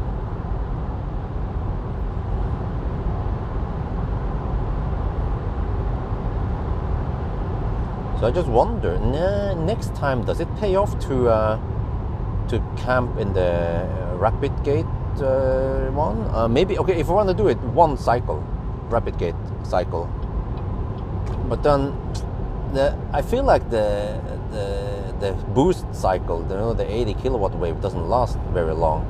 Like, we are wasting 5 minutes just to get the boost for what feels like just 1 or 2 minutes.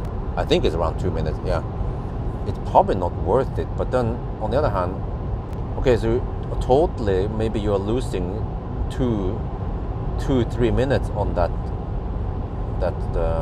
session, but we are then reducing the amount of charging stops. But yeah, I think it's not worth it. I think once it throttles, we should just pull out.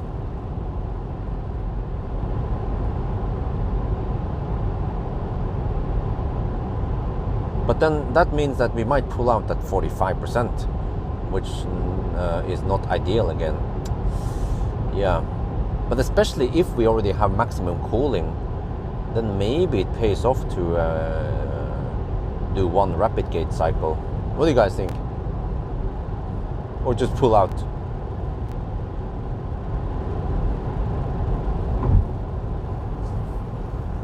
Oh shit, 30-36 degrees now. Oh, 7.7 kilometers away, yeah. Okay. So that means we will probably reach around 45-50 degrees, 45-50% by the time we rapid gate.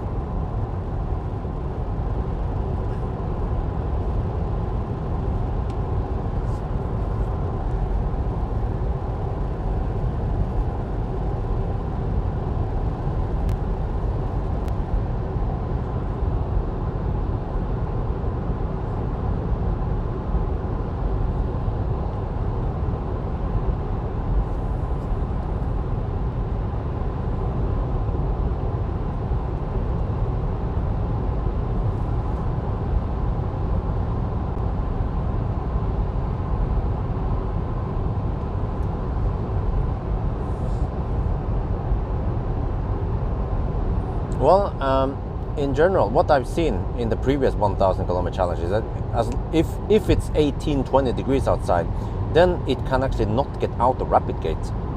Once it rapid gates, you just want to pull out and go.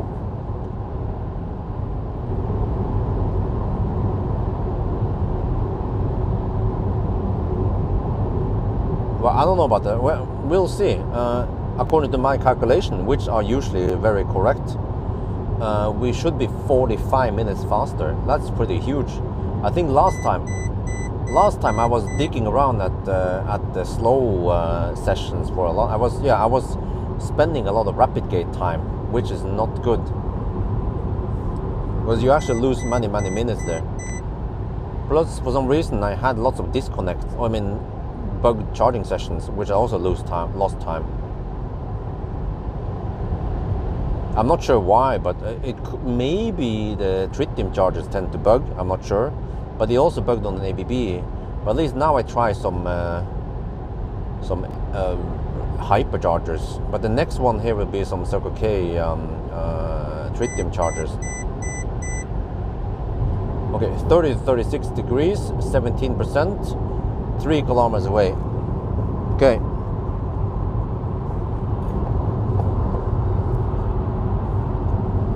Where's the other microphone? Shit.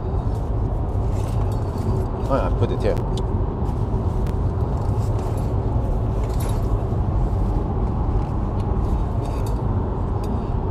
Now I'm getting a little bit hungry.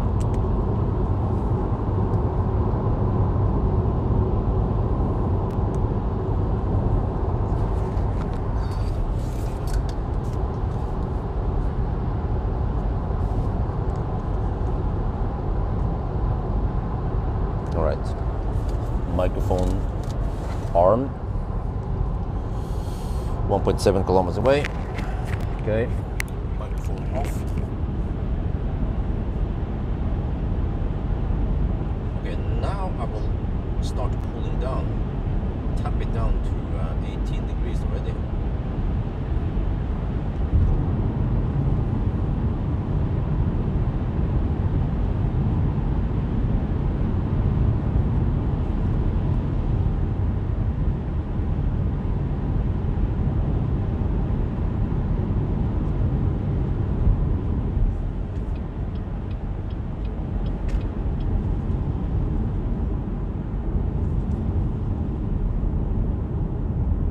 I think it's a good choice to take Norway route, because we don't have too much rain here. There will be more rain in the Swedish route, supposedly. Let me see. Oh yeah.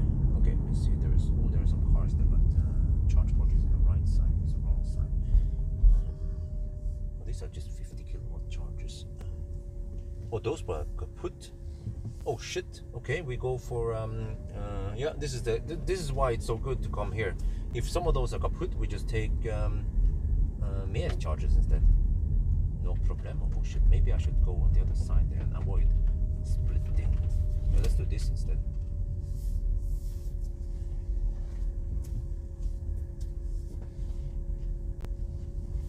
Avoid splitting the charger. Not that it matters. Well, actually, it could matter. I forgot it could matter. Yeah, okay. Let's take this side. Okay. Park. Grelland. Status 439.2 kilometers. 3,501 kilowatt hour now. Okay, this is Grelland. 23.9 kilowatt hour.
Why do you want me to zoom in?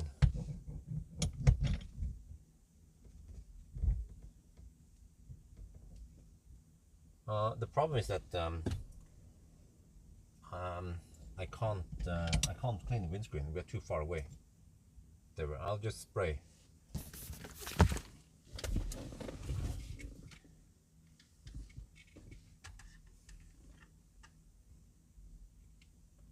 We are now at Circle K Grelland, and yes, every time now I notice that once state of charge drops below 25%, the temperature usually drops to 34 degrees, but then towards the end it starts going up, so we will usually arrive at 36, but that's still fine. So now we will get some charging fast speed until it rapid gates.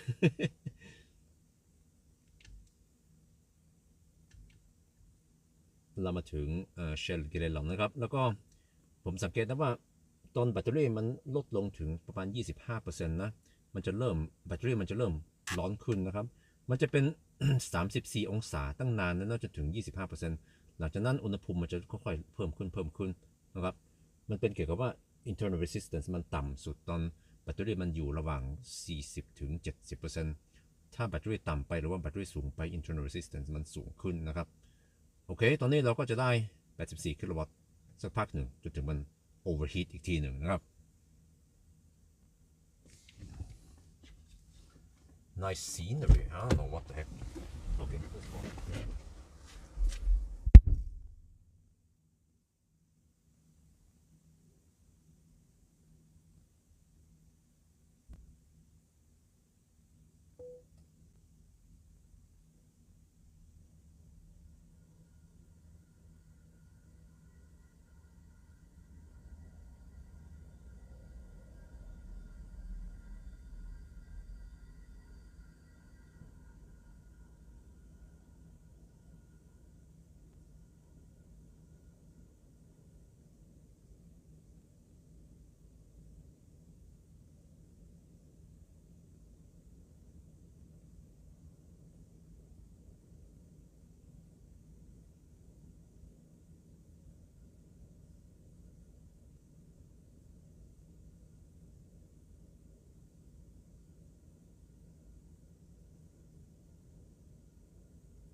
All the cooling, I mean, yeah, let the cooling start. Okay, I'll leave the car now. The fans, the internal fans will probably start.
And now it's fogging again,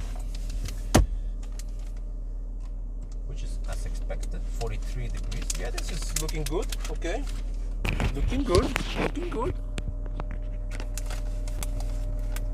So right now I don't want to plan too much, but I think I'll just pull out once we replicate.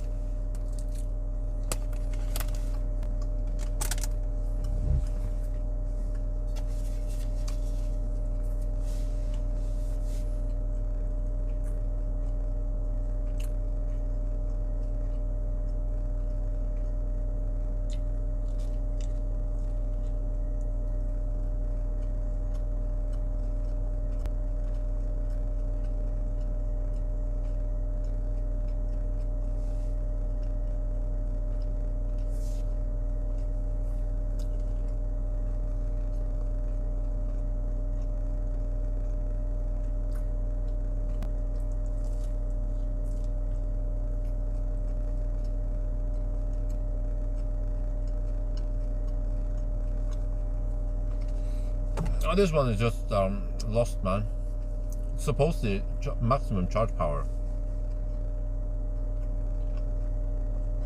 Doesn't make any sense.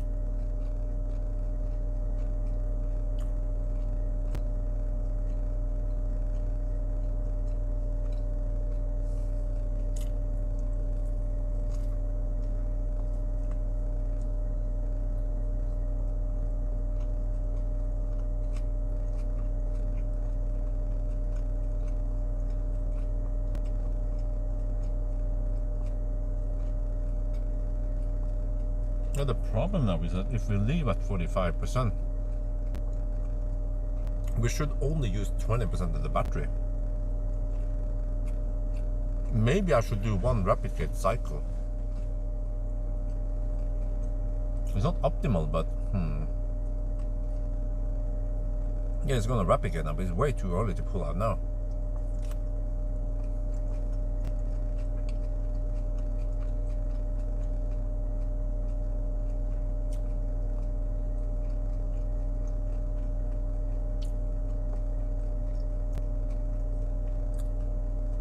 Also, we don't want to have too much overhead, so it's a trade-off between overhead and slightly slower charging.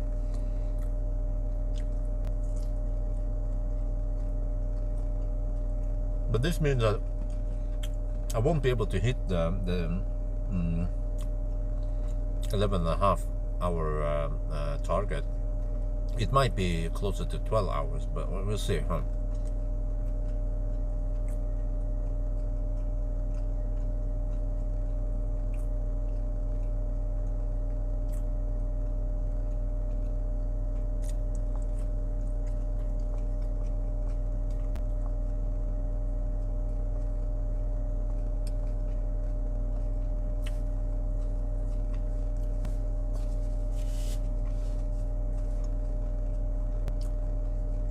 Or we just pull out.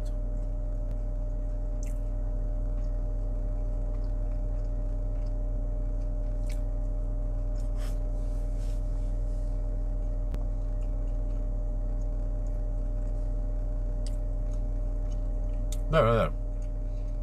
What about we pull out and then we go deep next time?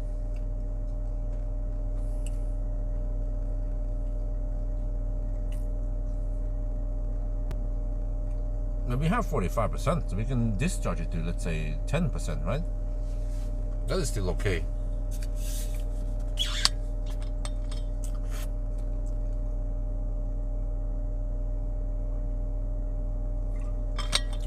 No, it shouldn't pull out yet. I should pull out once it replicates.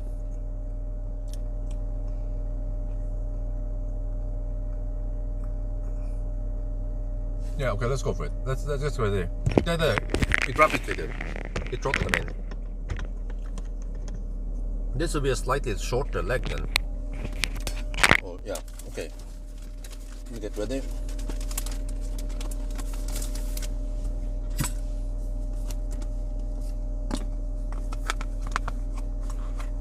Because it seems like, well, we're already down to 45 degrees, but it will take another 5 minutes before it unreplicates.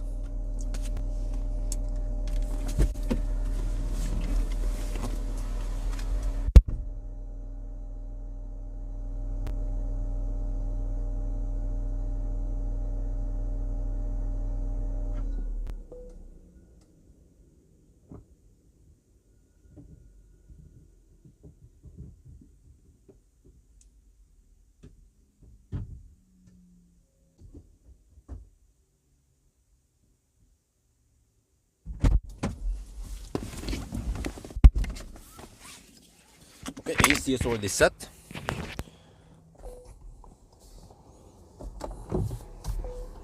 Now I need to set manual. Manual there. Okay. I'm gonna anticipate that it will fog. Yes, there you go.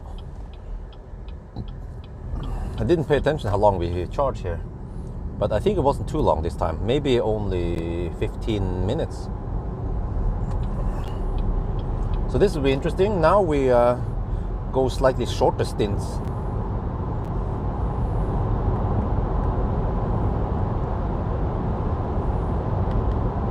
And we will also have to deal with the detour. Yeah, we are 45 degrees, so we try now to just pull out.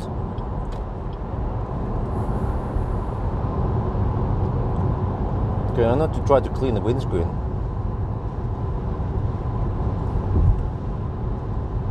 Lots of big fat bugs in there previously. Okay, let me record video here.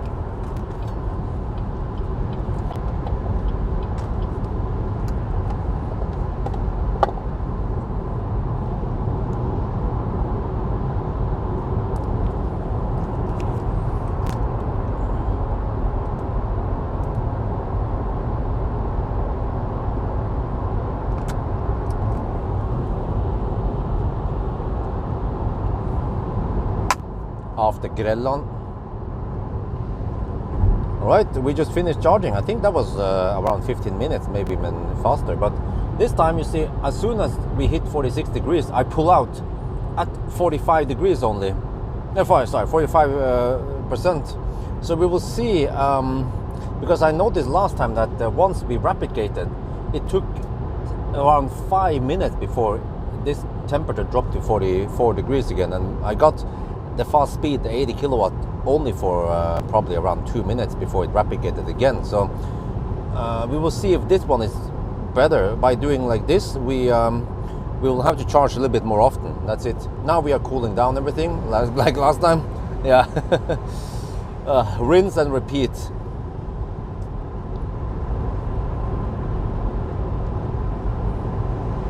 Okay, เราชาร์จเสร็จแล้วครับคราวนี้นะเราก็รอจนถึงอุณหภูมิแบตเตอรี่มันไปถึง46องศาแล้วมันก็เริ่มชาร์จช้าแล้วเราก็ถอดแล้วก็เริ่มขับแล้วนะครับแค่ 45% นะคราวนี้ครับแปลว่าเราขับไกลไม่ได้นะแต่ว่าเพราะถ้าเราจะรอให้แบตเตอรี่มันคูลดาวน์นะครับมันจะใช้เวลาตั้ง5นาทีนะครับชาร์จช้าเราก็คราวนี้เราจะลองดูนะว่าถ้าเรา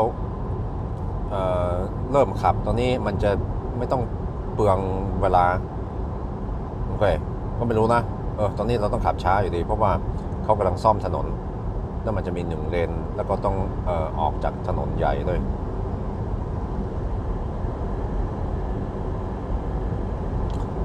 okay we have there is a road closure here so we just have to deduct for this one. I will check distance and time and then calculate how much time we are losing.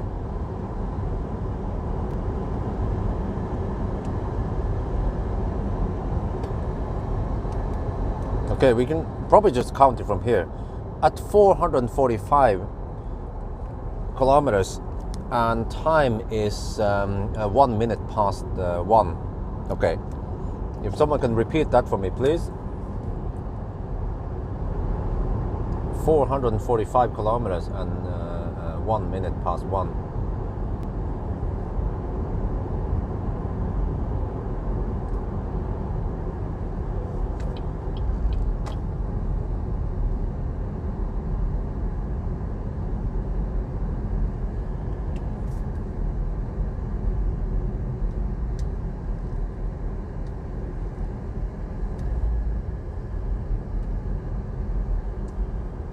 I'm not sure. Okay.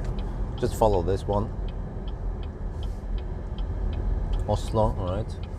I think I know roughly. Oh shit.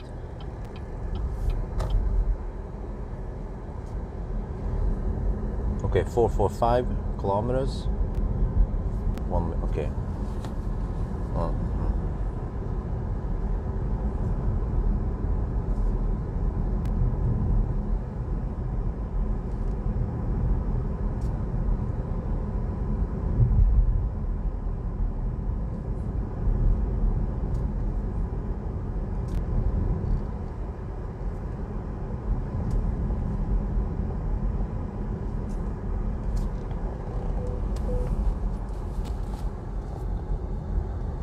Is okay.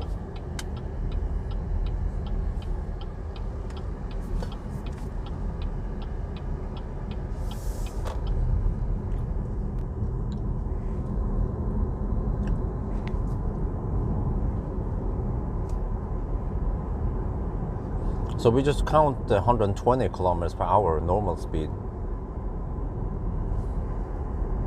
versus a slow speed now. When it comes to battery temperature, it's irrelevant because it would cool it down anyway, and also consumption is more or less irrelevant because this is not a very long detour anyway.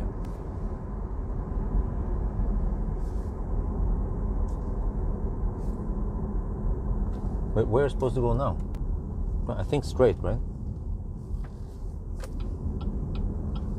As long as there is no arrow pointing anywhere, then we just go by default. Yeah, I think I've been there before doing some nimber task. Let me search for Circle K, Furuset.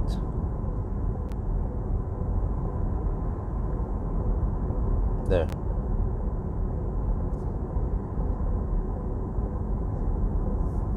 Okay, that's 51 kilometers away. Yeah, maybe I'll stop at Circle K Furuset. It's a nice pit stop. Right now, I don't care about too frequent stops. Yeah, we just want to avoid rapid gates. And I already seen in the calculation that it does pay off to only charge around 45%. But then that assumes that I go deep. I go to 10%.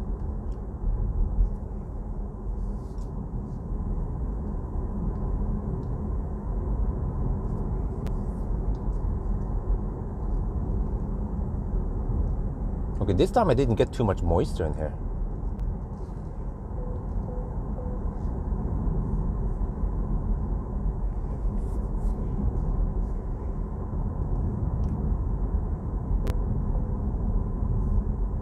But I think I'll just keep it at low and yeah, until we are down to 34 degrees again, which is the magic number.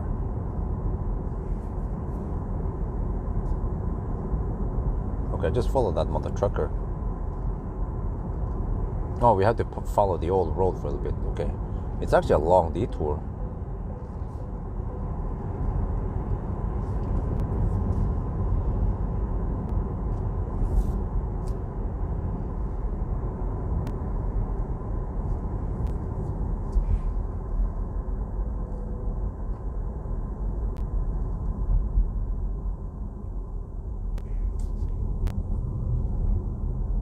Yeah, I recognize this one. Yeah, I used to come. I've been here a couple of times with Optimus Prime and the trailer doing nimber task. I had to pick up or deliver some items. Let me see. E18. Okay, just go straight. Wait, there's a. Wait. Oh no, that one is blocked. Okay, so we have to follow the truck because the truck is going where we're supposed to go. Yeah. Oh, they blocked this one. Oh shit. Holy crap, man. Wait, could I not go that one? Shit, man. This is a long ass detour.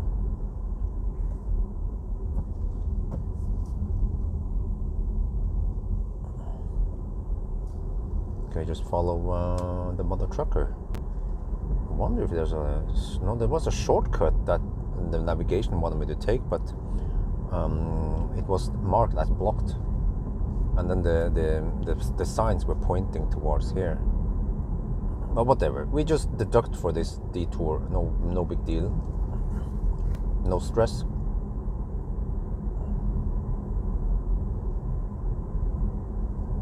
Just a slight delay, but hopefully we won't get too many of these delays. We're already 5 kilometers into the delay. And 6 minutes in. Oh shit, that's low average speed. Okay, here, the car one. I mean the navigate. Wait. Okay, so we go left. Yeah, Oslo, right? Maybe I should hammer the mother trucker. Yeah, I should hammer the mother trucker when I have the chance.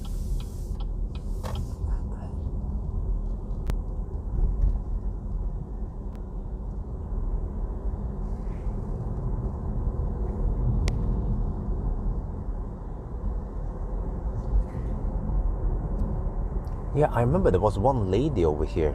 Yeah, I remember this place. I came here several times to pick up items. I think it was picking up, it was picking up items from here and then returning it, and then shipping it somewhere. But what the heck was it that she was selling again?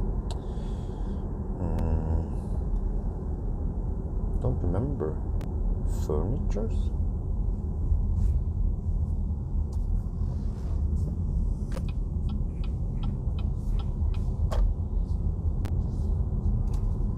No, I'm going north now, not south. Okay, I think at this point I can hammer. Okay, let's go.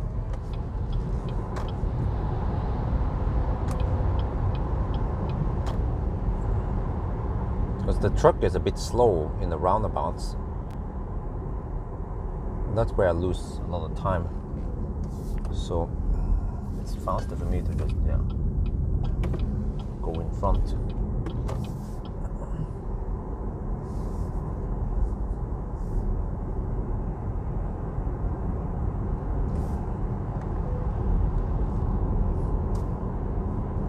Oh, it has it has trigger on light. Yeah, automated lights like we seen in that other video I made a long time ago. So it goes into low intensity and then it just whoop, and this saves at least, see, it saves electricity slightly. And I wonder if it also saved the lifetime of the LED. See if I can catch it. See here? It's pretty cool. Look at that. It's lighting us up as we move.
We are now a little bit into the detour, and I noticed something. I had to zoom in.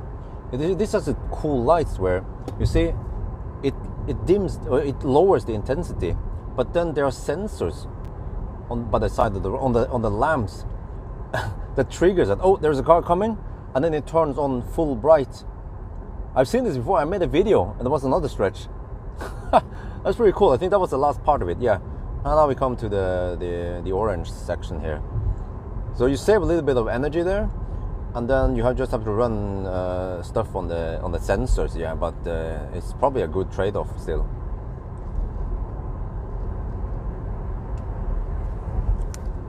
Oh man, too bad I couldn't catch it in Thai. I wasn't prepared for it. Or I was reacting too slow, rather.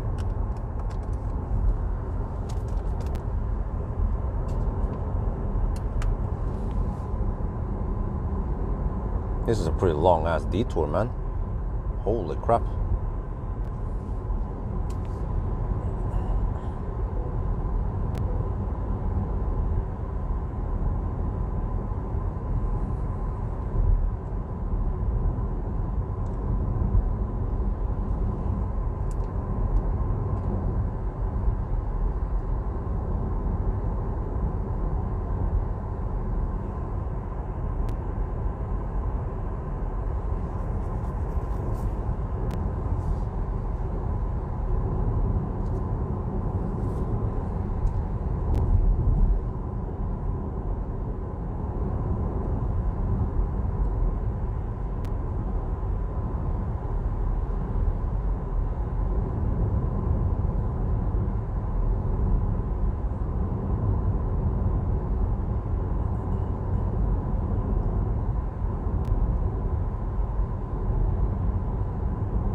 There's a bus. There's a mother trucker. Something parked by the road. There's a dude. Let me slow down a bit. He's doing something. There's a taxi. Whoa, dude, you should at least park a little bit further away from the road.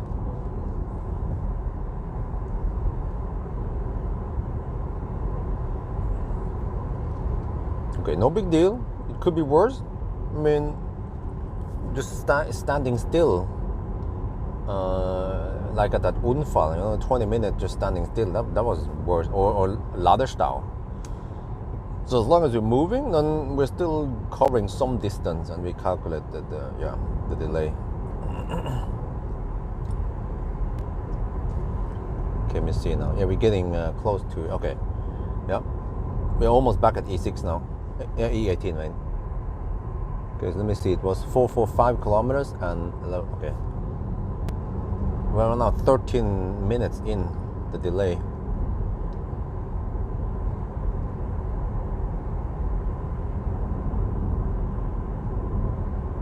No, I recognize this section. Yeah, I also went here before. Yeah, of course. When I went with the trailer, I have to exit here.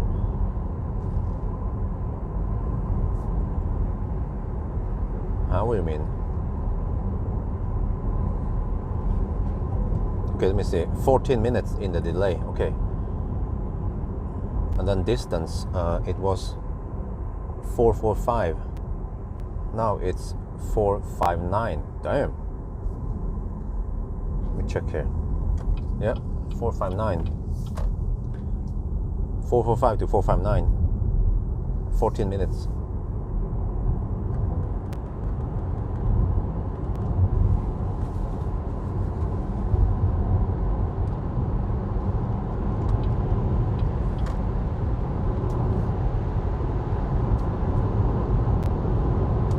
That's 14 minutes. That's 60 kilometers per hour. That means 7-minute delay total.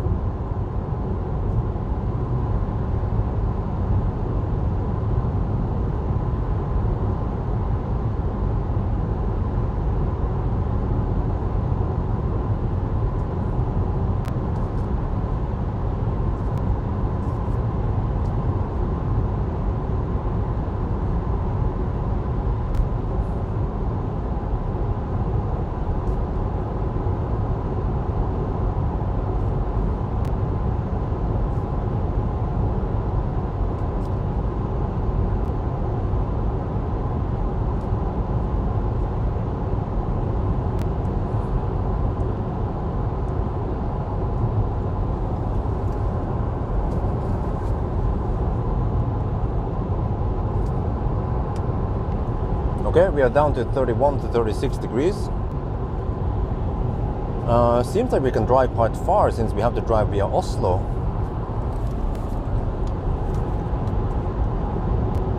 We have to slow down soon for Drammen. Yeah, here it comes. 100 zone.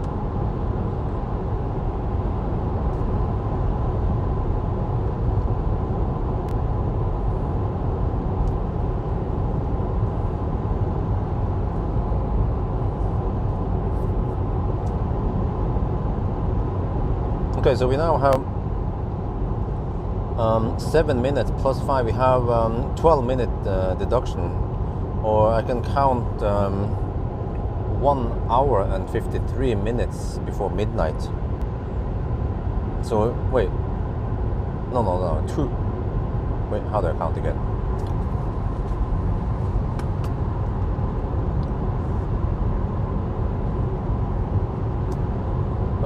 I don't know. I messed up my calculation here. Yeah, it's of course 4 hours before midnight. So it's 3 hours and 53. Okay, 3:53 plus current now. 3:54. 55. 5 hours and 15 minutes roughly. Soundproofing is okay. It's right on par with the latest and greatest Model Y. Okay, we are at 31 to 35 degrees. I think I'll wait until we have 29 to 34 before I crank up the heat again. Yeah, so 5 hours and 15 minutes roughly, and we are now at 466 kilometers.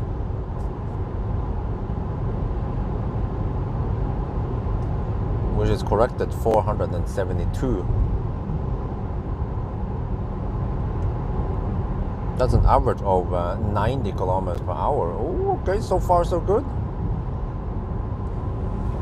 Alright, well, I can give you a status update. We now have 7 on the total kilowatt hour and 467 kilometers uncorrected. If Cool Silver wants to update. We are actually close to halfway already. I don't know, it feels a lot faster. Maybe because it's different. I've been taking the Swedish route so many times.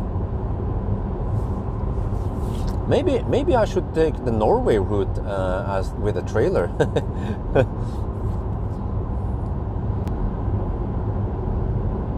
Because actually the Norway route, it's a little bit slower, but it's irrelevant as a trailer driver. As long as I can avoid Stau, Oslo.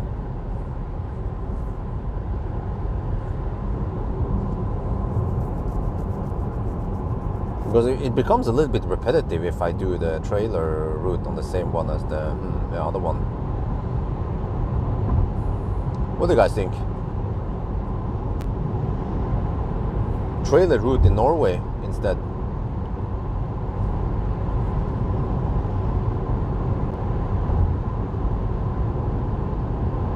Oh, 30 to 34 degrees now, okay. I can fire up the heat soon. Just wait until it drops to 29 degrees. What the heck is going on over there? Is that on my direction or the other direction?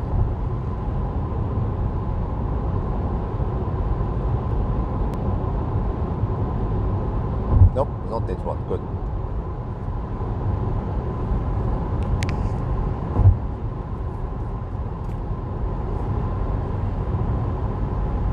Oh, it's 15 degrees outside. That's not too cold for an August night in Norway.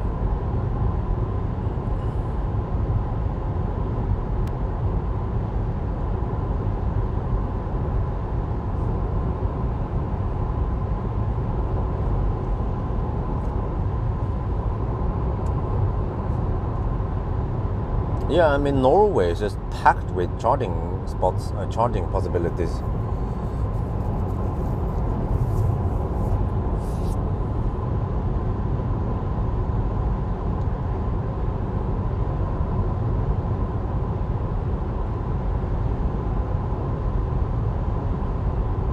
And then it won't be too repetitive.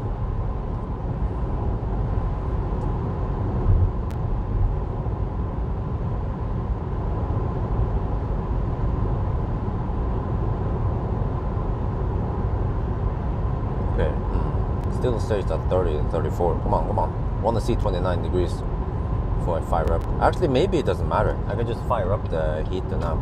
Yeah, let's do that for shits and giggles. Okay, cranking up to 27 degrees. Auto, oh yeah.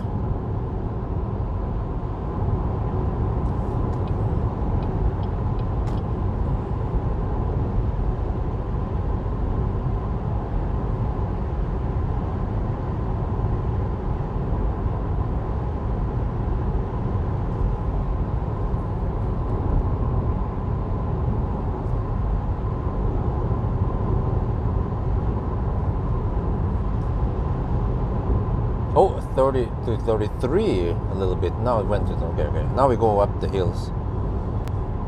Trailer will bust, yeah, what about it?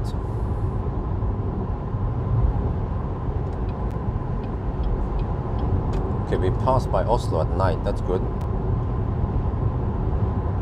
That means we get the heck out of here before the traffic starts.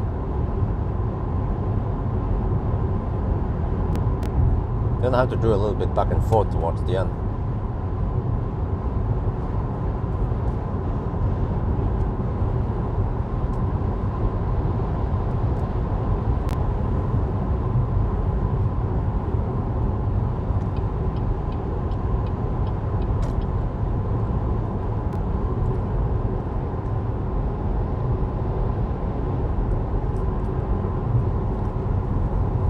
Oh, we get some free cleaning now of the windscreen.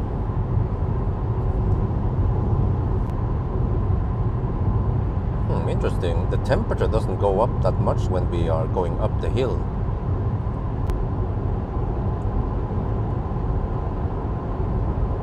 Still hovers at 30 and 34 degrees. So there must be some I'm not sure what the heck is doing now. Maybe it's doing only fans on the battery. Yeah, I'm guessing only fans, because just leave passive cooling, that wouldn't cut it. It would slow down really, really slow.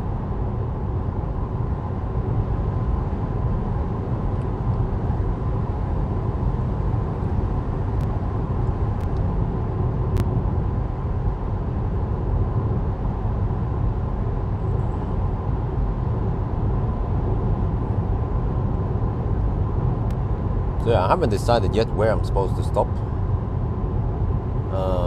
It could be Circle K Furuset, or it could even be Berger, or maybe even, well, if I can make it to Skedsmokorset, then I can also make it to Berger.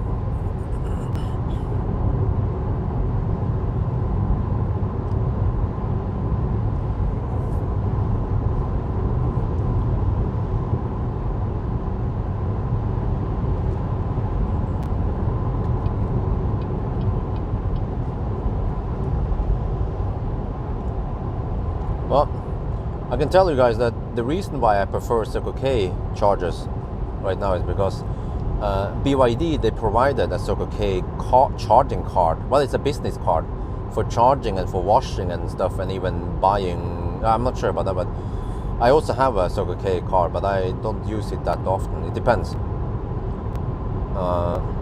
But there is charging is included in there. So I was like, huh? They said, yeah, in case you want to test charging. I'm like, well, you hand out the charging card to Tesla, Björn. Of course I'm going to use it. But of course I will also consider, I'm not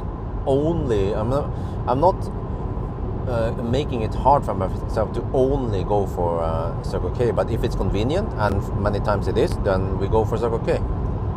And also, I also want to test, because we haven't had any failed charging sessions yet today. Oh, you know, wait. This makes me wonder, when the charging session fail, could it be because we have, because it vibrates? You know, Ionity plugs, they tend to vibrate. Could that be the reason?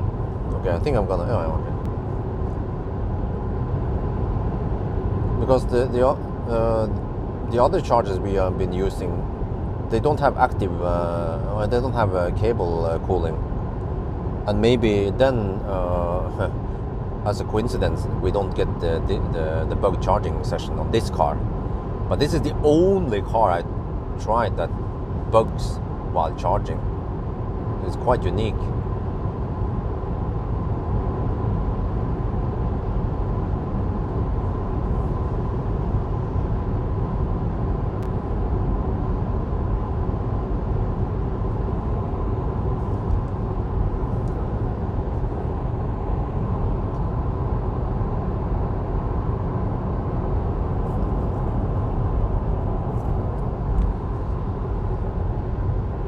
Yeah, the battery temperature is still 34, despite that we went up Liertoppen, and now we are starting to descend.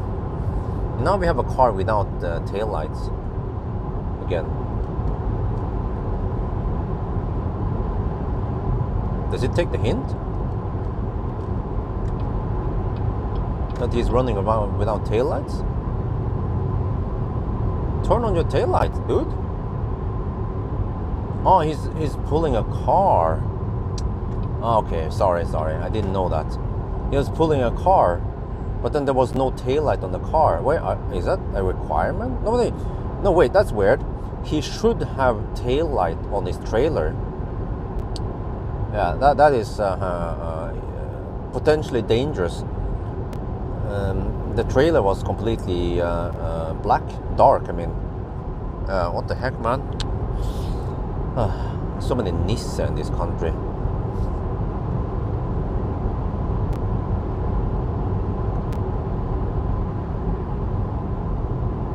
Well, are we disconnected? Are we online?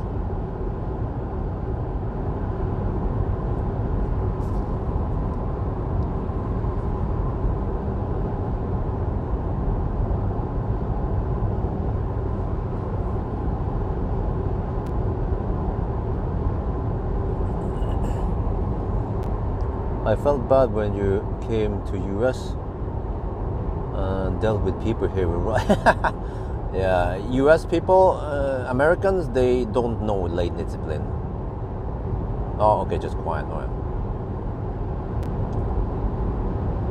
Okay, but we are 32 kilometers away from K Furuset, and we have 28% now. So yeah, maybe we'll stop at Furuset, because I think if we keep going past Furuset, that could be bad for the temperature. And Furuset is yet another pit stop right by the highway. So it's probably a good strategy to go it like this. And then actually it's also a good idea to charge at Furuset, because that's right before we go uphill with lower state of charge, which should mean higher temperature.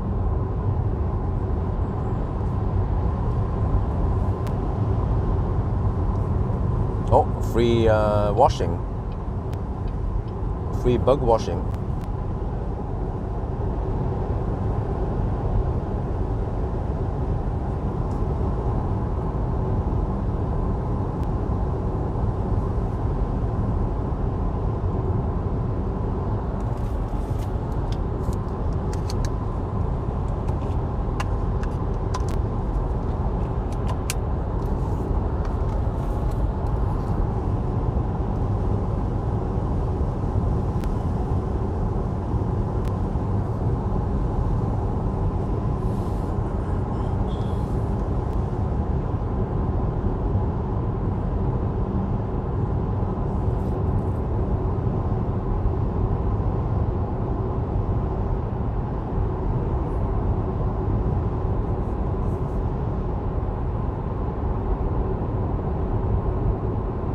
Okay, according to the weather forecast, it's going to be raining heavily around Mjøsen.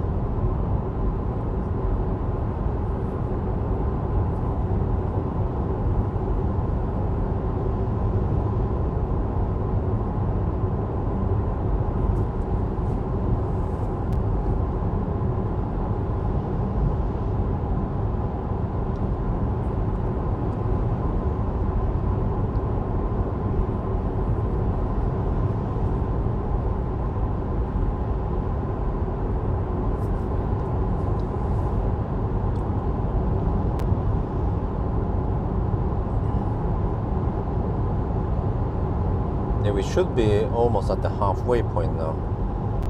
491 kilometers.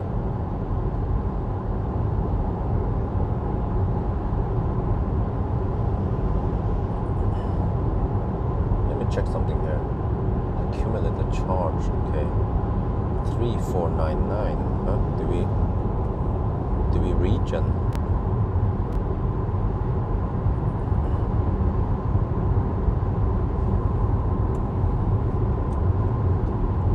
Norway, actually, I kind of like the Norway route, because the area is lit most of it.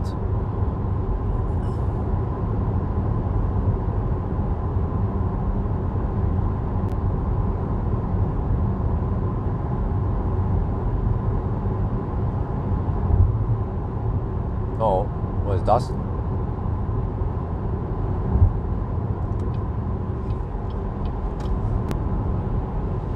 700 meters, okay, that's still far.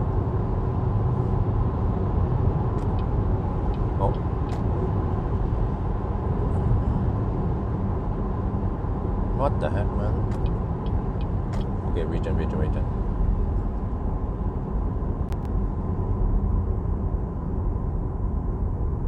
But the default region is not that strong. Unless you push the... Oh! I'll go slower. Okay.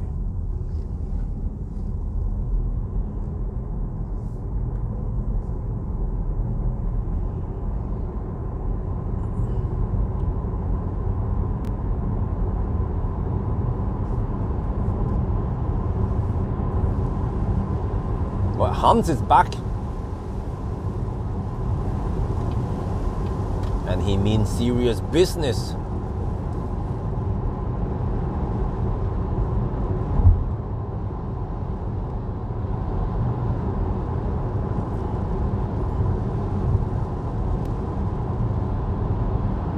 Well, interesting. He has red turning signals. What?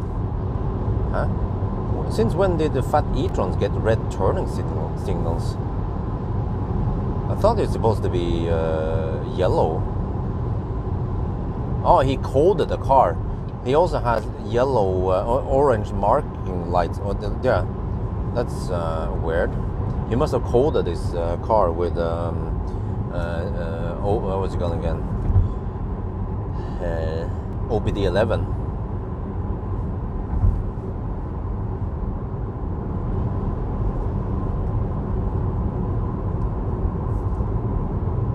Oh, maybe the internet is also more stable here in Norway.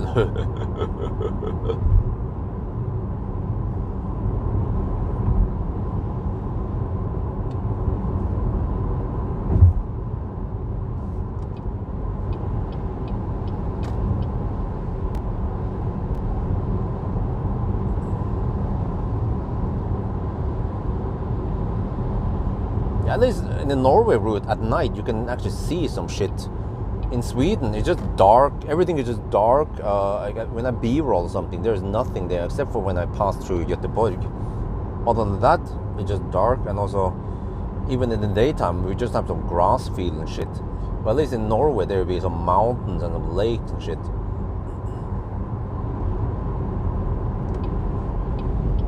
So there are a few trailer challenges I want to do. People mention them.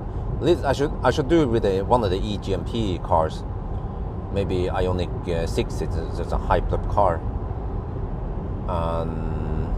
Yeah, MEB cars would probably be bus. But also some people mention ID5, but I'm not sure if that would make any difference. ID4, ID5. It's still an MEB car, just slightly more efficient. But if I want to do it, I should do it with a Skoda Enyaq instead.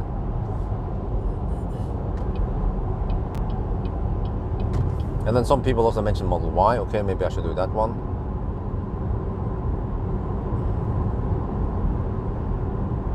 Okay, battery temperature 29 to 34 degrees. Now it's just stationary there. We're down to 26%, which means that it should... it should rise. The temperature should rise, but we are not driving that fast. So hopefully we can roll in at the Circle K Furuset with 34 degrees, which means that we can probably charge to over 50% before it rapid gates this time.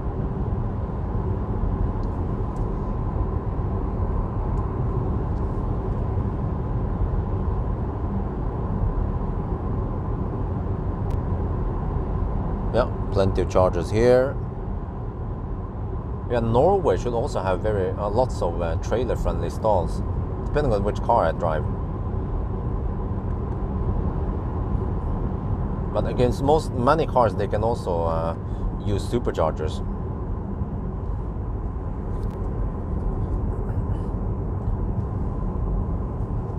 Okay, status update: 500 kilometers, 14 kilowatt hour.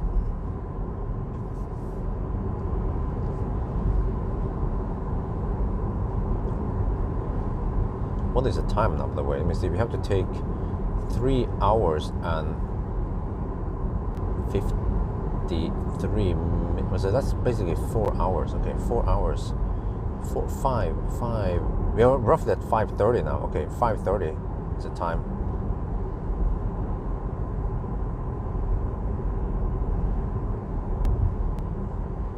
Well, that's not too bad.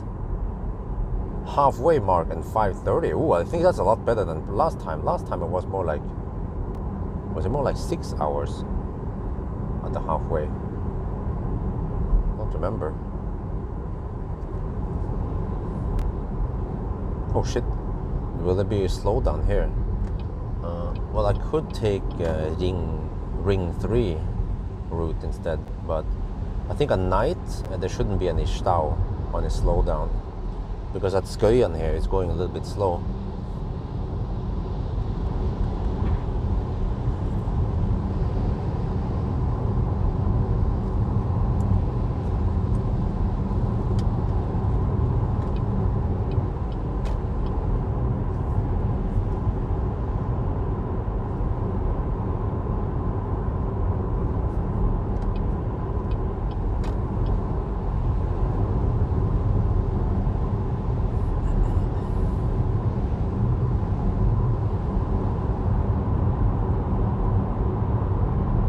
Man, the city is so pleasant to drive through at night.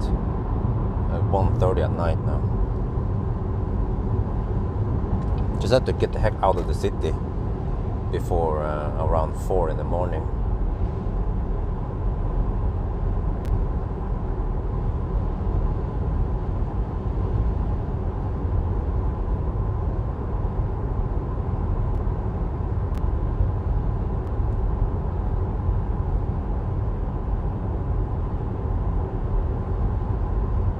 Well, it's BYD, they're going to get a freaking hefty charging bill after I hammered it.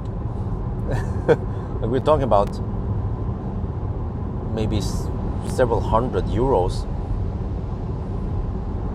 Well, just take that as company expense. Oh, there's a charger over there. Yeah. By Texburger. Noise. Oh, 28 to 34 degrees now. Oh, slow down. Oh yeah, look at this. No stau. Normally in the daytime there will be stau all the way here. It starts around Texburger.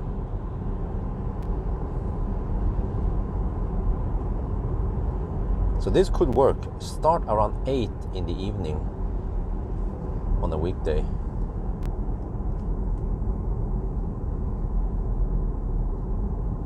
What? There is even red light here. The fuck? Oh, no wonder why there is stau. Oh shit, you really want to avoid this. If I come with a trailer, I might go ring 3 instead. If I come in the morning, or yeah.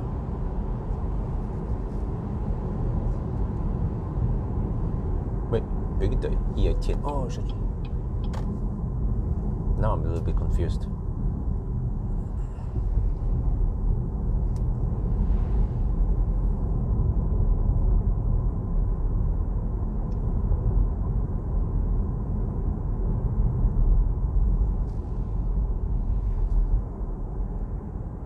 Well, they're even working at night. Damn. They really want to finish this. That's going to cost them in labor. Overtime in Norway.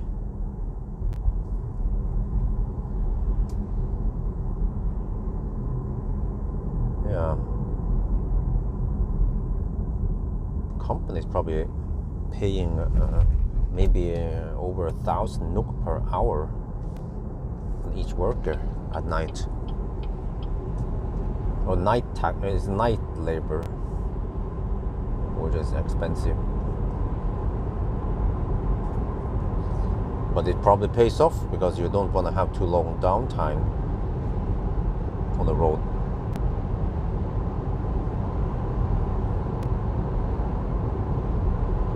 Maybe wet road lowers the temperature. I'm not sure.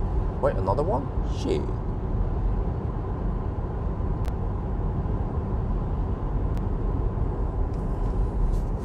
I'm not sure. Oh, we are down to 33 degrees. Oh, the colder the better. But wait, we have this one now. Okay, I might need to deduct for this one. So it's gonna be another 2 minutes in Oslo, alright?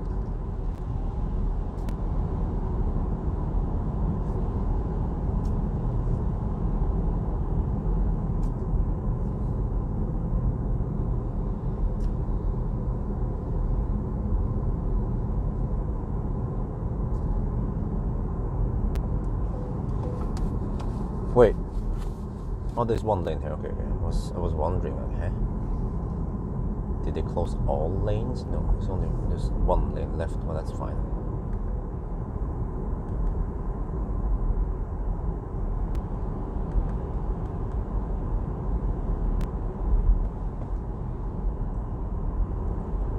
Yeah, we're down to 23%. So yeah, I think we should stop at Furuset.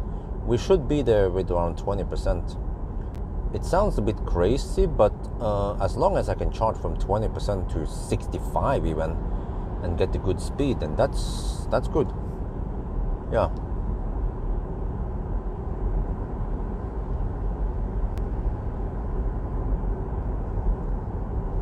Because okay, I will have to consider this. If I stop at Furuset, okay, I can do that one. But if I keep going until I'm not sure if I can make it there. If I go to Berger, for example, I will probably end up there with 5%, and then I'll build up the heat. So I will replicate faster. Yeah. The result is that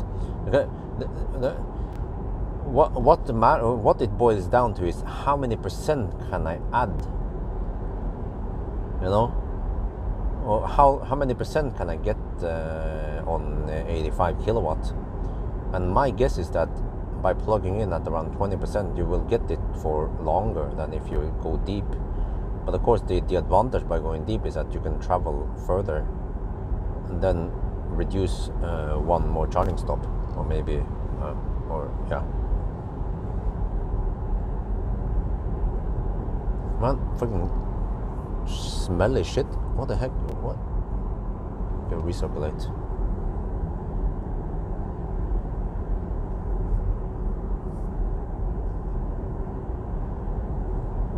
It's that Toyota in front of me. Smelly Toyota. What the heck? Normally it would be smelly Volkswagen.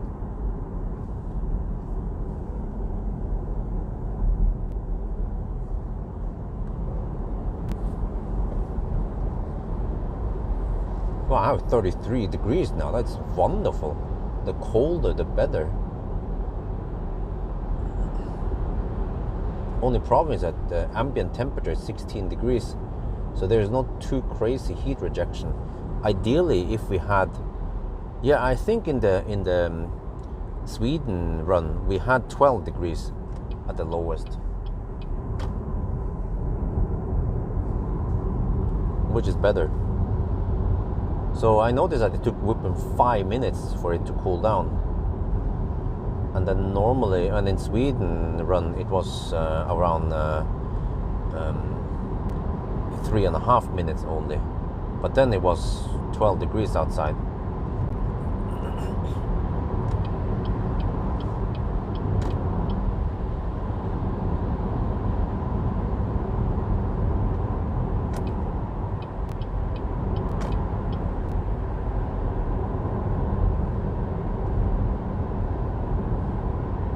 Yeah, it would be great if I can go from 20% to 65%. That's plus 45% at high speed.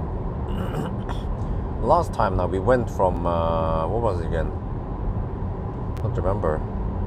But I think we added only around 35% before it replicated.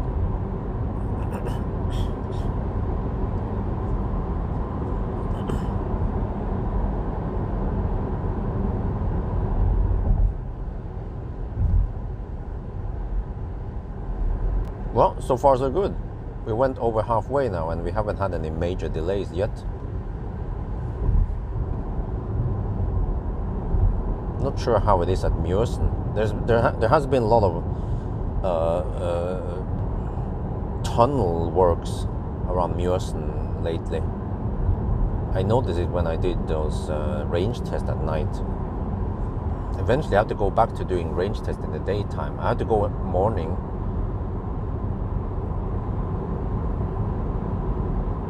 Yeah.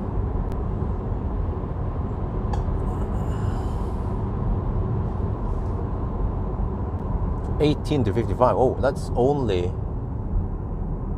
No, not 55. $18 to $45. Whoa. Wait. Huh? Really? Yeah, I pull out at 85, 845. Whoa, that is only 27% add. What? That's not good.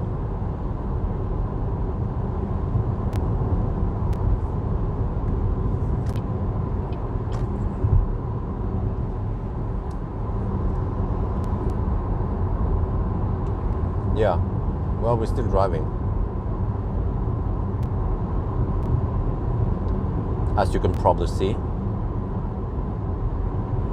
Okay, oh, we're back to 24 degrees, 34.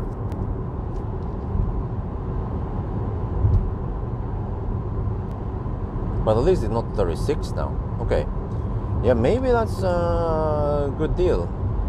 Okay, let me see, 87, I could make it to,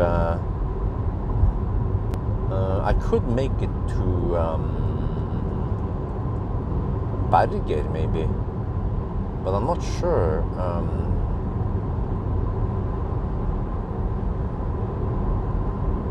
No.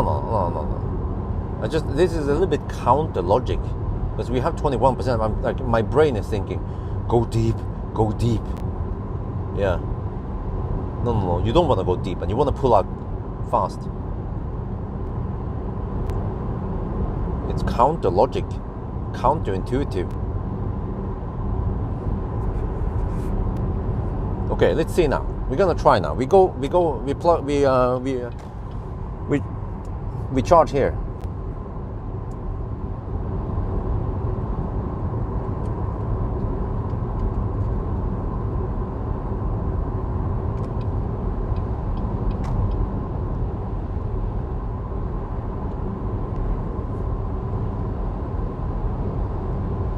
And we'll see.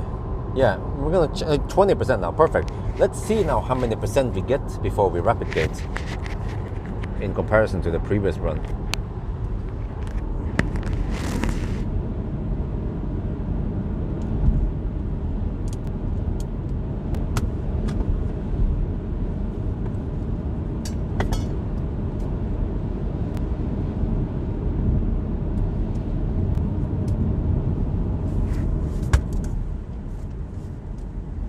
Okay, status update. 518 kilometers, 18 kilowatt hour. Yeah, let me repeat. 518 kilometers. 518 kilometers, 18 kilowatt hour. What? Wait, I gained 1 kilowatt hour on the charge energy. I wonder if charge energy counts regen. Yeah. Okay, well, focus on plugging in. Let's see, let's take that one that doesn't bug. Okay, this one hopefully doesn't bug. Okay, I can do this because that one is kaput anyway.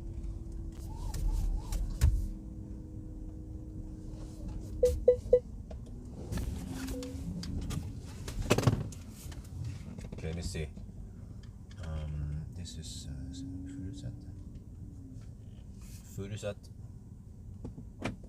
Okay, let's see. 15.4 kilowatt hour.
Yeah, we start at 20% and 33 degrees. Ooh.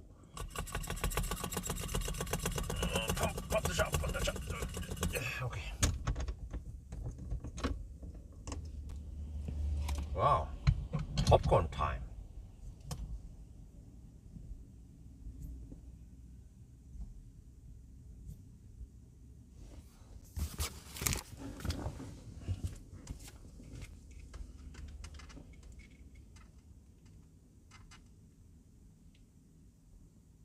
We are now at Circle K Furuset, and yeah, we arrived with 20%. It feels counterintuitive to go at 20%, but that's actually the recommended charging pattern for this car, which is weird because we arrived with 33 degrees only. So yeah, now I will count how many percent can we add before it replicates. I think this is the best deal rather than going deep. If you go 5%, you will actually have higher internal resistance. So I've heard that someone said, according to the battery university, the lowest internal resistance is between 30 and 70%, and then that means that outside of that you have higher internal resistance and more heat buildup. So yeah, we will see then.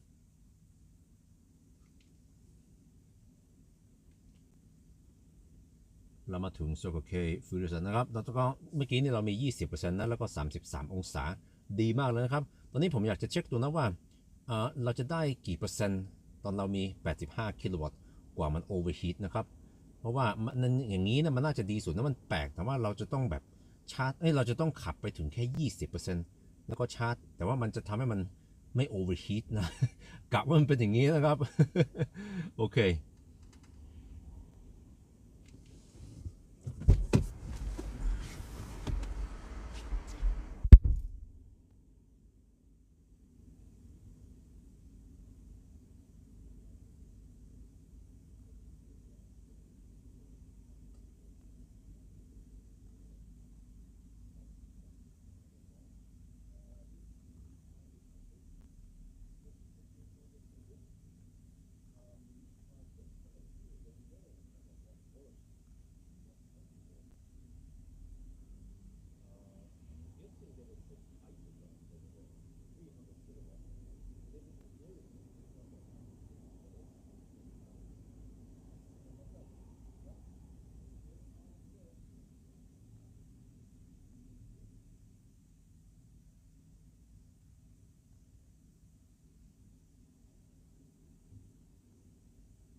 Okay, plug and pray. Wait, 38. Oh, it's gonna cool. There.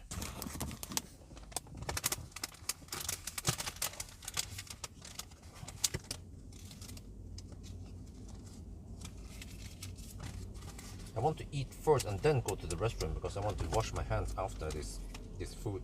It's semi-fatty.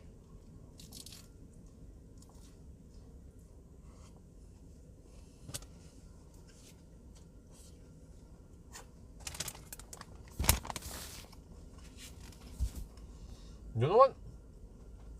We haven't had bug charging session yet. But I've been avoiding vibrating cables. Maybe that's the thing. Maybe there's something about it. Good, you guys hear me good now?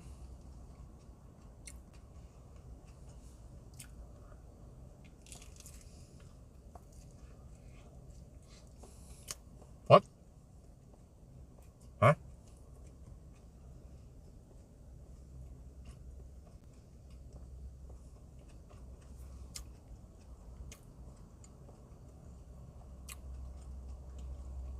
Wait. Do we have a moderator on?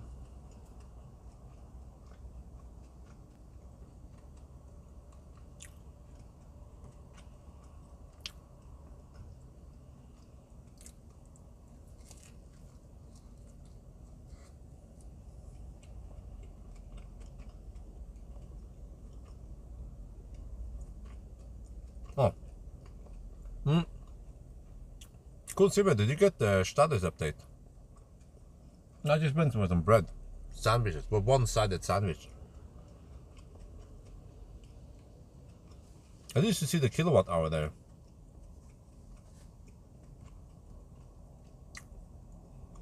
But I don't remember the distance. I think I said it right before we plugged in. It was 518 or something. And then I don't remember the time I said it. But we are currently at around... Oh, I can turn off this one. Oh. Yeah. Thank you.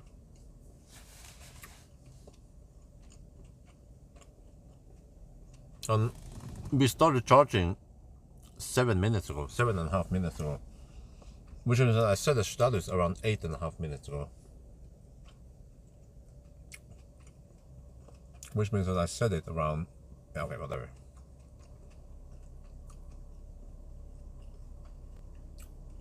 Wait, so last time we added only 27%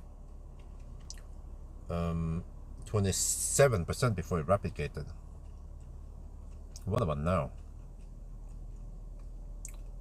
We have added 17% only. Wait, seems like it's maybe worse if I'm sitting in a car.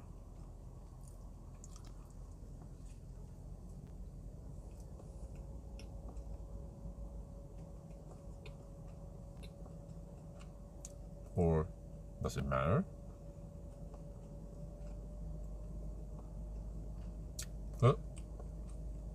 Because I wonder what the heck that fan is doing. Is it actually pulling heat from the battery into the cabin? Does that make any sense? Maybe I should be outside of the car next time and locked.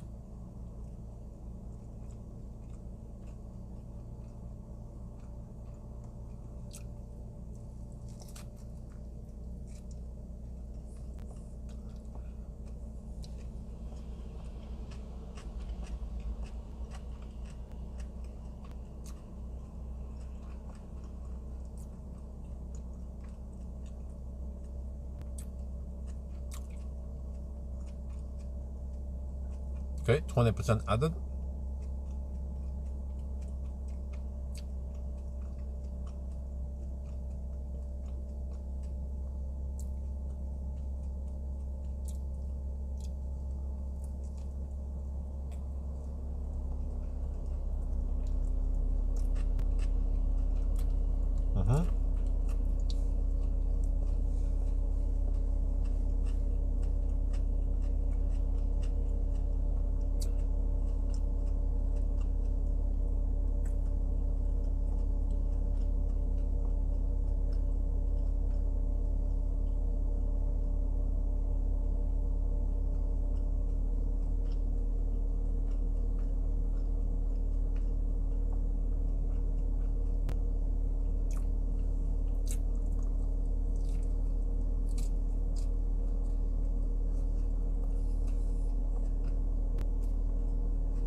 Wow, 91 kilometers per hour still, average speed.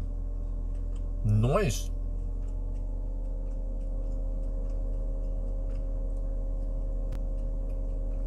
Cooling is at maximum speed. But wait, I wonder if there's something there.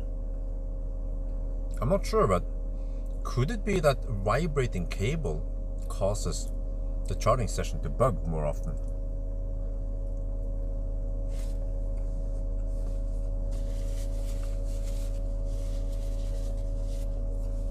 I've seen a few times where charging session in other cars bug. For example, the BMW i7, and I don't remember. There was. I wonder if it was freaking fat e-tron. I bumped into the cable slightly on Ionity, and then the charging stopped, and it happened several times.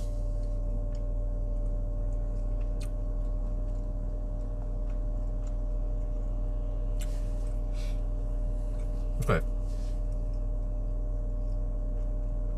I need to go to the restroom now before it overheats.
Wow, look at that.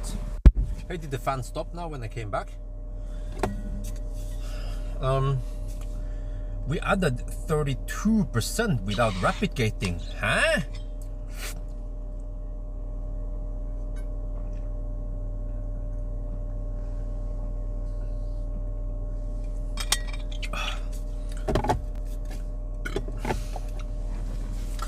I need to document this. But was this because of the lower starting temperature? Because last time it was 36 degrees, now it's 33, so that's 3 degrees Celsius difference. Oh shit, I forgot to lower the temperature on the HVAC.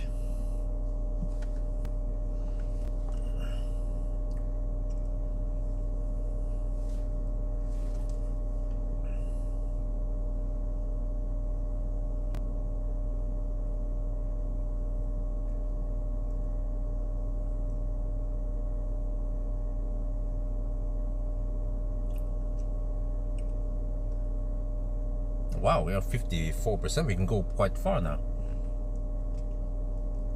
Maybe I can go for Espa, or maybe even Tangen. I wonder if that's 100 kilometers away. Yeah, try to use all the Circle K chargers. They're gonna get a freaking hefty bill once they get the car back. Now, holy macaroni! Oh, it should throttle soon. That they throttle. That was okay. All right, it throttled. Well, slightly only, 60 kilowatt. Okay. Look at this. We managed to add 35% this time. Last time it was 27% before it replicated. So yeah, this seems to be the trick. Don't try to not go below 20% if you want to optimize things. Okay, we'll wait for it to replicate and then we pull out. Yeah, remember to pull out in time before it's too late.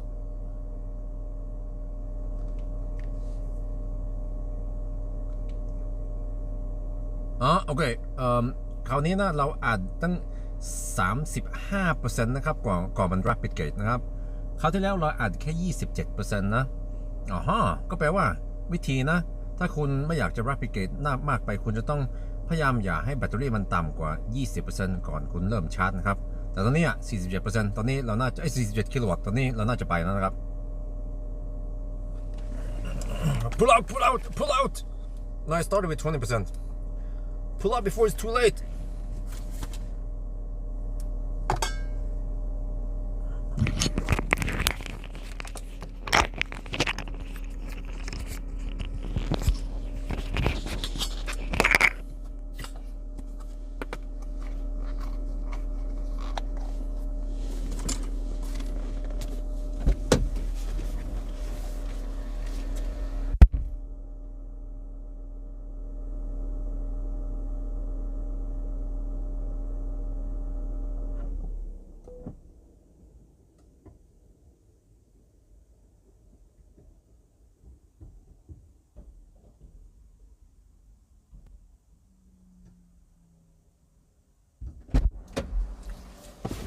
No.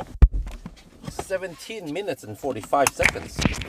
Yeah, I like these short stints. Because lower the temperature, 18. Set it to manual. Okay.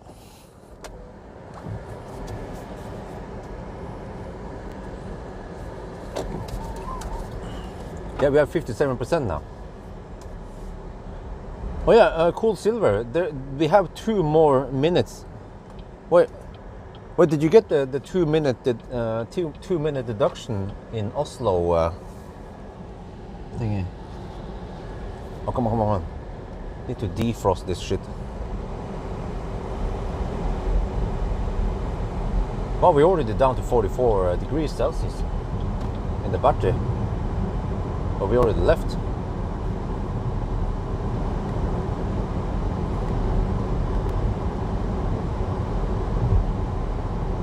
Oh shit.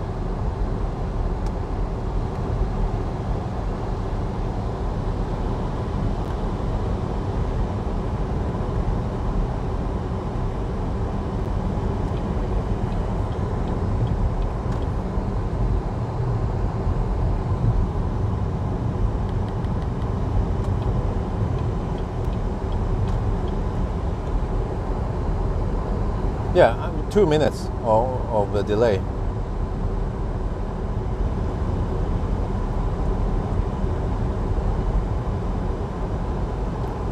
Oh shit, it's doing recirculation. Freaking Chinese cars, man, or Asian cars, it recirculated by default. That's why it takes some time to get rid of the moisture. Yeah, you see, once I turn off recirculation, then it goes a lot faster.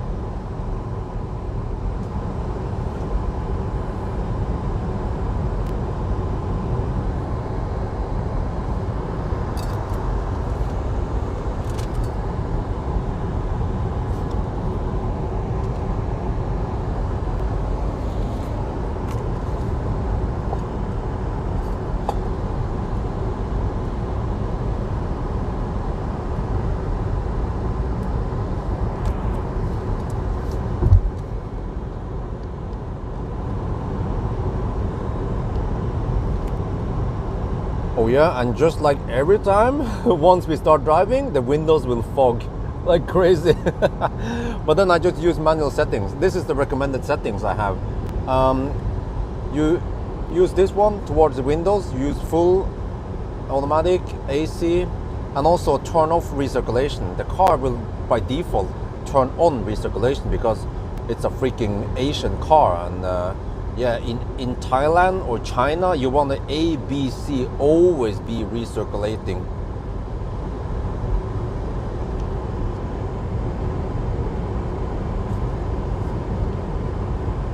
Okay, แล้วก็เหมือนทุกทีนะครับตอนเราเริ่มขับนะมันก็จะมีฝ้าที่กระจก มันคงจะมาจาก AC ตอนเราชาร์จนะครับเป็นอย่างนี้นะแล้วผมก็ต้อง override manual ต้องให้มันเอาเซตอย่างนี้นะครับเปิดที่กระจกแล้วก็ปิด recirculation มันจะเปิด recirculation default นะเพราะว่าที่เมืองไทยหรือว่าประเทศอื่นเราก็จะ recirculate แล้วเราจะ A B C always be recirculating แต่ว่ามันไม่เหมาะถ้าเราจะให้เนี่ยความชื้นออกไปตรงนี้นะครับมันเป็นอย่างนี้เลยมันก็ซุบหายเร็วมันเลยนะวิธีนี้นะAncient Chinese secret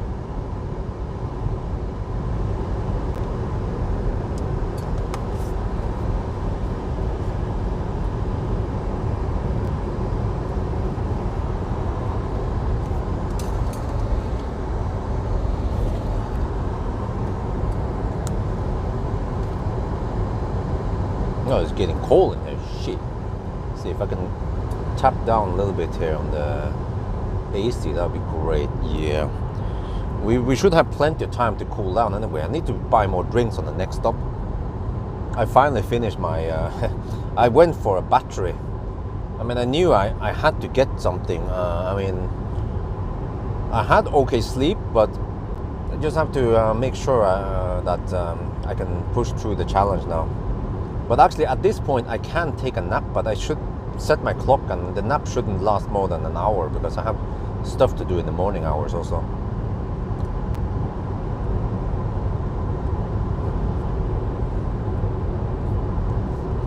Okay, and then so the trick is that first I just go full blast and then I gradually decrease the cooling power, but I still keep it at 18 degrees Celsius.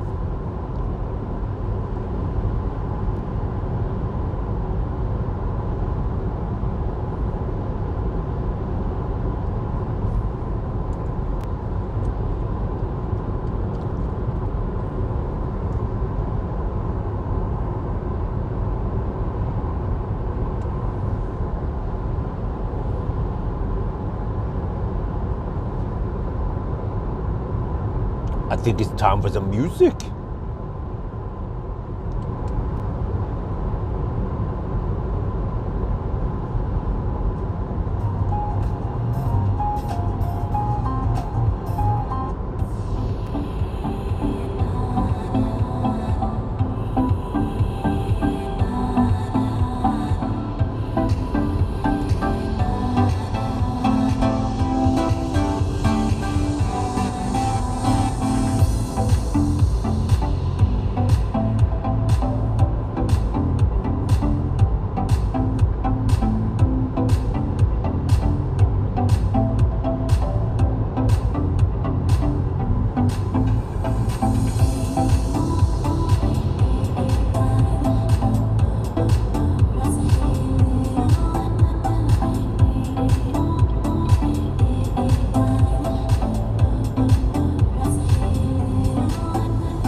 Okay, I suspect that the accumulated discharge energy thing, it doesn't count down, which is that the regen is counted into the charging counter. because I noticed that it was saying 99 on the counter earlier, and then when I roll up to the charger, it says it was 00, right? So it added 1 kilowatt hour, and I obviously haven't charged during that leg. In that regard, it means that the actual consumption is lower than that number. Yeah, you know, yeah.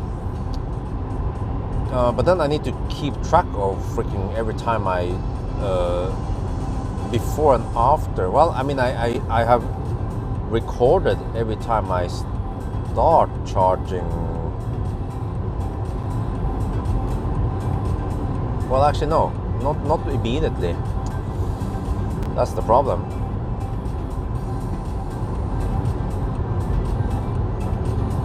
So the actual consumption is most likely lower than that, but I kept at least the consumption that shows up when you stop the car. But the only thing is that the last leg I don't have that number. Well, I mean, I can, yeah. That one I just have to guess based on the previous legs.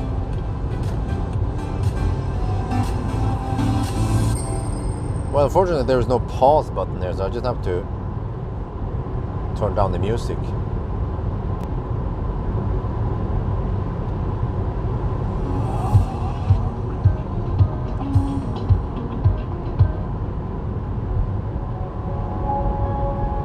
Okay, 57. Yeah, you see, if I would come here, I will arrive with 13%.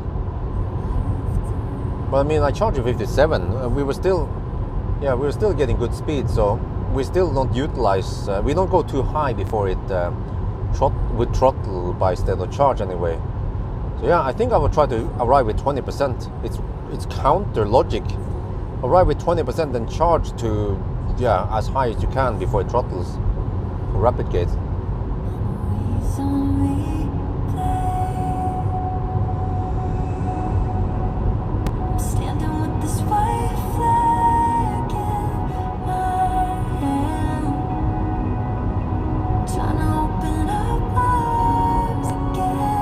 Oh, this is just what we need. 13 degrees Celsius outside. We will have better heat rejection now.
we're already at 6 hours and 20 minutes roughly.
Yeah, the Norway route is actually not that bad when I think about it. And ever since COVID time, when I ran it a lot, then the charging network has been improved immensely.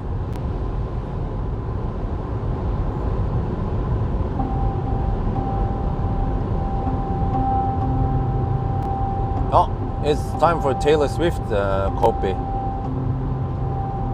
We were catching the light from the window, looking up, you were driving slow. I can see through it all with my eyes closed. We were never meant to be alone. There was a part of me that couldn't let go. Needed remembering I'm not on my own. I go, you go. Knocks on my window. Yeah, and also, yeah, I've seen that Recharge has been quite aggressive on the kWh spree. They've been taking out lots of 50 kilowatt sites, replacing them with kWhs all over the place, which is super awesome.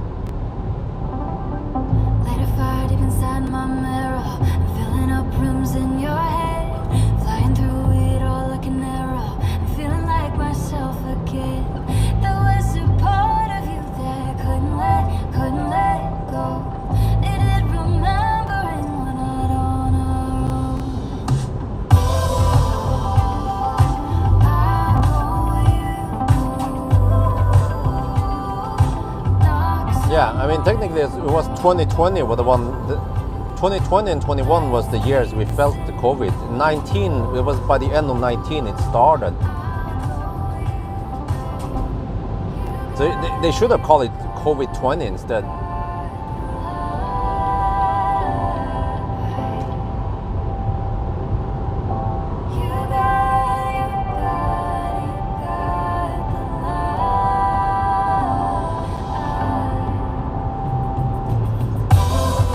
By the way, over here at Cleavage, I don't know why there should be fences on each side, because there's been some moose accidents here before.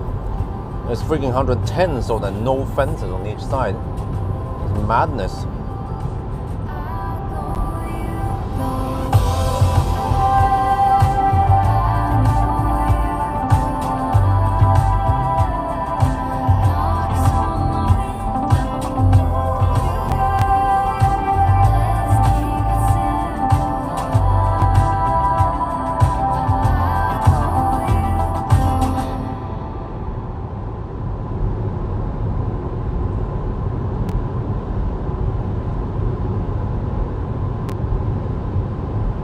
Okay, 32 to 40 degrees Celsius.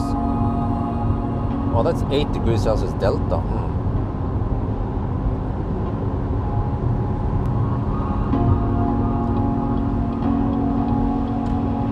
Man, the stereo here is so shitty. Like I'm almost not enjoying the music, but every time I listen it on a Burmester or something nice, then oh, the music becomes really enjoyable. It's like you're eating shitty food, right? Food that doesn't taste great, like a burger that tastes bad. It'd be like, oh, well, I just have to eat for the calories on the food, right? Versus when you have some nice wagyu.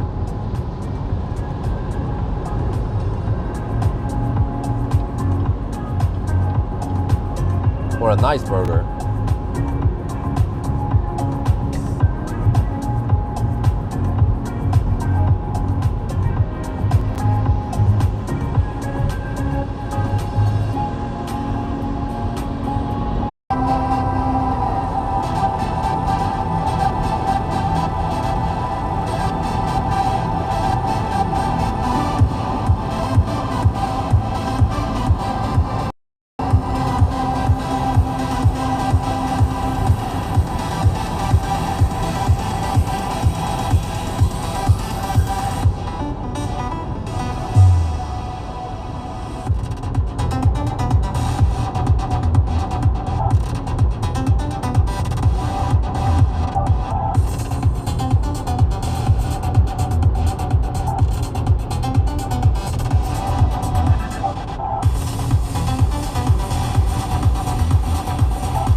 Oh, are we back?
Okay.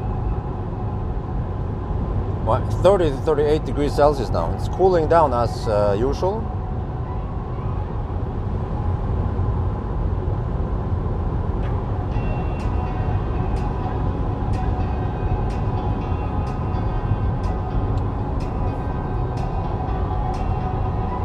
Ionity is all empty. No one is charging there at Ionity. Dal.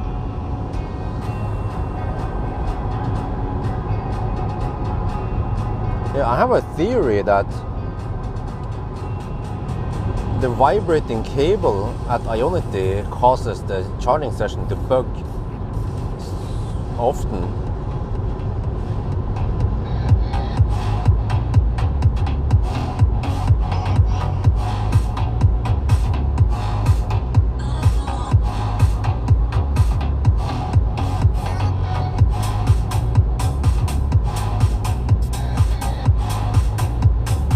Wow, but that's irrelevant. I'm not going that way.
flash that.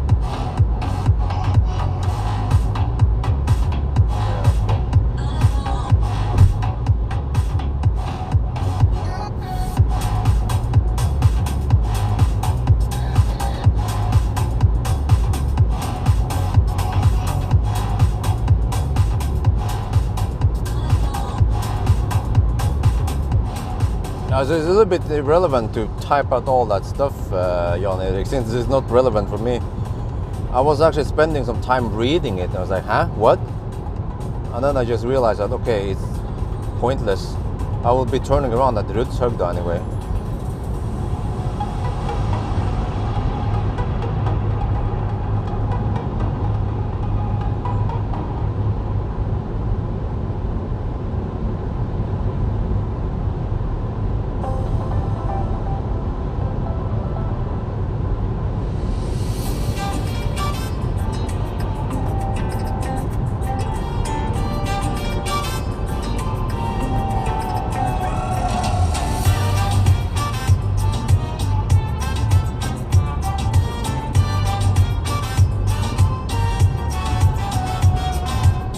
Well, little status update, 570 kilometers and 32 kilowatt hour. 570 kilometers and, well, actually 571 now kilometers and 32 kilowatt hour.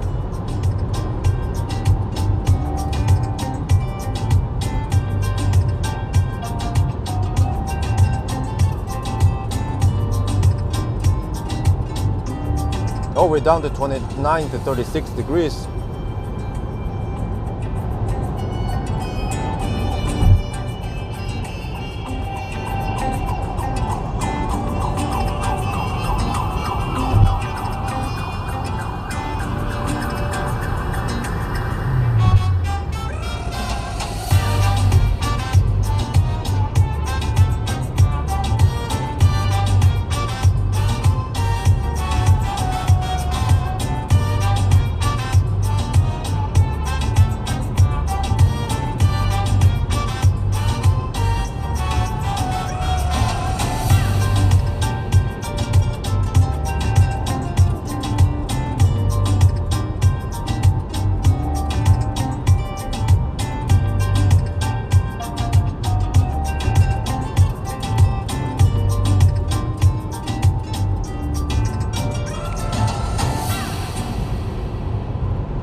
Caramba!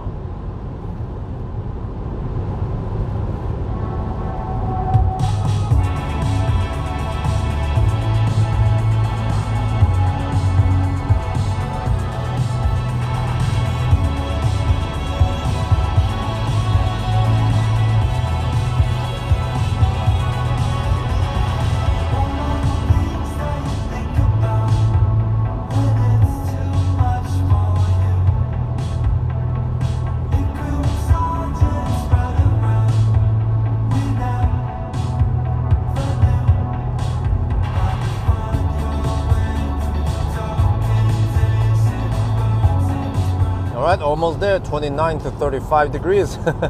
Wow, this is, okay, it's quite clear now that this happens every time now. We get 29 to 35 degrees or 34. So this is very useful information I'm going to gather in the I don't know what you call it, the BYD Atto, the BYD video, the BYD rapid gate video, or how to avoid rapid gating with BYD.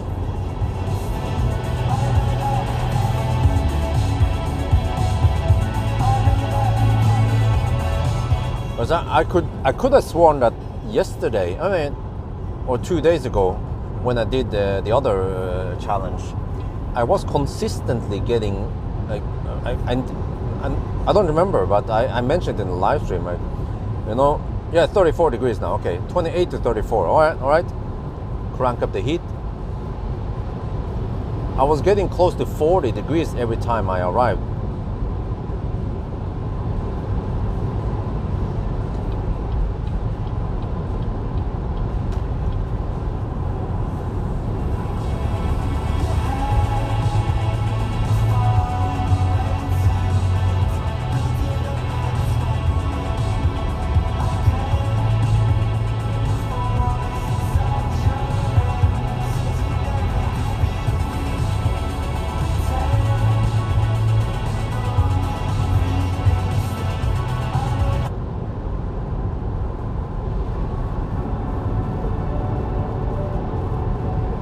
Okay, let me see, 30% now. And maybe I should go for, oh, I'm not sure this time. I haven't planned everything. I could go for Espa. Or now this time I want to go Tongen.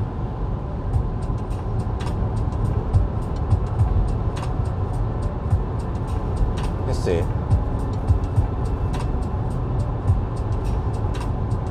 It's 31 kilometers away. Oh, we're gonna go semi-deep, go to Tongen. Otherwise I could stop at Espa. Chem power at Espa. Well, actually, maybe Espa would be a better deal. Okay, we'll see, we'll see.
Okay, I could go Tongen and I will have around 15%. I think that's not that bad, except for that I might need to, I'm not sure now. We'll see, we'll see. Or once I pass by Espa, I will figure out where to go. But Espa and Tongen, they are kind of close. I think it's roughly around 12 kilometers between them only. Maybe 12 to 15 kilometers. And then I have 27% right now. So yeah, in a couple of percent it will start, the temperature will start going up. You have a nice 28 to 34 degrees right now.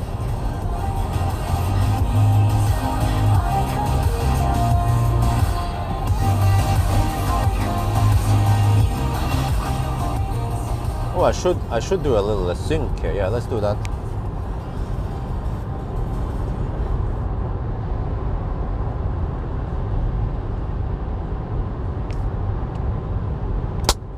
Okay, this is going towards Espa Tongen right now. Just gonna show what happens.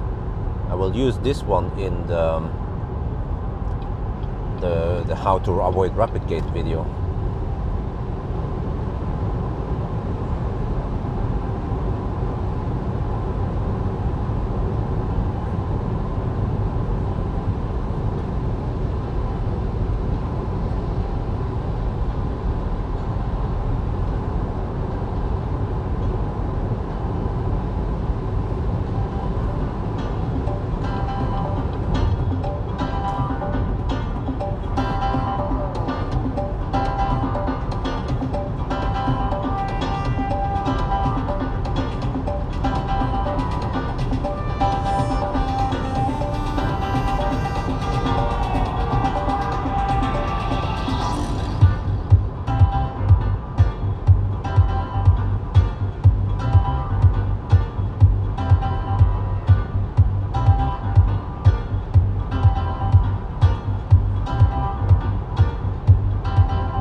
Okay, we're getting close to Tongan.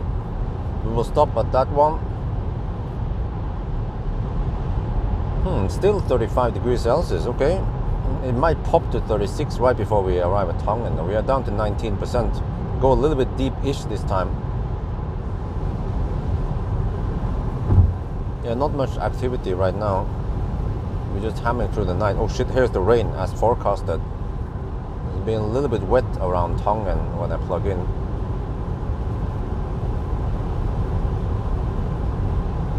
Okay, but in I think already in 1 hour it will be bright. We'll see a little bit of daylight.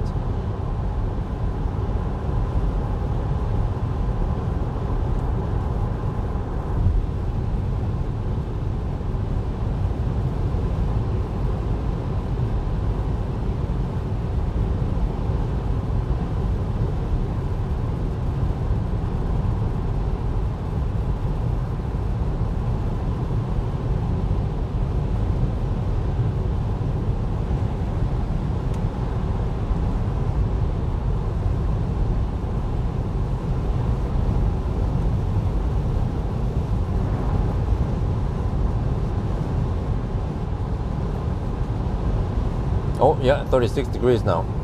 Yeah, this is perfect to document what's going on. I'm recording this as the, and I will talk about that. If you want to tweak it, you want to stay above 20%.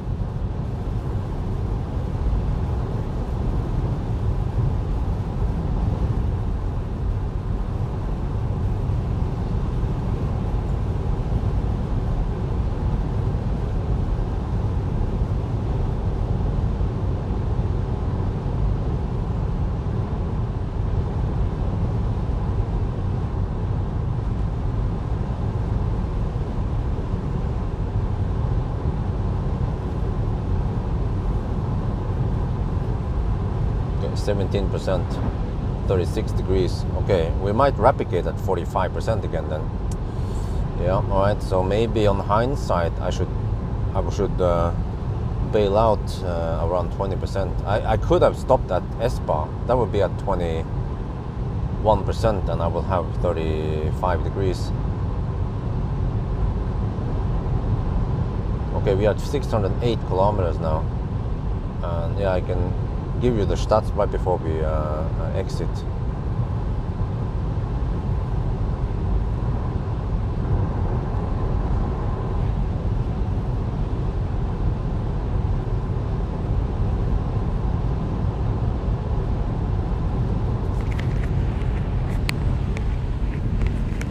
Buy some drinks over here.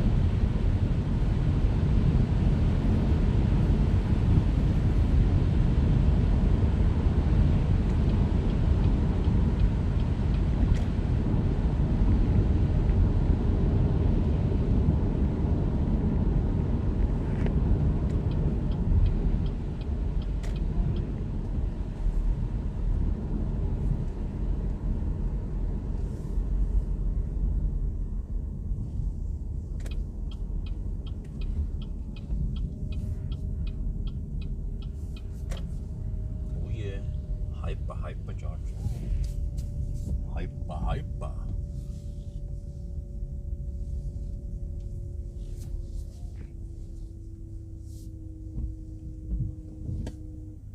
Okay.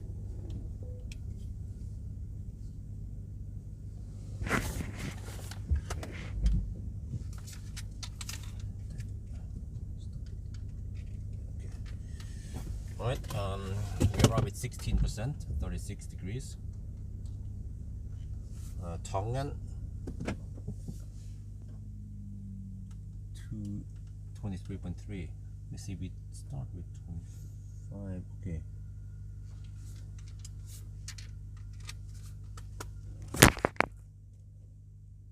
Quickly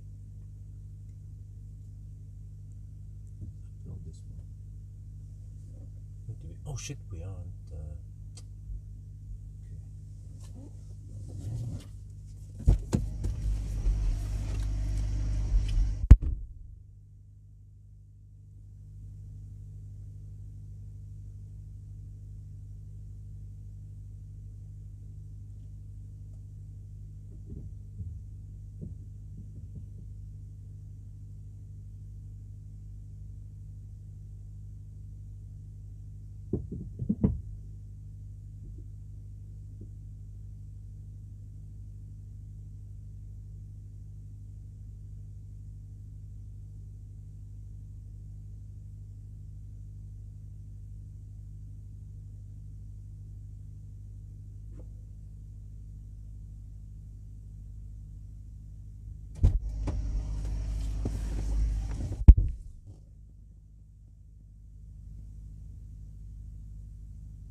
Okay, so if I leave the car now, the fan should be running, right?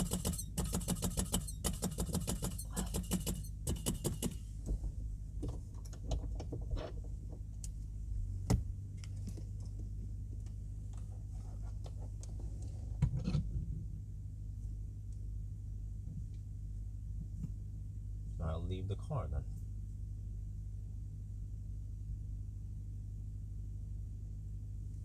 Well, actually, does it matter? Let me eat the last piece of bread. Yeah, okay, let me, wait.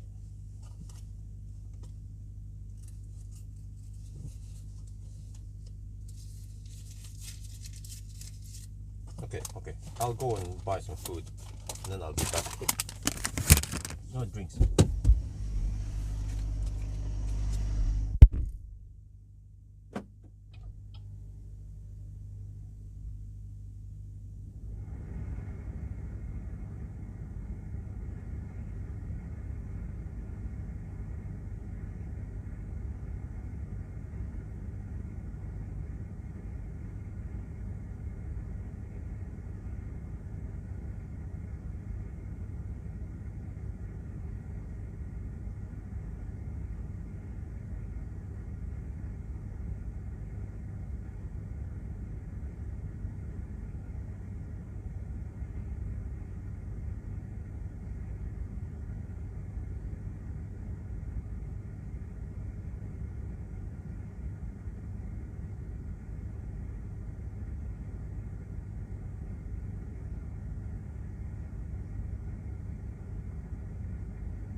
need to restock my drinks.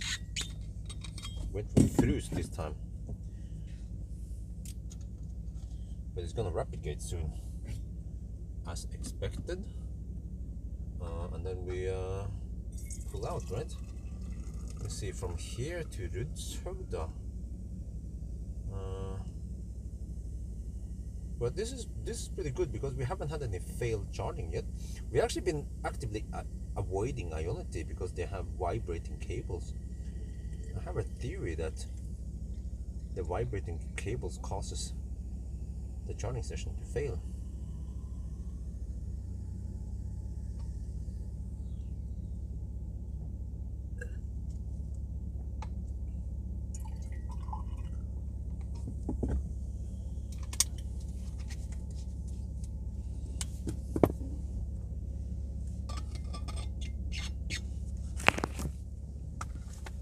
Outside and shoot a little bit of video.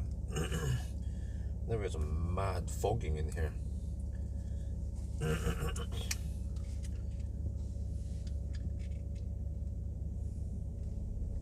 Yeah, roughly 700 and 612.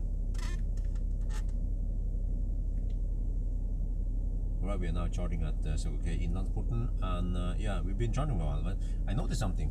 Every time I lock the car, but I have to lock and be outside, and you know the car senses that the key fob is not nearby.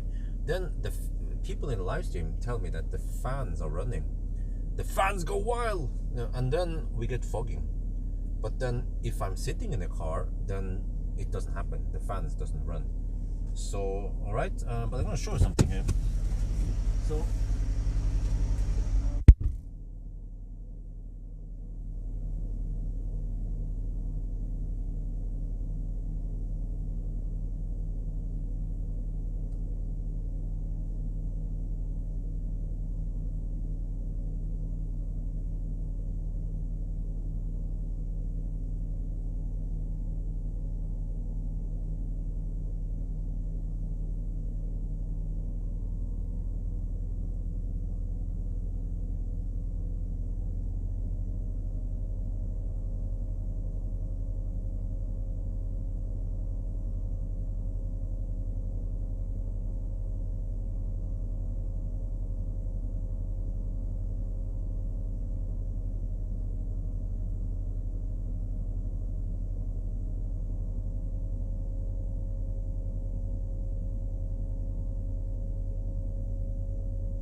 มาถึงkWh Innlandsporten นะครับแล้วก็ได้ชาร์จไปสักพักหนึ่งแล้วผมก็สังเกตนะว่าทุกครั้งถ้าเราล็อกรถแล้วเราไม่อยู่ในรถนะครับรถมันก็รู้ว่าคีย์ฟอบมันอยู่ใกล้ๆหรือว่าอยู่ที่ไหนนะครับโดยเฉพาะตอนล็อกรถนะคนในไลฟ์สตรีมเขาบอกว่ามันจะเปิดพัดลมนะไม่รู้ว่าอันนี้มันเป็นโดยเฉพาะที่นี่อย่างเดียวหรือว่าที่อื่นนะครับแล้วก็แต่ว่าถ้าเรานั่งในรถนี่ครับมันจะไม่เปิดพัดลมแต่ว่าถ้ามันเปิดพัดลมมันจะกลายเป็นอย่างนี้มันจะมีฝ้านะครับ ก็ไม่รู้ว่ามันทำไมอ่ะไม่แน่ใจนะโอเคแต่ว่าจะให้ดูอะไรอย่างนะครับ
Okay, we're about to rapid gate, and then we pull out, right? Every time it rapid gates, we pull out. Wait, I haven't eaten my bread, but okay, whatever. I don't like to eat it now. I can eat it on the next charging session, because I'm actually not that hungry yet. Just a little bit thirsty.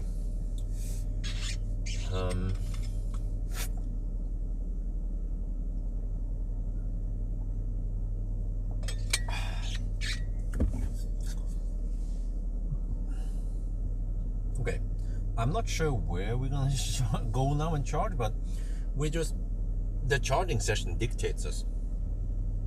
So as soon as we rapid gate, then we get the heck out of here.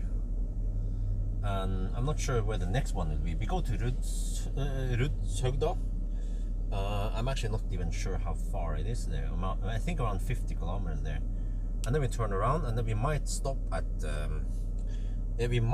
around Hamar, but there's plenty of options around Hamar. We have again another Circle K. Okay, guys, how many charging stops do we have now? Let me see. 5 charging stops. Not a single time did it fail. Is that a coincidence? I don't think so. It failed. Oh shit, 46 degrees now. Yeah, 46 degrees. It's gonna replicate anytime soon.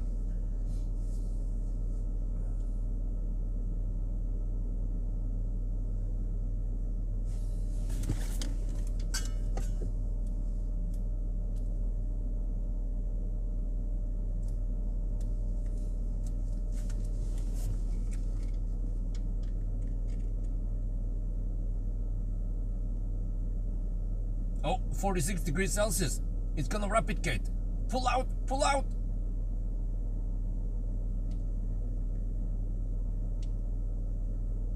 Oh, 46 องศา ตอนนี้มันกำลังจะ rapid gate.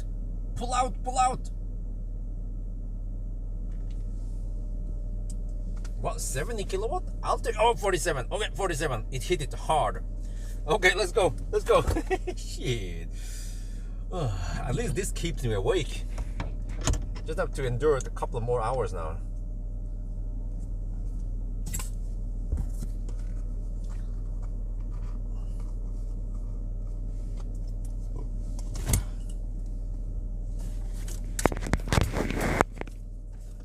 Yeah, I should document what happens when you stop charging.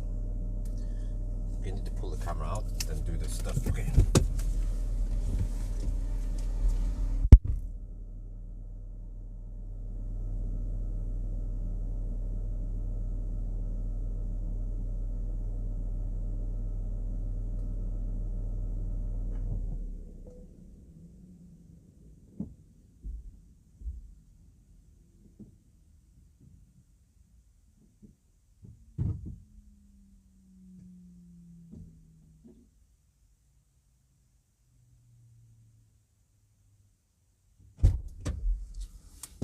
That was 16 minutes.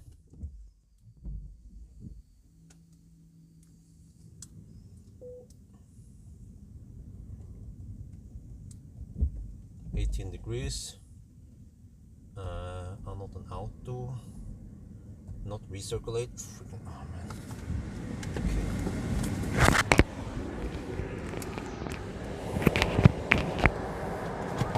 Okay. Hit and hard and leave. Yeah, that's right.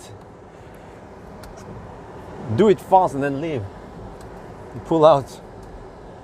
16-minute charging stop. I like these stints, man. We probably have roughly 80 kilowatt average power. Okay, now I see nothing, but actually I see something. Boom. Okay. Fortunately, it's dark and I can actually see a lot. This is the wait. Okay, it comes quite quickly now. I have to set all the settings. No recirculation, fan speed max, yeah, and then just wait, and then it comes quite fast. Oh, there's some bumps over here, so you have to be careful. I don't see the bumps. I actually ran over some of them. Okay.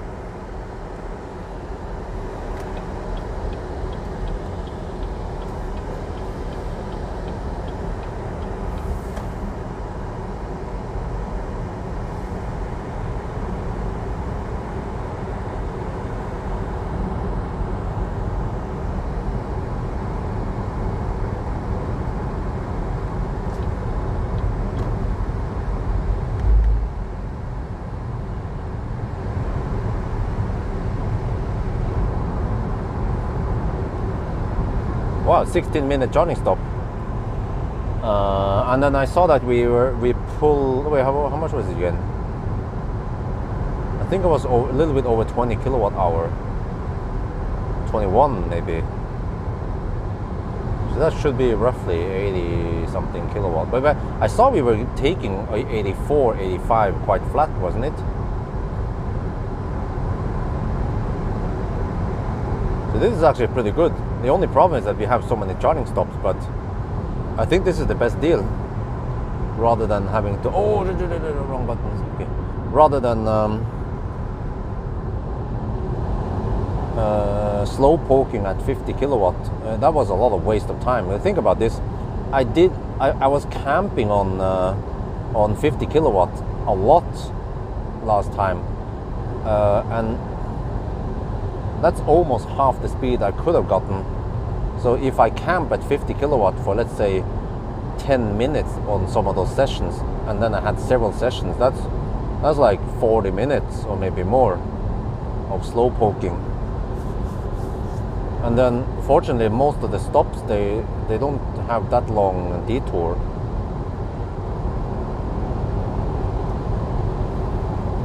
Jesus, hard with the windows for shit, man. Yeah. There's so much weird shit going on there, man. Go deep, windows fog up, pull out. Yeah. Etter Lillehammer stengt. Damn.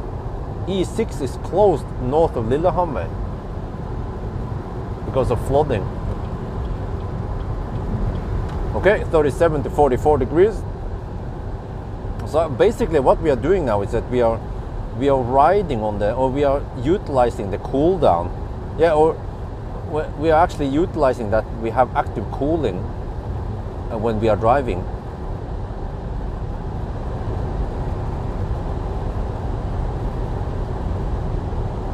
And then there are some times when we don't have active cooling, and that's, yeah, then we avoid the disadvantages.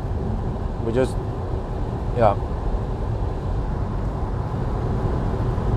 Because we tried it last time for some, like when we are stationary and charging, then the cooling or it's just waste of time. It's not worth it. Yeah, basically it's not worth it.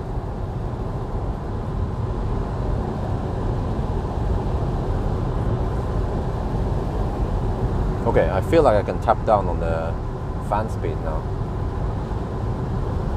It's getting kind of cold in here. 14 degrees outside.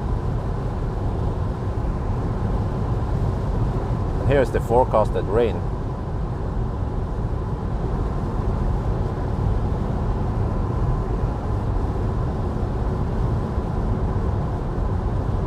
I don't think we need to clean the windscreen.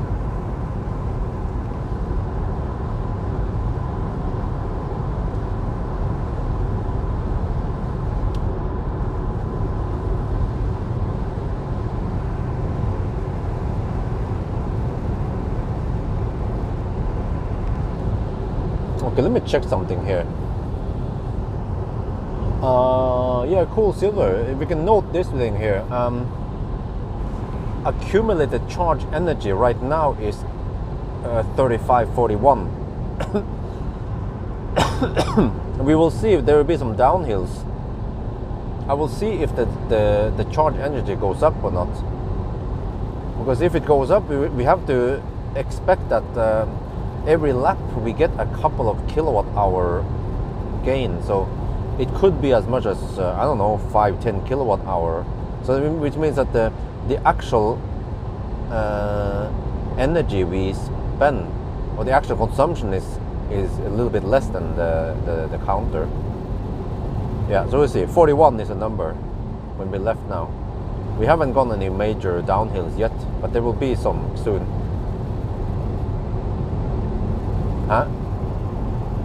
3542 from car scanning when you... Huh? Really? What the heck? How the heck can the charge energy go down? What? That makes no sense. Huh? Do you guys have a good explanation? That number should not decrease. It should only go up.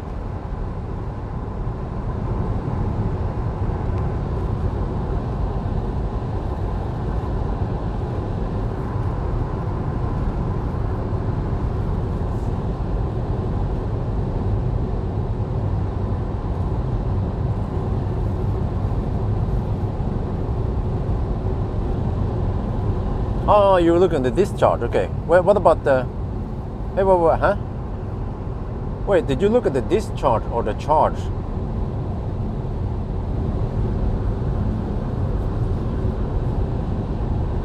Because I was talking about the charge, the one to the bottom, or the bottom of the bottom right. Right now they are very close to each other. It's just 5 difference. Discharge is 46 and then charge is 41.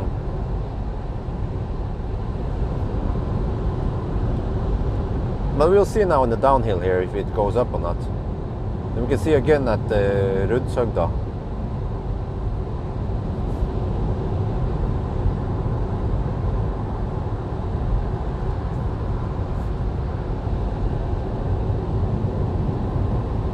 Okay, cool. I can have fan speed 1 now. And we don't have too much fogging anymore.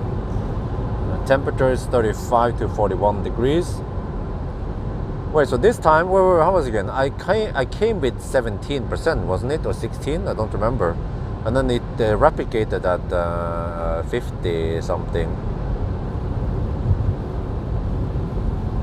So how many percent did I add this time? Did you guys notice? How many percent did we get before we replicated?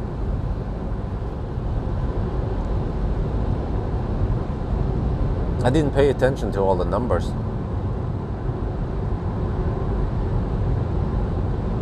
But I guess if you rewind a little bit, you will find out that to find the values, state of charge at start and then when we pull out.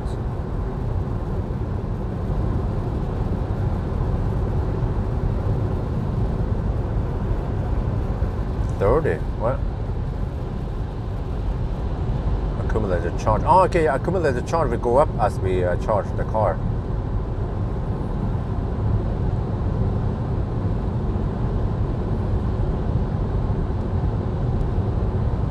Okay, well, the rain isn't that bad.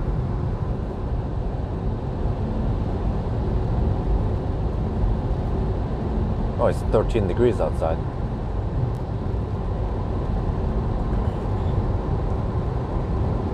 Center box was not correct. Oh, huh? Okay. But let me see when we regen here. 27 kilowatts still. Okay. 26 kilowatt. 17 kilowatt.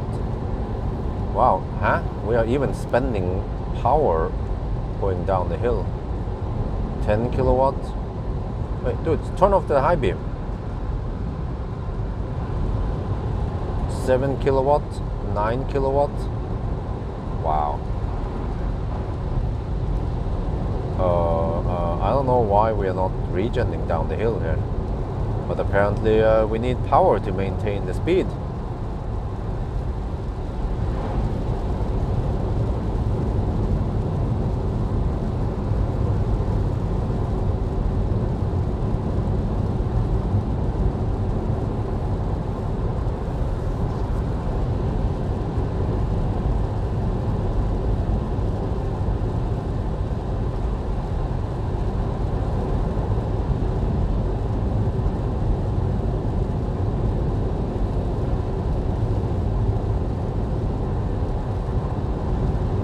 Well, this is actually slightly better that I start early in the evening, because then I'm not dead tired yet.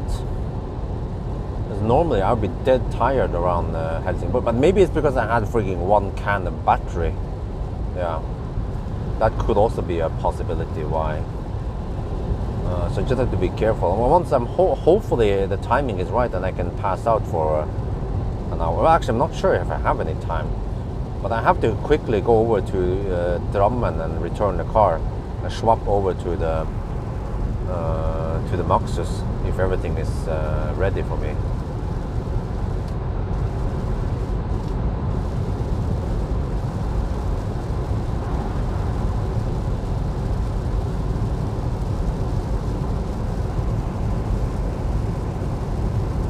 All right, 40 degrees now, dropping.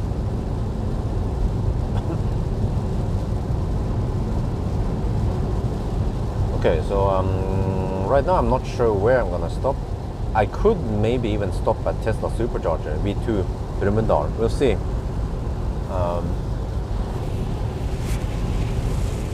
I've been using a little bit of everything. Well, I'm using mostly Circle K. Just wonder how hefty the bill will be if I get yelled at. We'll see.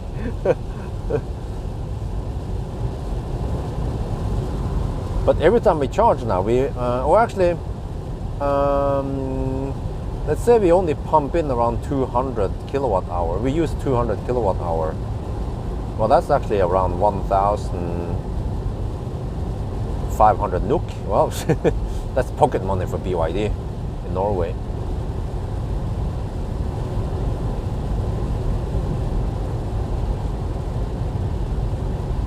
Right, 39 degrees.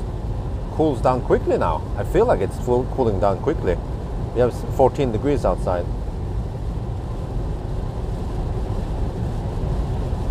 Almost feels like it cools down faster now than previously.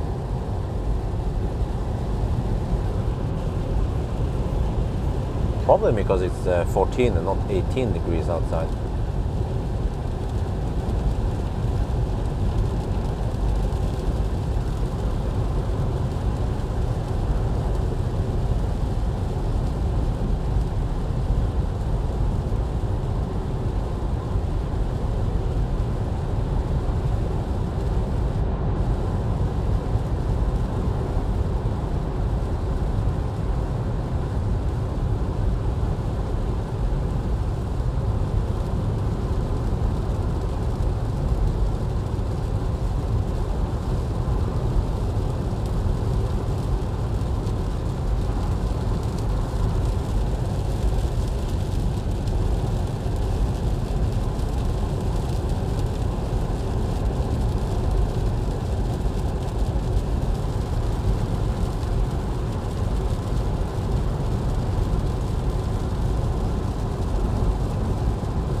Okay.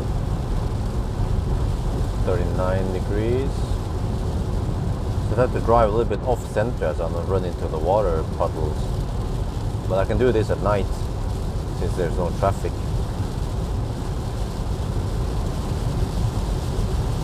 Wow, the rain gets quite hefty, but I think it's the worst over here and then it gets better when you turn around. Just hope I can avoid some of the rain when I plug in. We're down to 34% already.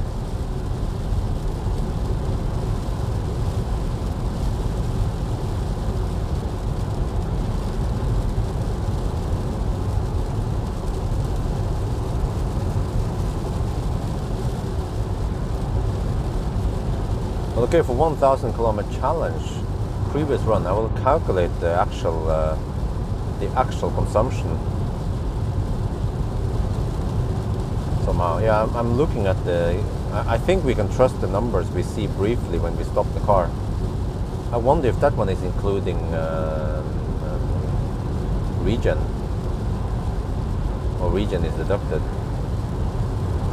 or basically included. Yeah. Well, except for that, still says that 41. Oh, it is so quiet now. Yeah, 3:30 at night, that's the quietest. Between 2 and 3 at night is usually the quietest times. And then usually past 4, there is some the early birds are coming out. So when I want to do some acceleration test, I prefer doing it between 2 and 3 at night.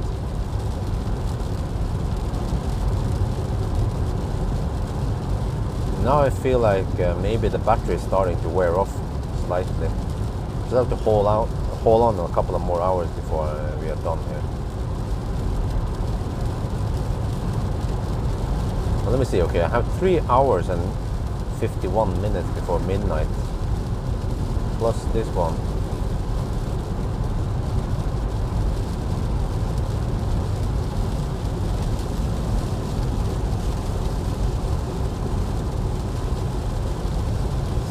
We are almost at 7.5 hour mark.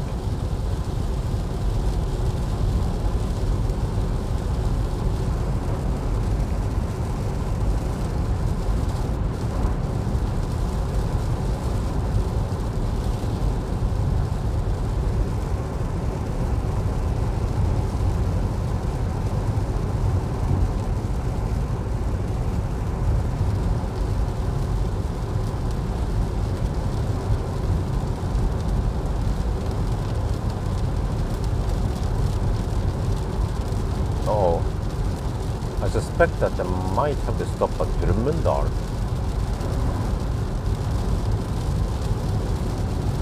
V2 supercharger. Unless I can make it to Furnes.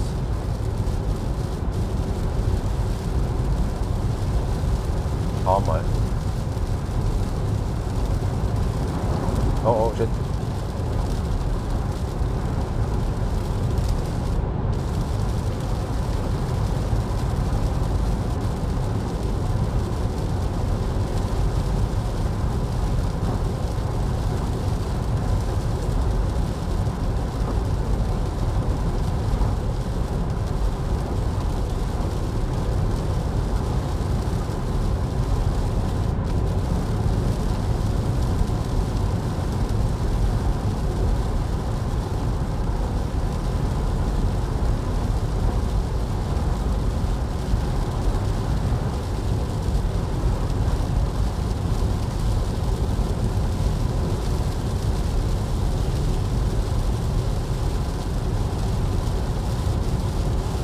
Yeah, we are right in the middle of Hans.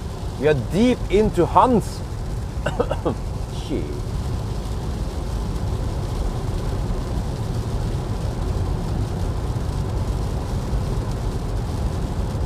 Hans is here.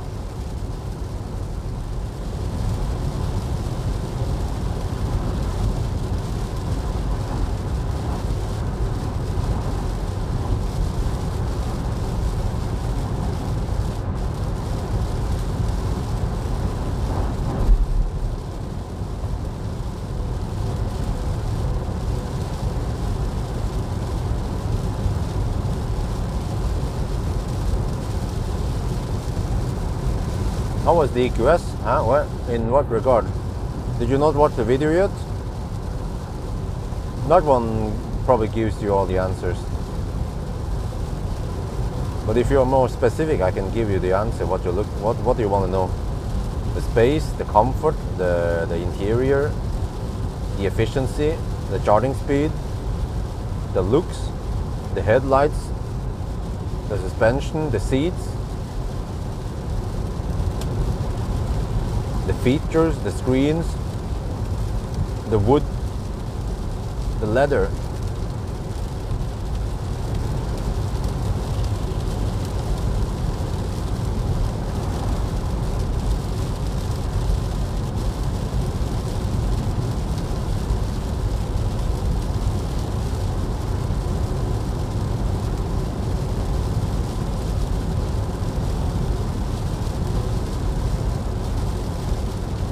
I want to try to get out of this rain before I need to charge. But I'm down to 28%. I think I need to go semi-deep this time, even though that's not optimal.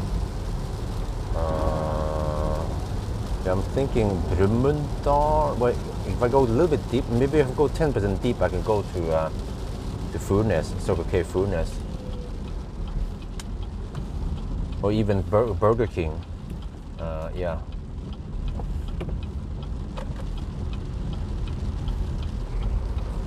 Well, man, I'm gonna get wet if I go outside now. But the rain should be less the further south we go.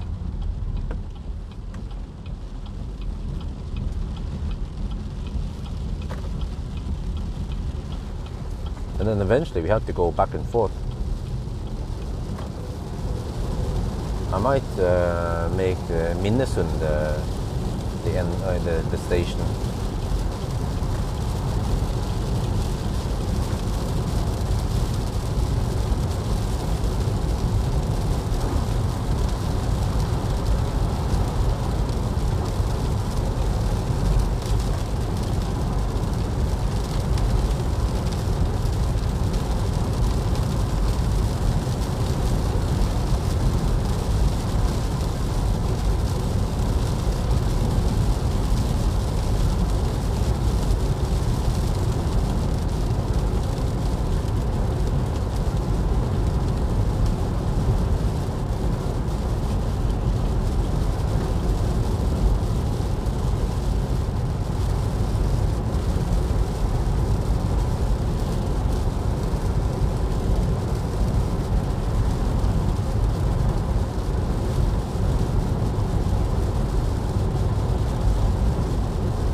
Hopefully Minnesund doesn't have rain.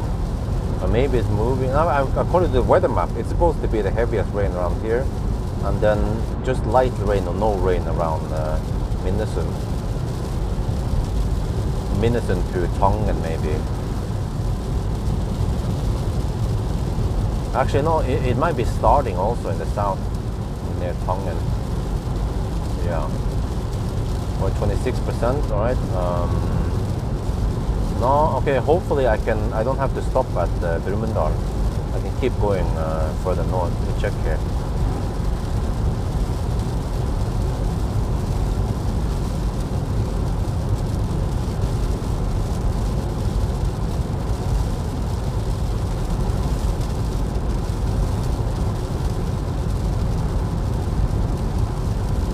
Okay, I'm gonna aim for Circle K Furnes.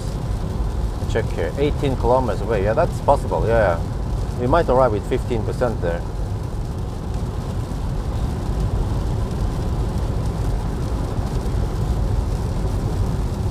Yeah, this storm is also called Hans.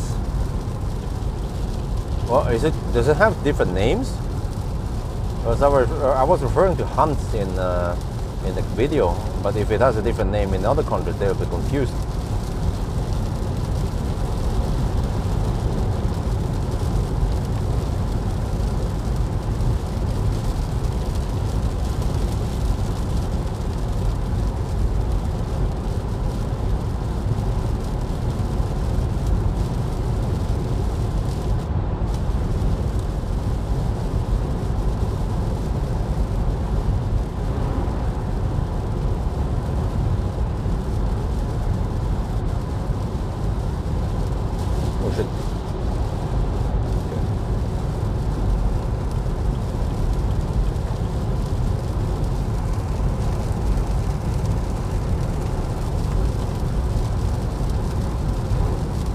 Maybe I should have put Rain-X on the windscreen.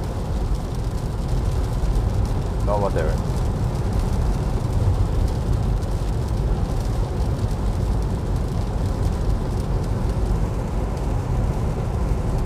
Well, I haven't been able to test the headlights on the Atto 3 because I have LED bar and I cannot turn off the LED bar.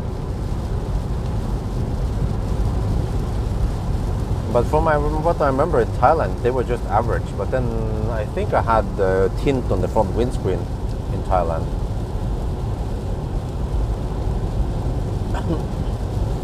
But I remember that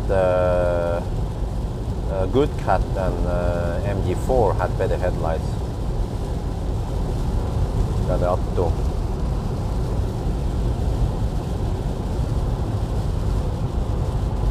Okay, 23%. We already passed Brumunddal, so let's go for Furnes then, 13 kilometers away. The next possible one after furnace would be no, furnace is the best option. And then we can get over to Mjøsen. I think furnace, Minnesund. I'll calculate the next one.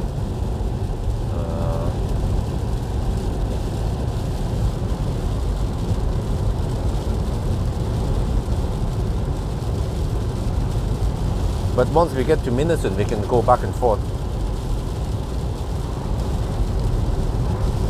Because we finished the loop.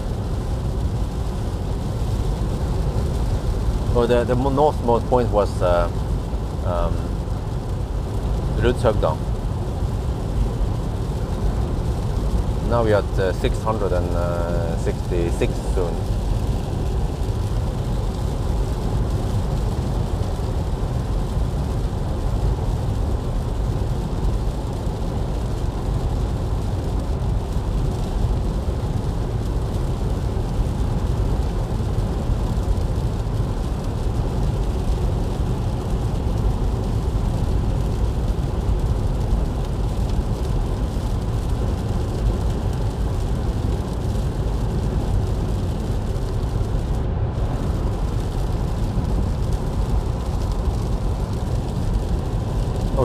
Oh shit, this time we are at 38 degrees. Oh,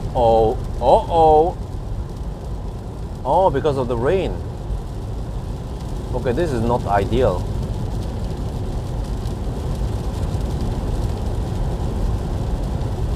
But we don't have any options.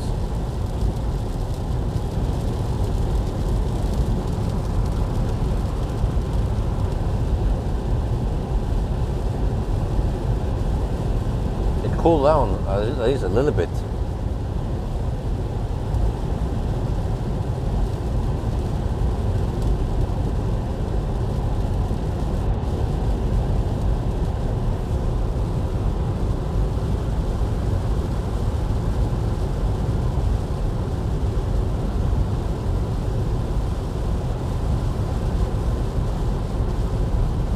Oh, it's still raining kind of hard. Yeah, shit. I have to go outside and plug in.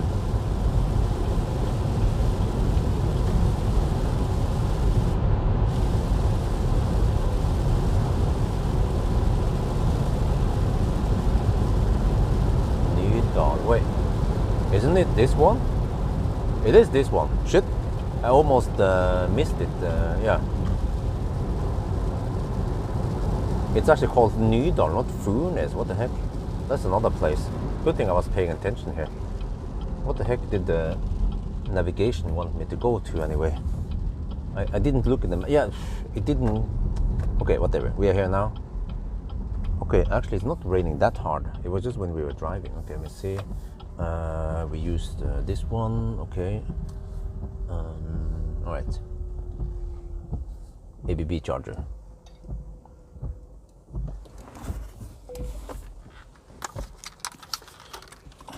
Status 669 kilometers, 3560 kilowatt hour. How mile? Then we have 17.1 kilowatt hour this time. Secure. Okay.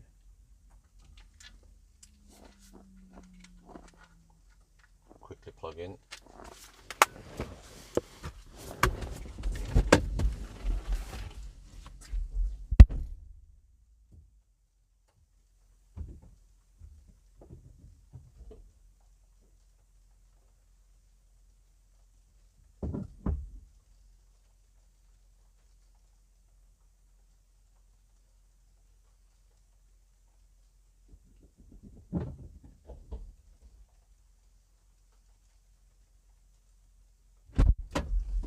There's a little cool down. Yeah, 37 degrees. Okay, no big deal. Cool down a little bit. Let's see. Try the next charger. Let me get a little bit more distance to it. There. Okay.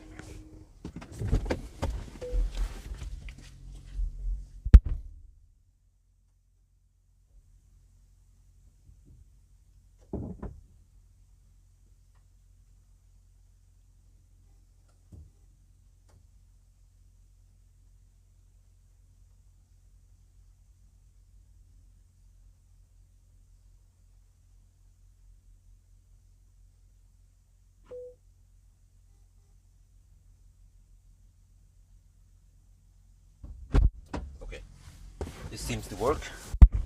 Hopefully. 36 degrees. Oh, it cools down fairly quick.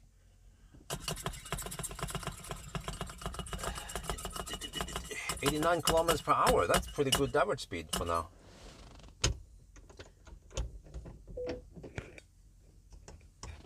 Okay, we're charging. Alles gut. Let me check something here.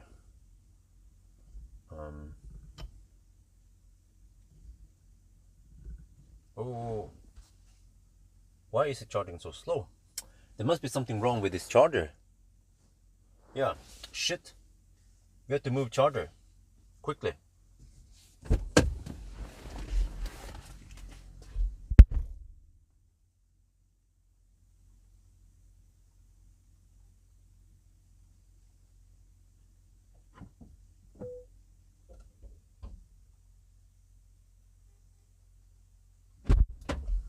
Yeah, some buggy charger. ABB, always buggy charger. But we need to deduct a couple of minutes here because of this. Yeah, first we had a kaput charger, and then buggy charger. Only 38. I've seen this before. It's ABB. It doesn't surprise me that the charger gives only 38 kilowatt. So hopefully this one works. Otherwise, we have only one more.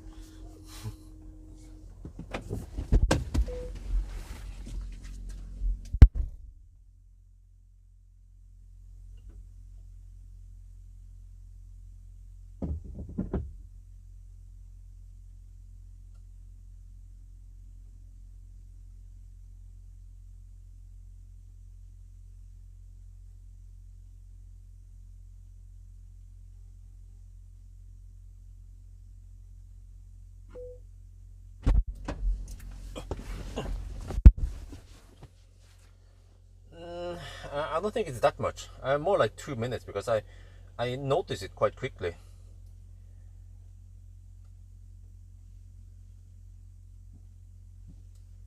Two minutes. Okay, so that's 49. Okay, let's see.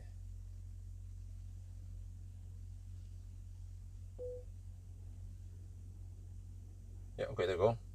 Okay. Yep, we're charging now.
Yeah, so even if I lock the car now, there won't be any fans running.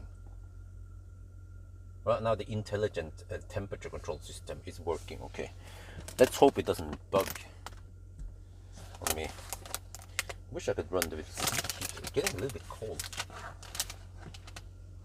Yeah, I 2 minute deduction there. because of those charger problems. But most of the time today we didn't have any charger problems.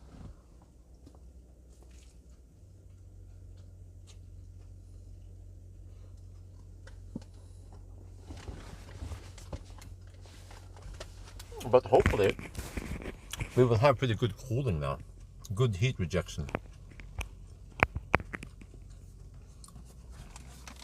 Since it's a little bit cold outside.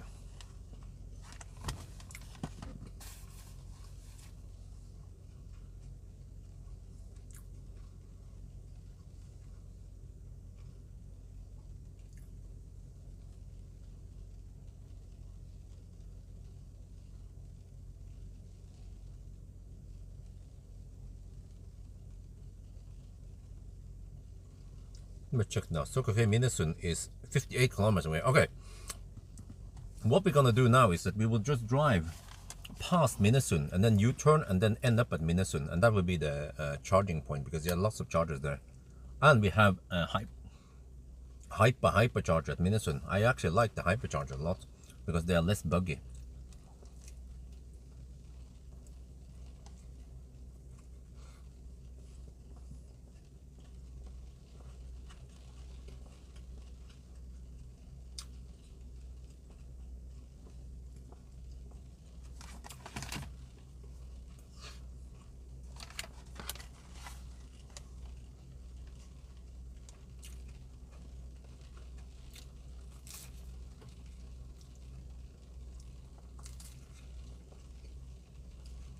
Well, did you guys ever notice that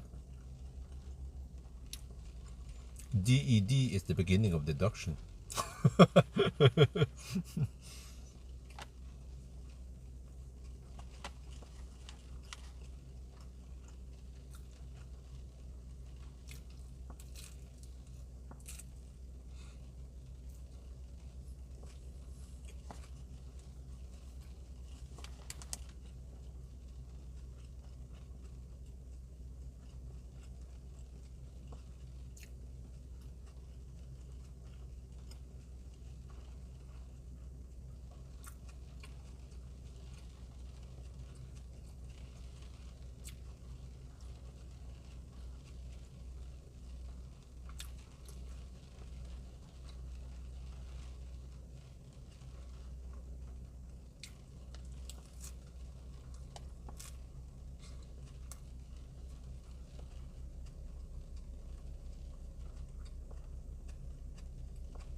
Well, the good thing about this storm is that we have really cheap electricity nowadays.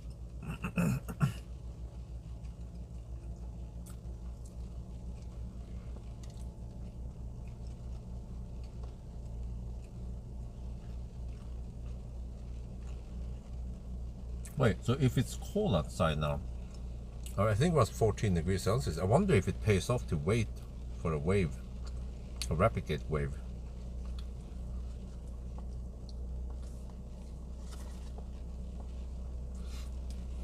We could try, for the heck of it.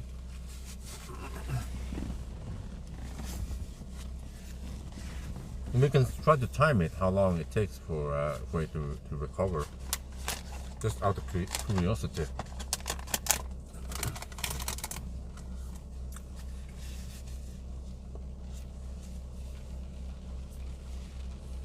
Oh, part 2. Yeah, let me see. Yeah, we can switch to part 2 now. Okay, let's go.